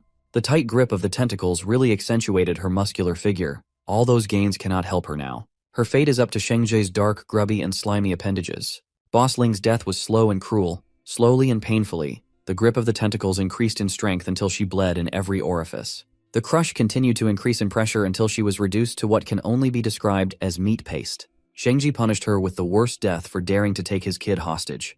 With the death of the final boss, Nemesis of Evil Volume 3 has been completed. With another 80 points in the bag, Xiaoyang's total savings are up to 151. Now he can finally understand why the mission mentioned the appearance of a potential ally. Who would have thought that he would recruit yet another mutant into the fold? Then he turned to Li Cheng. He knows that the clueless bum has some questions that need to be answered. First, he confirmed if Xiaoyang was the figurehead of the East Fortress. Next, the question burning in his mind is regarding the mention of cannibalism in the heat of the moment earlier. Xiaoyang did not mince his words. People do not become evolvers just based on pure luck. Slowly, things started to click inside Li Cheng's slow brain. He remembered the early days in the steel mill when he would look after a lady and her daughter. One day, the little girl tried asking for his supply share, some kind of canned meat. He wholeheartedly offered that thing to the girl, thinking that it was not a big deal. When realization struck, Li Cheng hit that pose when a character was about to crash out. A few days later, he offered that little girl his meat. Wait, don't call the FBI. The first batch of the alleged tentacle monster attacks happened. The lady Li Cheng had been looking after had lost sight of her child. He's now realizing that those so-called tentacle monster attacks were just an elaborate excuse to thin the herd and slaughter their own people. It made him feel sick. Those fucking canned meats distributed among decent fighters were filled with human flesh. Those steel mill bosses turned him into an evolver by deceiving him into being a cannibal. Li Cheng wanted to rage. He pounded on the puddle of blood and goo that used to be his boss. He punched and screamed his heart out, letting the crimson hue paint his body. When exhaustion hit, he looked like he just came out of the womb. Then, he turned to Xiaoyang, baring his fangs, and asked if the young man also got his superhuman powers through such an abhorrent practice. Li Hongli stepped in to defuse the situation and clear the air. They are not cannibals. They know more than the average survivor. With Xiaoyang's intel, they know of other ways to gain power. He passed a mutant core to Li Cheng. It's better to show the secret than to explain. Mutant cores are not as common as human flesh, but they are far more potent and carry no side effects. As far as side effects are concerned, Li Cheng must have experienced the symptoms too. After evolving through cannibalism, the evolver tends to have a hard time regulating intense emotions. They become more prone to outbursts and committing violence. Unfortunately for Li Cheng, there is no going back to his old life. All he can do now is stop munching on human flesh so the twisted urges won't worsen. As for Shengji, Xiaoyang is just glad that the father and son have been reunited. When asked if he could speak clearly, Shengji replied with a string of gibberish that was hard to decipher. All he can do is throw vague words together, but Xiaoyang seemingly understands him well enough. Like Brother Chong, even though the mutation damaged the speech center, Shengji's mind is still reasonably intact. Right now, bringing the loathsome tentacle monster back to the base would surely scare the people. Thankfully, Shengji has become used to the city as his lair. He's just glad to see his son safe. For that alone, he's at peace. He called Xiaoyang super high IQ. That's his way of telling someone they are clever. Now that all threats are eliminated, the remaining people at the West Wind Steel Mill are left without a leading figure. Perhaps Li Cheng should take the mantle. However, he cannot trust himself at the helm after finding out that he has become a cannibal. To compromise, Xiaoyang assigned Li Hongli to take over the supervision of the steel mill, and the cop gladly accepted. As for Li Cheng, the young man swore to keep watch over the demon in his heart as long as he joined the fortress. While the bloody business in the park was wrapping up, something intense is happening in the nearby border of City S. A group of survivors are under attack. They are being chased by a bunch of bizarre creatures under a green haze blanketing the city. They had to make a bunch of tough decisions. They had to abandon those that were beyond saving. When the wiry plant bastards are upon you, running is the only option. And so, that's what they did. They ran and never looked back. Those who were left behind were subjected to an agonizing end. As the thick green smog bellows, the plants continue to take over. When they were done with their victims, the poor survivor was unrecognizable. After a few moments, a corpse taken over by seemingly sentient plant monsters rose. City S really needs a gardener. The number of survivors thinned as they ran away from the plant mutants. But the remaining lady's lungs had given up. Her man tried to force her to continue running or be torn apart. Suddenly, eerie sounds echoed from nearby. Upon paying closer attention, they determined that it was the sound of wind. That means they are close to the forest edge. Well, the exit is ahead, but the mutants are hot in their heels. They cannot afford to dawdle and waste any more time. The couple in the back tried to hype each other up. Victory and safety are in sight after all. After a few more minutes of running, the light from the forest edge was finally visible. Due to no fault of her own, the lady was caught by a loose vine moving on its own like it had eyes. The vine wrapped around her neck and lifted her up in the air, blocking airflow. That green appendage belonged to a giant Venus flytrap mutant, hungry for bigger prey. Everything happened so fast. Her upper and lower body were separated like Aaron Yeager's mom. Her lower body dropped to the ground. At least she wouldn't need shirts anymore. Her man crashed out like a crazy person, calling Xiaotong her virgin girl and whatnot. The dude is a weirdo. The group has no time to grieve. The plant mutants are close enough that their gurgling sounds have become audible. The leader of the troop had to slap the dog shit out of the crash-out dude to bring him back to Earth. Xiaotong is dead. They can't do anything about that. Now, it's up to him if he wants to join his girl in the afterlife. In the end, the group made it out of there, entering a different city. The plant mutants continued chasing, moving as slow as proper horror villains. What they lack in speed, they make up for in numbers. They look like the Last of Us zombies low-key. The survivor leader continued running in circles until he found a place he recognized. He's positive that they've just entered M-City Wilderness Park. What's strange was the lack of any and all signs of activity. It's like the park had been neatly abandoned, undisturbed by humans or zombies. With what happened in their last settlement in S-City, it's no surprise that the neighbors have evacuated too. On a random street and a random street pole, the group found someone hiding and not doing a good job at it. Since the figure did not attack, they assumed it was human. So, they politely asked where the evacuation point was. Well, the guy they're asking for directions is the farthest thing from a human. It was Jiang Shengzhe, the tentacle monster. When he showed his tinted skin, dark eyes, and wriggling tentacles, the survivors realized that they were idiots. They thought Shengji was like those mindless plant mutants that had been haunting their dreams. The bums continued another round of running until they were certain that the beast was away. They deliberated on the possibility that the areas outside the forest have also fallen. Then, the hunters that have locked onto their scents have shown up once more. The gods must hate these dudes. They are sprinting marathons left and right.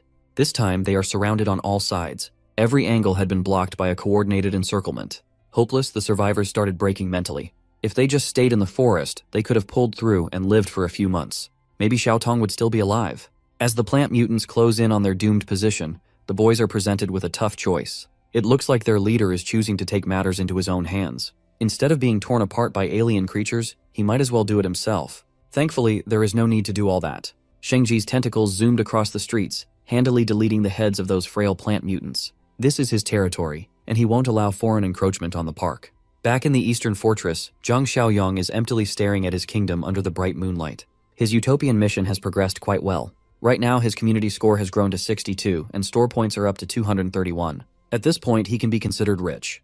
When you have points to burn, checking the daily shop is a treat.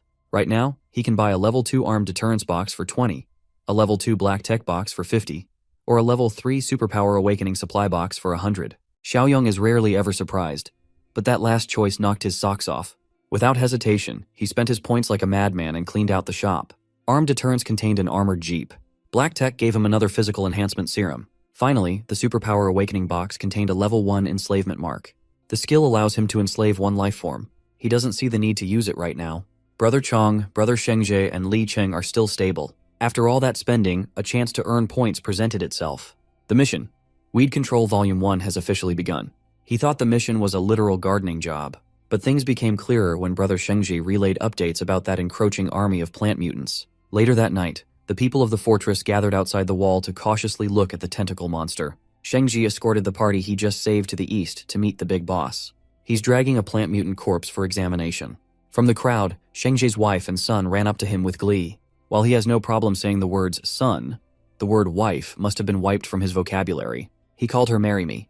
To this day, Xiaoyong is the only one who has no trouble translating his broken speech pattern. The reunion of the family was bizarre and sweet. Tears were shed and hugs were shared. Xiaoyong immediately got down to business and examined the shriveled mutant corpse. Shengji tried to explain what happened, but he did not have enough words to form a coherent story. So, the leader of the survivor troop stepped in to elaborate. They came from City S and were forced to run away because of these mutated plant creatures. While City M is also unsafe, it's in far better shape than City S. On the way to the fortress, the new group passed by a lot of zombies roaming the area. Xiaoyang sent one of his men to retrieve his new armored jeep, parked 2 blocks from the base. Tonight, he wants to see the border between the 2 cities. Using the armored jeep and the survivors' guidance, they reach the place without a hitch. It's only been a few hours, but the vines have already grown a lot taller, covering more ground. To get a better understanding of the situation, Xiaoyang wants to venture deep into the jungle. Survivor Bro just got out of that hellish place, so it's understandable that he's against going back in.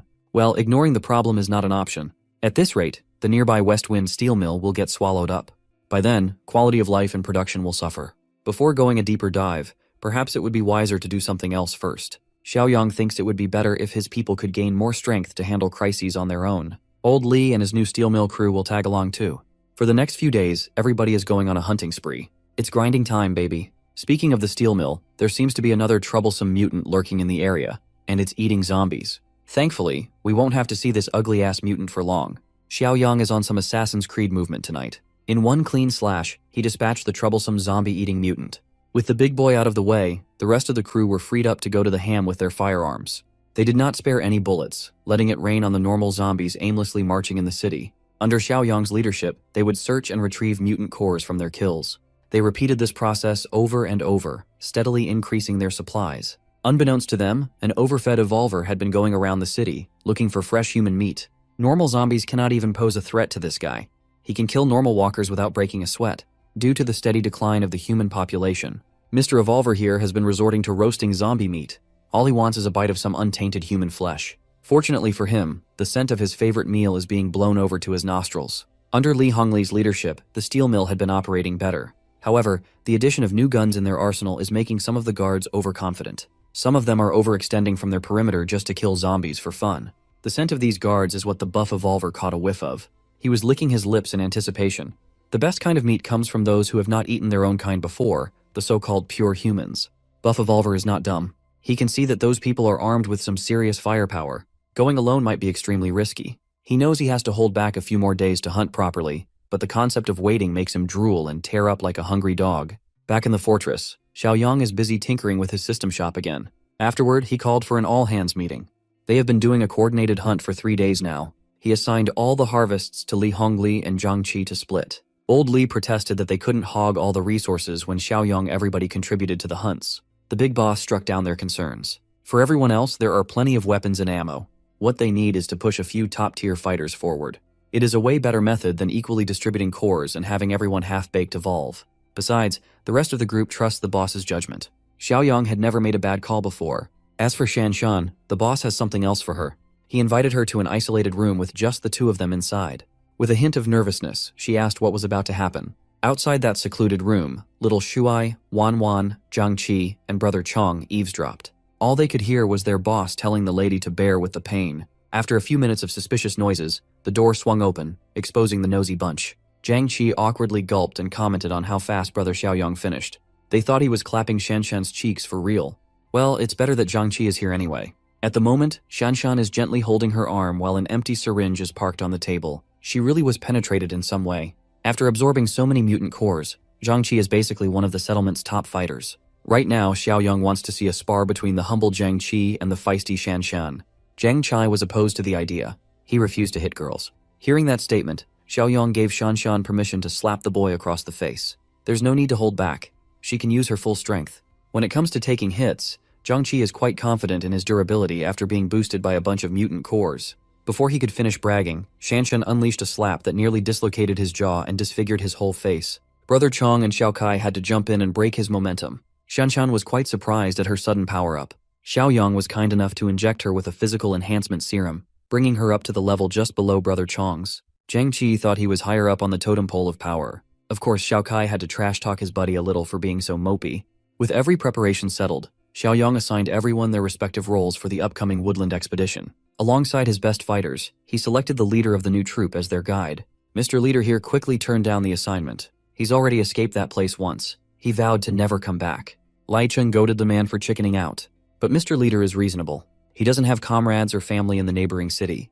He would gladly stay in the fortress to work as a laborer, away from danger. So, the guy who lost his girl stepped up to the plate and volunteered to be the guide. In western suburbs, buff evolvers are combing through buildings for someone. Day by day, his brain is functioning slower and slower. If he doesn't get fresh human meat soon, it will only get worse.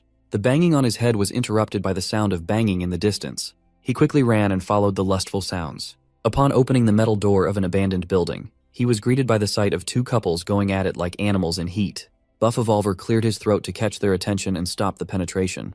The foursome immediately recognized him, but they were not happy to see him again. Buff Evolver assured them that he did not come to this place to steal anything this time. In fact, he came over to share information. The women did not trust his worst at all. Everybody here had bitten the bullet and embraced being half-monsters. There is no point in lying. Buff Evolver swore that he was not lying. He found a community of pure humans, saw that they were armed to the teeth, and now he's asking for help to hunt. The half-monsters crowded him with their equally buff bodies, evaluating his every word and action. In the end, the half-monsters agreed to trust the words of the thief this once. If the bastard lied, they could just eat him instead. Just like that, he was accepted into the group. With her kitty hanging out, the redhead half-monster welcomed the new addition to their group with something tight and warm. Buff half-monster is not one to turn down such a generous offer. While something freaky was happening inside the city, Xiaoyang's group had officially entered the border.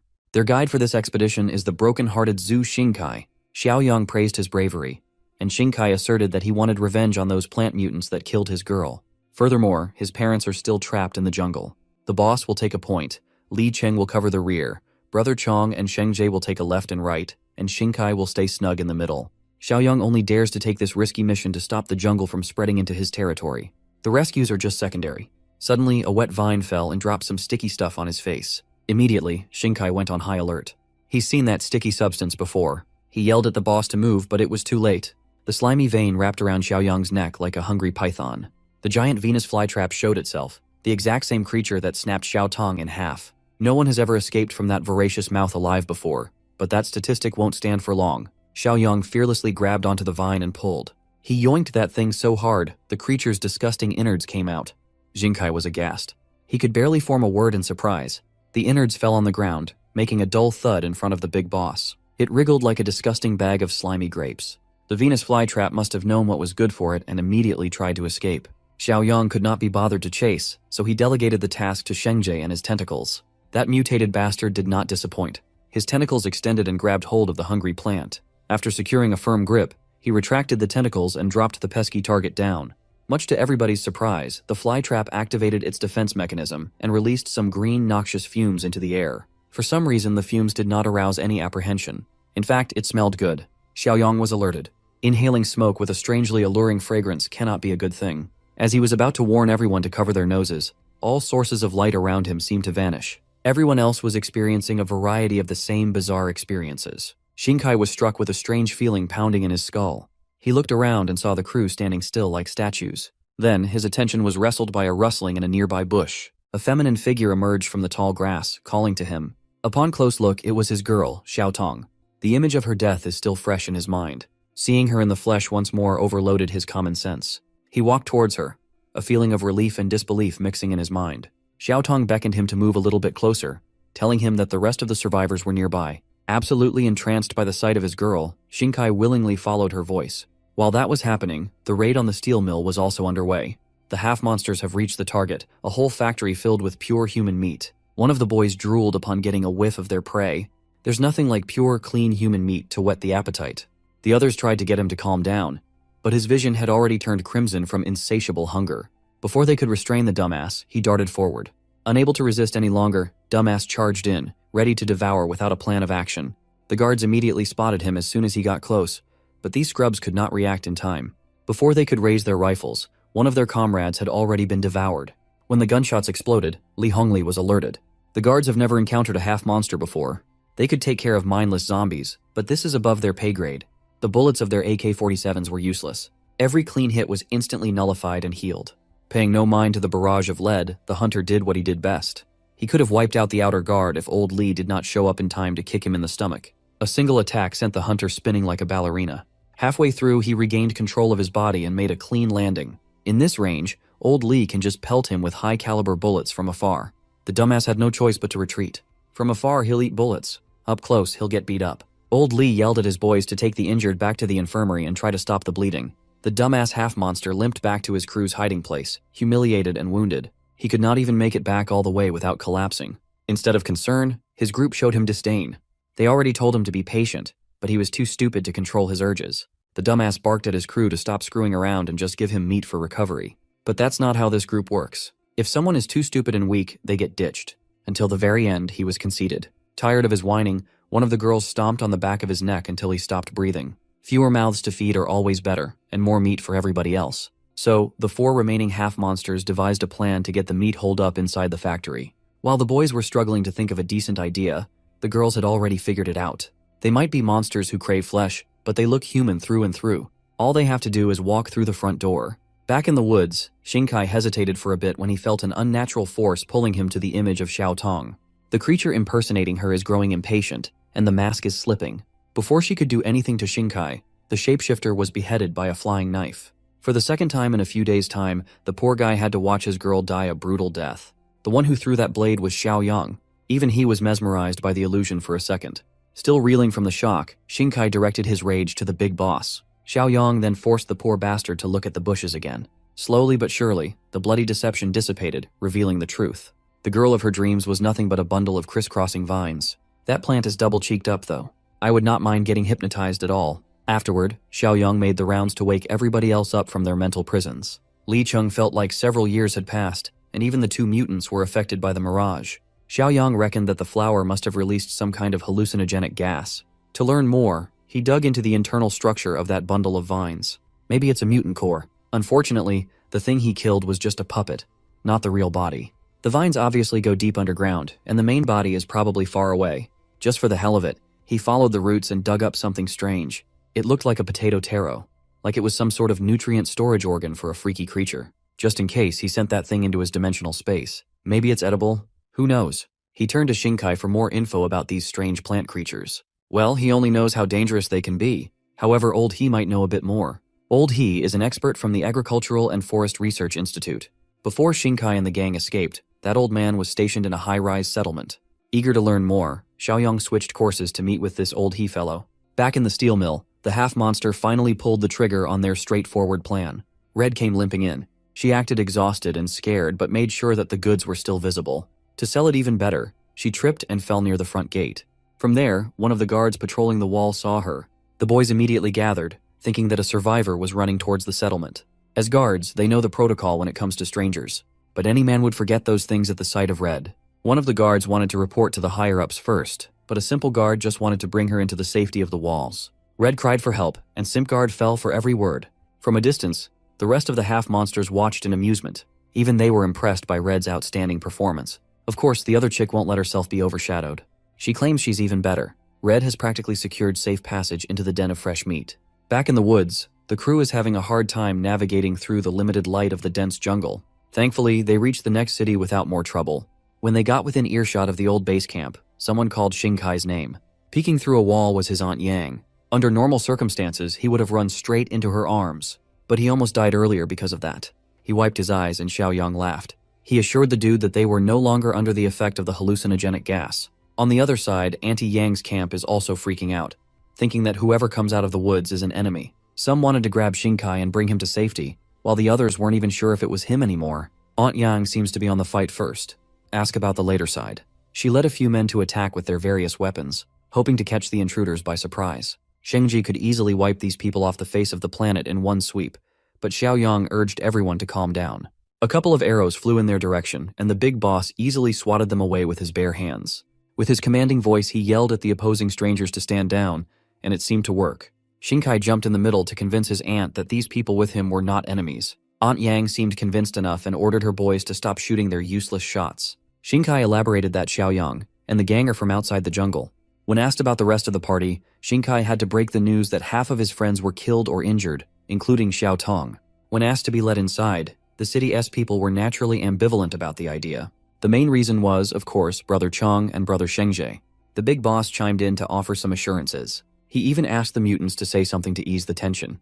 Brother Chong removed his mask and asserted that even if he's ugly, he's actually very gentle. Shengje, on the other hand, flexed his muscles so that everyone could gawk at him. Xiaoyang was embarrassed. He thought the two would act normally. After much deliberation, Auntie Yang finally permitted them entry. Back in the steel mill, Shanshan Akira drifted to the front gate to check on their people in the west. He radioed Old Li to open the gates. Before going in, her sharp senses picked up something hostile lurking nearby. It was faint, and it came as fast as it went. The half-monsters quickly retracted their bloodlust and continued hiding. Old Lee personally opened the door for Shanshan. Once she was inside, the half-monsters could finally breathe. They almost got exposed. All three of them sensed that the girl was an evolver, a pure evolver at that. They never thought it would be possible. Regardless, all they could think about was how good she would taste. Furthermore, eating an evolver would surely grant them a huge power boost. Shanshan went straight to the infirmary to check on the victims attacked by that madman earlier. Xiaoyang put Shanshan in charge of carrying the infection inhibitors in case something like this happened. Old Lee felt hesitant. His men have been bitten for hours and are yet to exhibit any symptoms. It's highly likely that the guy who attacked them was not a zombie. There are so many questions in the air, and Red asserts that she has the answer. She alleged that in the western suburbs, mutated people have gathered to hunt humans. Old Lee had never seen Red before, but it sounds like the woman knows what she's talking about. She cried and added that those mutants are worse than zombies. They are intelligent and hungry for flesh. According to her, she barely escaped the grasp of one after coming across a bike. To Old Lee, it sounds like Red led the damn problem into his lawn. Red profusely apologized for causing trouble, and the simp guard immediately backed her up by condemning Old Lee for passing blame. Li Hongli cleared up that he just wants to know everything he can about the enemy. So, Red warned everyone to get ready for another wave of attack. Seeing as the poor woman doesn't even have clothes on, Old Lee urged her to get some rest first. While the rest of the group petered out of the room, Shanshan was the only one keeping a close eye on that newcomer. She can't quite put her finger on it, but something about Red rubs her the wrong way. In the end, she attributed it to the paranoia and stress, given how heavy his responsibilities are these days. Back in City S, the group had finally reached the high-rise located in an area covered in green smog. Xiaoyang asked why the survivors did not use a more convenient location with stronger structures nearby. Well, that's because staying low on the ground is a death sentence in this city. The green mist gets denser the lower you go. Breathing in this nasty stuff for too long will turn a normal human into a plant mutant. Only buildings with 10 floors or higher are safe as the fog is thin enough. Everybody took the stairs and continued talking on the way up. At the top of the high-rise, Xiaoyang finally met up with Professor He. They gave the rundown of the situation outside the jungle and the problems in the other city, lowering morale. After explaining the mutant situation, Xiaoyang invited Brother Chong and Shengji to come in and meet everyone in the high-rise settlement. As for T-City, B-City, or abroad, there is no available information out there. Up to now, there are no signs of organized rescue. Everyone is on their own. Xiaoyang brought out the weird potato he dug up earlier and asked the professor what he knew about it. Professor. He calmly identified it as the tuber of those plant mutants. It is edible, and the high-rise people have been living off it for a while now. If not for the food shortage, they would not have dared to eat something that looked so freaky. Nevertheless, good survival food is an impactful discovery. Their meeting was interrupted by an emergency happening right outside the building. Looking out the windows, one can see a ton of plant mutants gathering and surrounding the high-rise. They identified the enemies as something called flower carts. Hearing that term turned Professor He's expression dark. Flower carts might become the cause of death for everyone in this building today. The professor raised his voice and demanded everyone's attention. Women and kids must climb up to the top floor and lock themselves in sealed rooms. Everyone who can fight must take arms. Professor. He would rather let a few survive than let everyone die. His people listen to him. They are willing to lay their lives on the line for the settlement. Professor. He reckoned that Xiaoyang was still young, so he should join the others in hiding on the higher floors. The big boss scoffed and assured the professor that he'd be just fine. In fact, he's a little curious about what kind of monster could scare everybody this badly. Professor He warned everyone that if they failed to reach the flower cart's core body in time, everyone would be as good as dead. You see, the flower cart can control other plant mutants. It likely uses something akin to pheromones and can launch large-scale organized attacks. Its main body must be nearby, and it is pissed. Much to the professor's panic, Xiaoyang opened the window to the room. He pulled out a rifle out of thin air with the intent to test the enemy's strength first. From the top floor, he sniped the encroaching plant mutants one by one. As expected, those buggers are incredibly resilient. They can regenerate fatal injuries in just a moment. Still, Xiaoyang wants to test the limits of that overpowered regenerative ability. He focus-fired one of the mutants, turning its body into Swiss cheese from afar. Like the other ones, this bullet-ridden insult to Mother Nature stood strong, but it only held on to dear life for a bit before collapsing on the ground. Going by that experiment, it seems like killing one of those bastards requires 2 magazines. It's hardly a good trade, so it's no wonder everyone's so scared. Nevertheless, Zhang Xiaoyang has a near-infinite supply of weapons and ammo stashed in his personal dimension. Pulling dozens of crates out of thin air was shocking enough. But when the young man used his bare hands to pry those nailed wooden crates open, the high-rise people were befuddled. The crates contained the natural counter for plants and Molotov cocktails. Xiaoyang instructed the high-risers to use those crates in case any of the mutants slipped through the cracks. Without elaborating, the young man jumped out of the window without delay. His mutant brothers swiftly followed suit. 3 insane bastards leaped off the 16th floor like they didn't value their lives. At least their landings were cool. Each one posed for maximum aura gain as they stunted the ugly plant mutants. As soon as they entered the melee range, the eager creatures rushed in. They were met by Xiaoyang's hand digging into their wiry skulls. With one forceful pull, the big boss beheaded the first enemy that crossed him. Brother Chong was no slouch either. He was fast and strong, and his fighting style was comparable to that of the boss. As for Shengji, this dude is just pure aura and hype moments. His tentacles did most of the work, and it was bloody and glorious. Professor. He finally realizes how dumb he sounded when he urged Xiaoyang to hide earlier. Thankfully, Li Cheng was also up there to prime everyone to deal with stragglers. He took over and invited anyone confident in their skills to grab Molotov cocktails and guard the stairwell. Seeing hope for the first time in months, the morale of the high-rise residents could not get any higher. Downstairs, Xiaoyang cleaned up the remaining mutant plant that was to be disposed of. Like clockwork, he tasked his mutant brothers to search and check the bodies for cores. As for him, he's itching to personally see that flower cart thing everybody's raving about. The few stragglers that snuck past the killing machines were easily dealt with using fire. Thanks to Xiaoyang and his crew, there were no casualties this time around. While everybody was busy making sure that the high-rise was safe, our boy followed his instincts deep into the woodlands. He traversed the land like a damn shinobi, and finally found the twisted thing, the subject of everybody's nightmare, the flower cart. In the middle of the woods, the main body and the beast causing all the problems in City S is coughing the green fog. Suddenly, every nerve in his body demanded that he jump out of danger. Xiaoyang followed his instinct and avoided a one-hit kill. Such a powerful force might be equivalent to Zhang Shengji's tentacles. Still, Big Boss here has gotten pretty good at fighting tentacle types over the past few weeks. All he really has to do is outclass the thing in a contest of sheer power. Feeling threatened, the flower cart spewed a thick cloud of spores. Unfortunately for the poor beast, Xiaoyang never falls for the same trick twice. Before the spores reached him, he drew in a deep breath and held it in his lungs. While the field is filled with those nasty green clouds, the flower cart starts wriggling around like a bug. It dropped its balls, and feet emerged from underneath them. The flower cart is trying to flee with its plethora of disgusting limbs. That pitiful attempt at escaping won't work against Zhang Xiaoyang. He moved his fingers to draw a sigil and summoned the slave mark. His new power swirled around the mutated beast. A few minutes later, the people in the survivor building were alerted by the arrival of Flower Cart's true body. Professor, he was beside himself. He'll never forget how brutal that beast was with its twisted form. After parking his new slave in the driveway, Xiaoyang pulled up as if it were business as usual. He just asked Zhang Shengji and Brother Chong if they harvested every mutant core downstairs. In his own broken language, Shengji reported collecting quite a bit of cores. Brother Chong translated reliably. One of his mutant buddies talks like he's chewing gravel, and the other spouts gibberish. Listening to them is exhausting. Then, Professor, he brought up the elephant in the room. What the hell is with the flower cart parked in the building's driveway? Xiaoyang nonchalantly answered that the mutant was one of them now. To convince the survivors, he brought them out to the parkway to prove that there was no need to be afraid anymore. The old professor bit the bullet and approached the veiny anomaly. He touched the flower cart with apprehension and asked how the hell the young man tamed such a monster. Ignoring his question, Xiaoyang asked what the professor's opinion about the plant was as a seasoned botanist. The old man reckoned that although it's mutated to an unrecognizable degree, it should still retain its botanical instincts and traits. Just like in the animal kingdom, competition among plants can be just as brutal. Instead of prey, the fight for sunlight is a constant theme in their world. For example, trees were forced to evolve and grow taller to capture more sunlight, while the lower growing plants adapted in their own ways. That's why in denser forests, the thicker the canopy, the sparser the grass. His professional guess is that the flower cart evolved its aggression because it lost the early advantage during mutation. With sunlight out of the option, it had to adapt and use other living beings as sustenance. Suddenly, Flower Cart extended one of its vines, heading for Xiaoyang. Li Cheng quickly reacted and pulled out a tiny baby knife to defend his boss. Wholly unaffected, the young man asked his underling to stand down and let the vine proceed. With the slave mark in place, it is completely impossible for the thing to disobey. It turns out that the vine was heading for his spine. Upon connecting with his skin, the vine transmitted something directly into his neural pathways. Flower Cart communicated that the professor's analysis was spot on.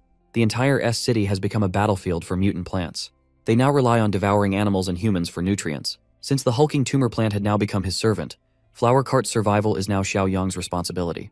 To express its gratitude, Flower Cart opened up and exposed its radioactive-looking core. As a sign of mutual trust, it willingly handed the spongy core to its new master. Upon making contact with Xiaoyang's palm, the core seamlessly integrated itself into his body. As usual, Li Cheng was worried. But this was a simple ritual to cement the master and servant symbiosis. To try out what he gained from this ritual, Xiaoyang whisked his palm out. Out of nowhere, An array of vines spawned and shot out with great impact. The vines swiftly wrapped around a nearby tree, holding it with great force. Then, with a simple thought, Xiaoyang's vine crushed the thick tree trunk into 2 pieces. Shengji was befuddled. As far as he can tell, the vines were stronger than his own tentacles. In that moment, Xiaoyang unlocked the gardener achievement, rewarding him with a hefty 150 points. While City S was being liberated, the Western Steel Mill was under attack by an unknown threat. That cannibalistic mutant redhead had been laying down hooks, and the survivors in the mill kept on taking the bait. After hearing a knock on her door, she put on a helpless look and opened her room to a man trying to deliver a late-night snack. A pretty tasty one at that. She was an expert in pretending to be the damsel in distress. The boy, on the other hand, is trying to look like the ultimate good guy concerned for the newcomer. Red provocatively grabbed him closer and extended her sincere thanks. Taking that as a go signal, the horn dog pounced at the helpless woman like a thirsty gooner. She quickly pulled back, going inside her room startled. To his credit, the horn dog apologized for interpreting the signal wrongly. Well, that wasn't the case really. Red just wanted to take this thing of theirs outside the factory on account of the thin walls of the room. Of course, the poor dude followed her. It was a hook, line, and sinker deal. Outside the steel mill walls, the two played hide the sausage as loud as they could. When they finished, his soul was completely drained. He was absolutely smitten by Red's beauty and technique. They've already exchanged multiple kinds of bodily fluids, and he never even bothered to ask for her name. Suddenly, the romantic mood dissipated when he noticed something nearby. Horndog saw a torn sleeve of his buddy's jacket sticking out of a filthy plastic drum. When he opened the lid, he was greeted by the sight of gory innards and an unrecognizable blood soup. At that moment, Red pounced at her prey, wrapping her claws around his neck. At least the poor dude had his balls emptied before getting cannibalized. Outside the steel mill, Red's group was still hanging around and hiding themselves. Musclehead got caught napping, and he was whacked behind the head. He was assigned to keep watch, and Baldy doesn't tolerate dozing off on the job. This was extremely important. They need to be ready for when Red finally gives them a signal to launch their attack. While the boys are arguing, Blondie starts to feel antsy because of Red's lack of signal. It is starting to feel like Red is hogging all the fresh, untainted meat in that mill for herself. So, the three decided to check around the factory to see any traces of that selfish bitch. With their superior sense of smell, they were guided towards the leftovers. They found the drums of discarded blood and guts. Now they're sure that Red had decided to go solo. Blondie assured the boys that there was a simple solution for this. If Red can charm her way in, so can she. Already betrayed once tonight, Baldy was naturally opposed to the idea. They already have one meat hog. Sending in another would be stupid. Musclehead had to step in to try and pull Baldy away from Blondie. She is not entirely wrong. She's their best and only shot at getting in right now. Baldy can see that too. He agreed to send Blondie in but warned her that if she copies Red, he will storm in and kill the traitorous bitches even if he dies in the process. So, after a little more deliberation, they went with the plan that succeeded earlier. Blondie put on her best helpless act and knocked at the gates. At first, the guards stationed at the front gate were up in arms with their pistols. Close to tears, Blondie gave them the spill about how she was being chased by zombies and barely escaped with her life. Upon seeing her assets, the horny guards praised their luck for getting another baddie after rescuing one not long ago. Some would even argue that Blondie has a better figure. Before Blondie was let in without the required examination, Red stormed out of the mill to warn the boys to not trust the witch. She asserted that Blondie was the mutant disguised as a human that had tried to eat her before. Red erratically yelled at the boys to shoot the flesh-eating bitch. Trusting the newcomer's words, they emptied their magazines on the lady, chasing her out of the gate. Blondie felt the bullets going through her flesh and body, leaving lethal wounds. Riddled with holes, she tripped and accidentally exposed what was under the short dress. The guards ran back inside to get some gasoline to burn her body. That gave Blondie enough time to recover a little and escape. These guards were so incompetent. There were 3 of them, and they didn't leave one to guard the body. While they reported the incident to Brother Lee and Sister Shan, Blondie had already limped her way back to her group. After spending all her energy to retreat, she slumped down to their feet. Knowing that she's damaged goods now, Blondie begged them to be spared. She even swore to do whatever they say from now on. Baldy did not even budge at her desperate pleas. They are the same kind, and they know what being compromised means. He grabbed a big boulder with one hand and lifted that thing above his head. Well, they can always come up with a new plan to secure the food in the settlement. Before he could crush her head with the boulder, Baldy's blood was spilled first. Musclehead intervened and slit the bastard's throat from behind. His bald-ass head hit the floor, and his headless body followed thereafter. Musclehead licked his blade clean, savoring the blood. Blondie thanked him profusely, and he promised to give her Baldy's arm and leg to heal just enough. As for the rest of their buddy's meat, Musclehead will feast. Blondie could tell that Musclehead acted with greed in mind. If she was the one who died tonight, Musclehead would get nothing but scrap meat. With this ambush, he gets the upper hand and the lion's share. Back inside the steel mill, the leaders are finally taking note of the increasing number of missing members. Li Hongli is stressed, What kind of leader would he be if these missing cases kept on happening under his nose? Having had enough of this mysterious problem, Shanshan decided to make her move. She surveyed the outskirts of the steel mill, hoping to see any sort of clue. It did not take her long to find the bloody drums of horror and slaughter. She brought some more armed men over, and they confirmed that their boy's torn jacket was mixed with the viscera. They even saw Horndog's shoe floating in there. Red felt as though the walls were starting to close on her. That Baldy and his gang must have dug up her leftovers and left them in the open. Shanshan doesn't see any signs of a struggle inside or around the settlement. It had been a pretty quiet night too. So, she turned to the newcomer and asked what this all meant. Knowing that she's fucked, Red's whole body shivered. She can't exactly use her usual moves on Shanshan. Without hesitation, Sister Shan drew her blade and tossed it toward Red's vital points. The cannibalistic newcomer felt her life flashing before her eyes through the tip of the blade. Before the dagger could be stabbed into her ample chest, Red collected herself and dashed out of the way with her inhuman speed. The knife sped past her and decimated some poor trees. Shanshan was the only one who suspected Red when she first arrived, and now they have confirmation. Red realized how this looked. She is completely exposed now. Her free meat scam is short-lived. Put in a desperate position, she lunged towards the nearest dude she could grab. She brought out a knife she stashed in God knows where and took the guy hostage, threatening to slit the poor guy's throat if anybody moved. Shanshan pushed back. If the bitch killed another one of their people, Red wouldn't be walking out of here alive. Red could not accept that she was caught by a young lady. If push comes to shove, she will accept death just to take a few guys with her to the afterlife. Slowly, she walked away from the crowd while continuously hurling threats to slice her hostage's carotid artery open. Once she was far enough, Red grabbed her hostage's gun and kicked him to the curb. She shot the poor guy in the ass out of spite and booked it out of the steel mill's outskirts. Maintaining her calm, Shanshan grabbed her gun and aimed with utmost precision. She pulled the trigger and managed to pop the cannibal in multiple places. Red powered through the new holes in her body while bleeding out. Refusing to let the mutant bitch off, Shanshan ran for her bike to chase. Li Hongli stepped in to discourage her from doing so. They don't know if Red has a group waiting for her.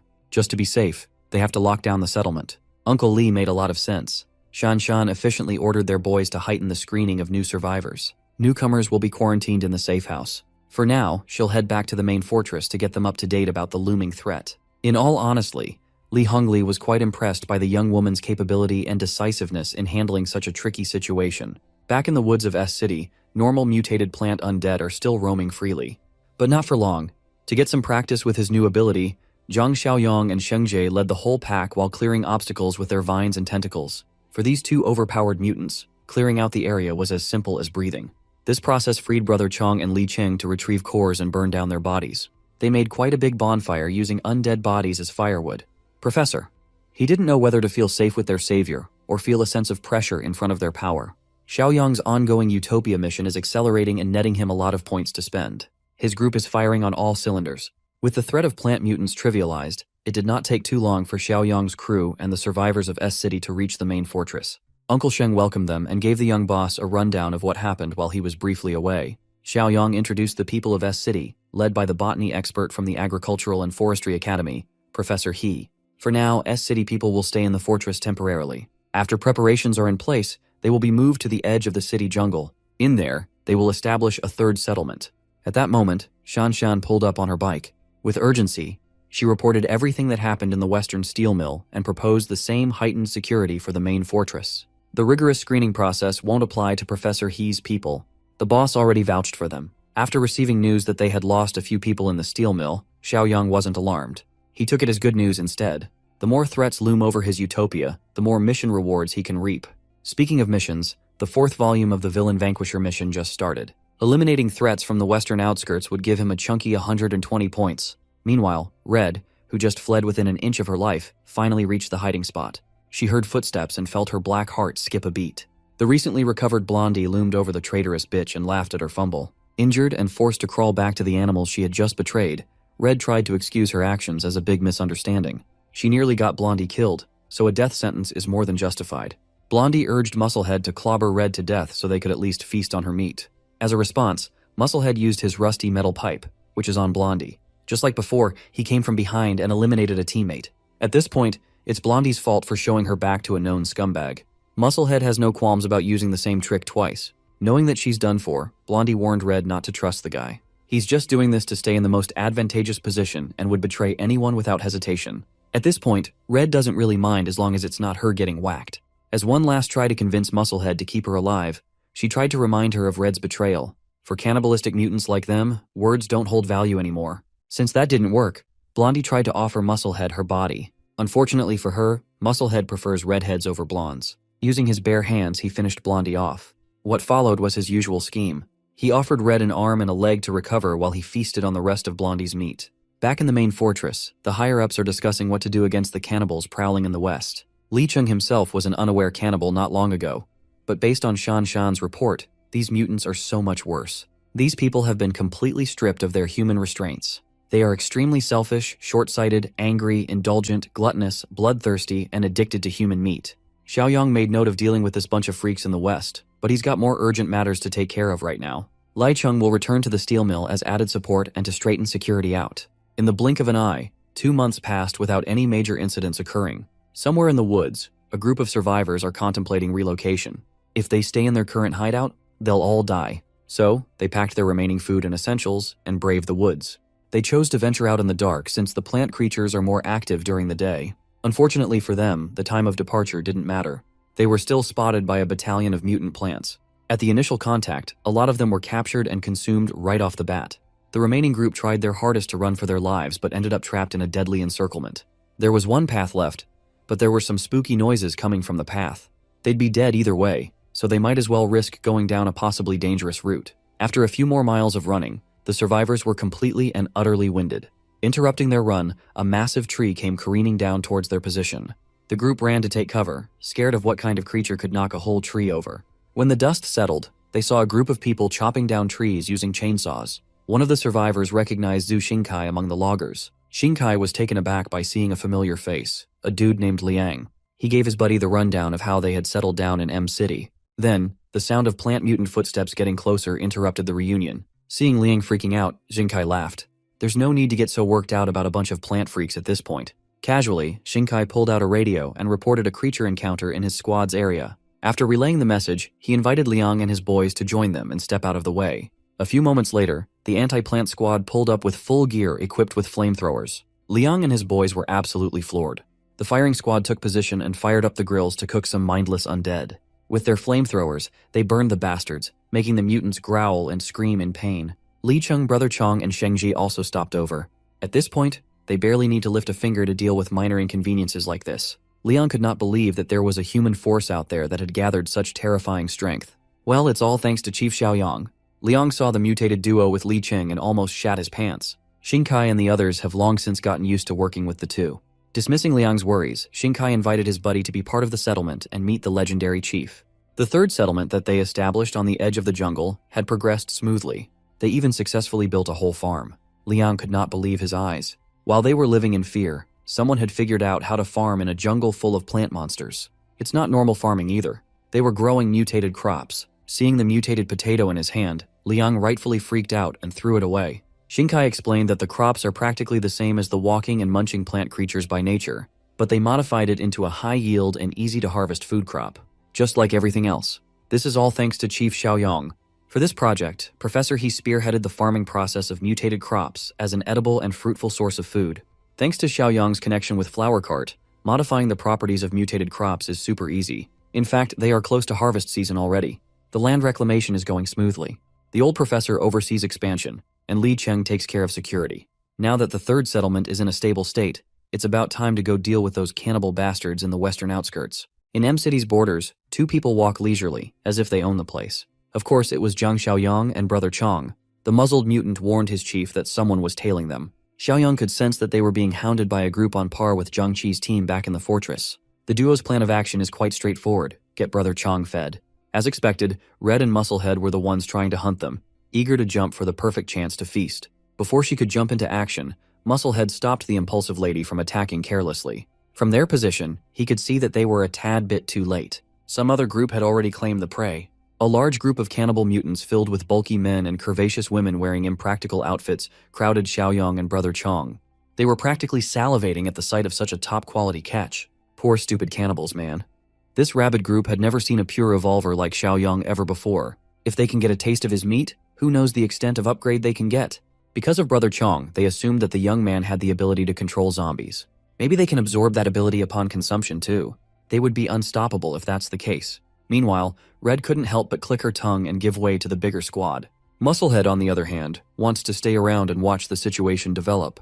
Not even a minute passed, and chaos had already erupted downstairs. Brother Chong moved like an unleashed beast as he tore through the evolvers like they were made of paper. Zhang Xiaoyang wielded his blade with finesse and undeterred calm. With every slash, he claimed heads. The dumbass squad, at least what was left of them, booked it out of that area as soon as it became clear that they were the prey, not the predators. One of the unfortunate cannibals tried to run away by scaling a nearby building, the building that Red and Musclehead were hiding in. This puts them in a precarious position. If that young man turns his attention to their spot, they would be cooked.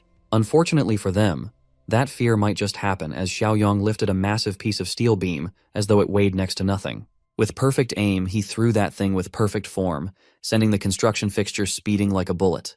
The steel beam stabbed into the poor evolver, eviscerating his body from the back. No one can take Xiaoyang's pipe and survive. Red and Musclehead were inches away from becoming collateral damage as they were painted by the evolver's blood and guts. Putting his blade away, Xiaoyang rejoiced at the sudden windfall. Since these cannibals were decently strong, they must have fully formed variant cores. Up in the building, Red and Musclehead did not dare to move or even breathe until the Omega-level threat downstairs was gone. After confirming that the young man and the muzzled zombie had left, they surveyed the aftermath and found that only 3 corpses had been eaten.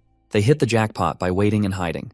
They can feast on the rest of these high-quality corpses. While continuing their patrol along the western outskirts, Xiaoyang criticized Brother Chong for wasting meat and having such a small appetite. Suddenly, he sensed some movements inside one of the many abandoned structures. Turning his attention to its direction, the young man summoned his blade once more. Knowing that he's already spotted, some random guy popped out of the dark with a crossbow in hand, warning them not to get any closer.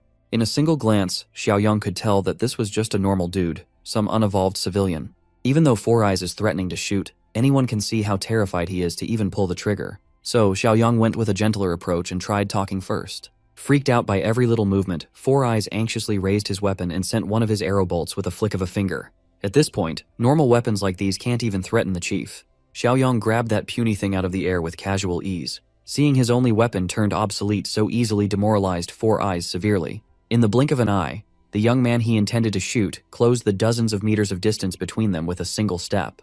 To prevent any more fuckery from happening, Xiaoyang snatched the weapon out of the civilian's hands. Ignoring Four Eyes, he coolly yelled for the other people inside the building to come out, assuring them that he was not a cannibal. Just as he expected, there were about a dozen civilians bunking in this abandoned structure, and all of them were scared for their lives. At this stage of the apocalypse, Xiaoyang finds it admirable that a few people have managed to survive without resorting to cannibalism. For now, he chose to tag along as they traversed the night for a better spot. Four Eyes shared that they are heading for a steel mill in the southern suburbs called Shifeng.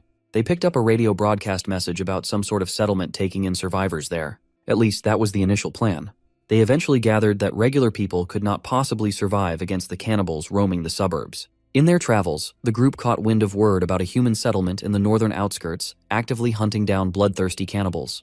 They have it on good authority that the place exists. Word in the streets is that the leader of the settlement is strong enough to fight 5 or 6 cannibals by himself without breaking a sweat. Still, the western outskirts alone have at least 1,000 cannibals roaming around. One guy can't possibly protect everyone. Four Eyes believes that cannibalistic evolvers rarely form groups and prefer hunting alone. Some of the people in his group argue that he's mistaken in that regard, though. Four Eyes firmly believe that if cannibals cooperated on a large scale, all of them would have died from infighting by now. The dissenter in the group just wants to stick to the original plan of heading for Zifeng Steel Mill in hopes of reuniting with his brother, even when the chances of that brother surviving are close to 0. Those Zifeng people might even be cannibals themselves. Four Eyes was partially right in his assessment. The previous leaders of the steel mill were absolute bloodhounds, but the new chief was right in front of them. Xiaoyang casually explained how he killed the evolvers that used to run that place and changed the whole bloody system. As for the dissenter, he tearfully communed that his brother's name is Li Cheng, a former deputy officer in the southern suburbs. The same Li Cheng that's been folded into the chief's inner circle,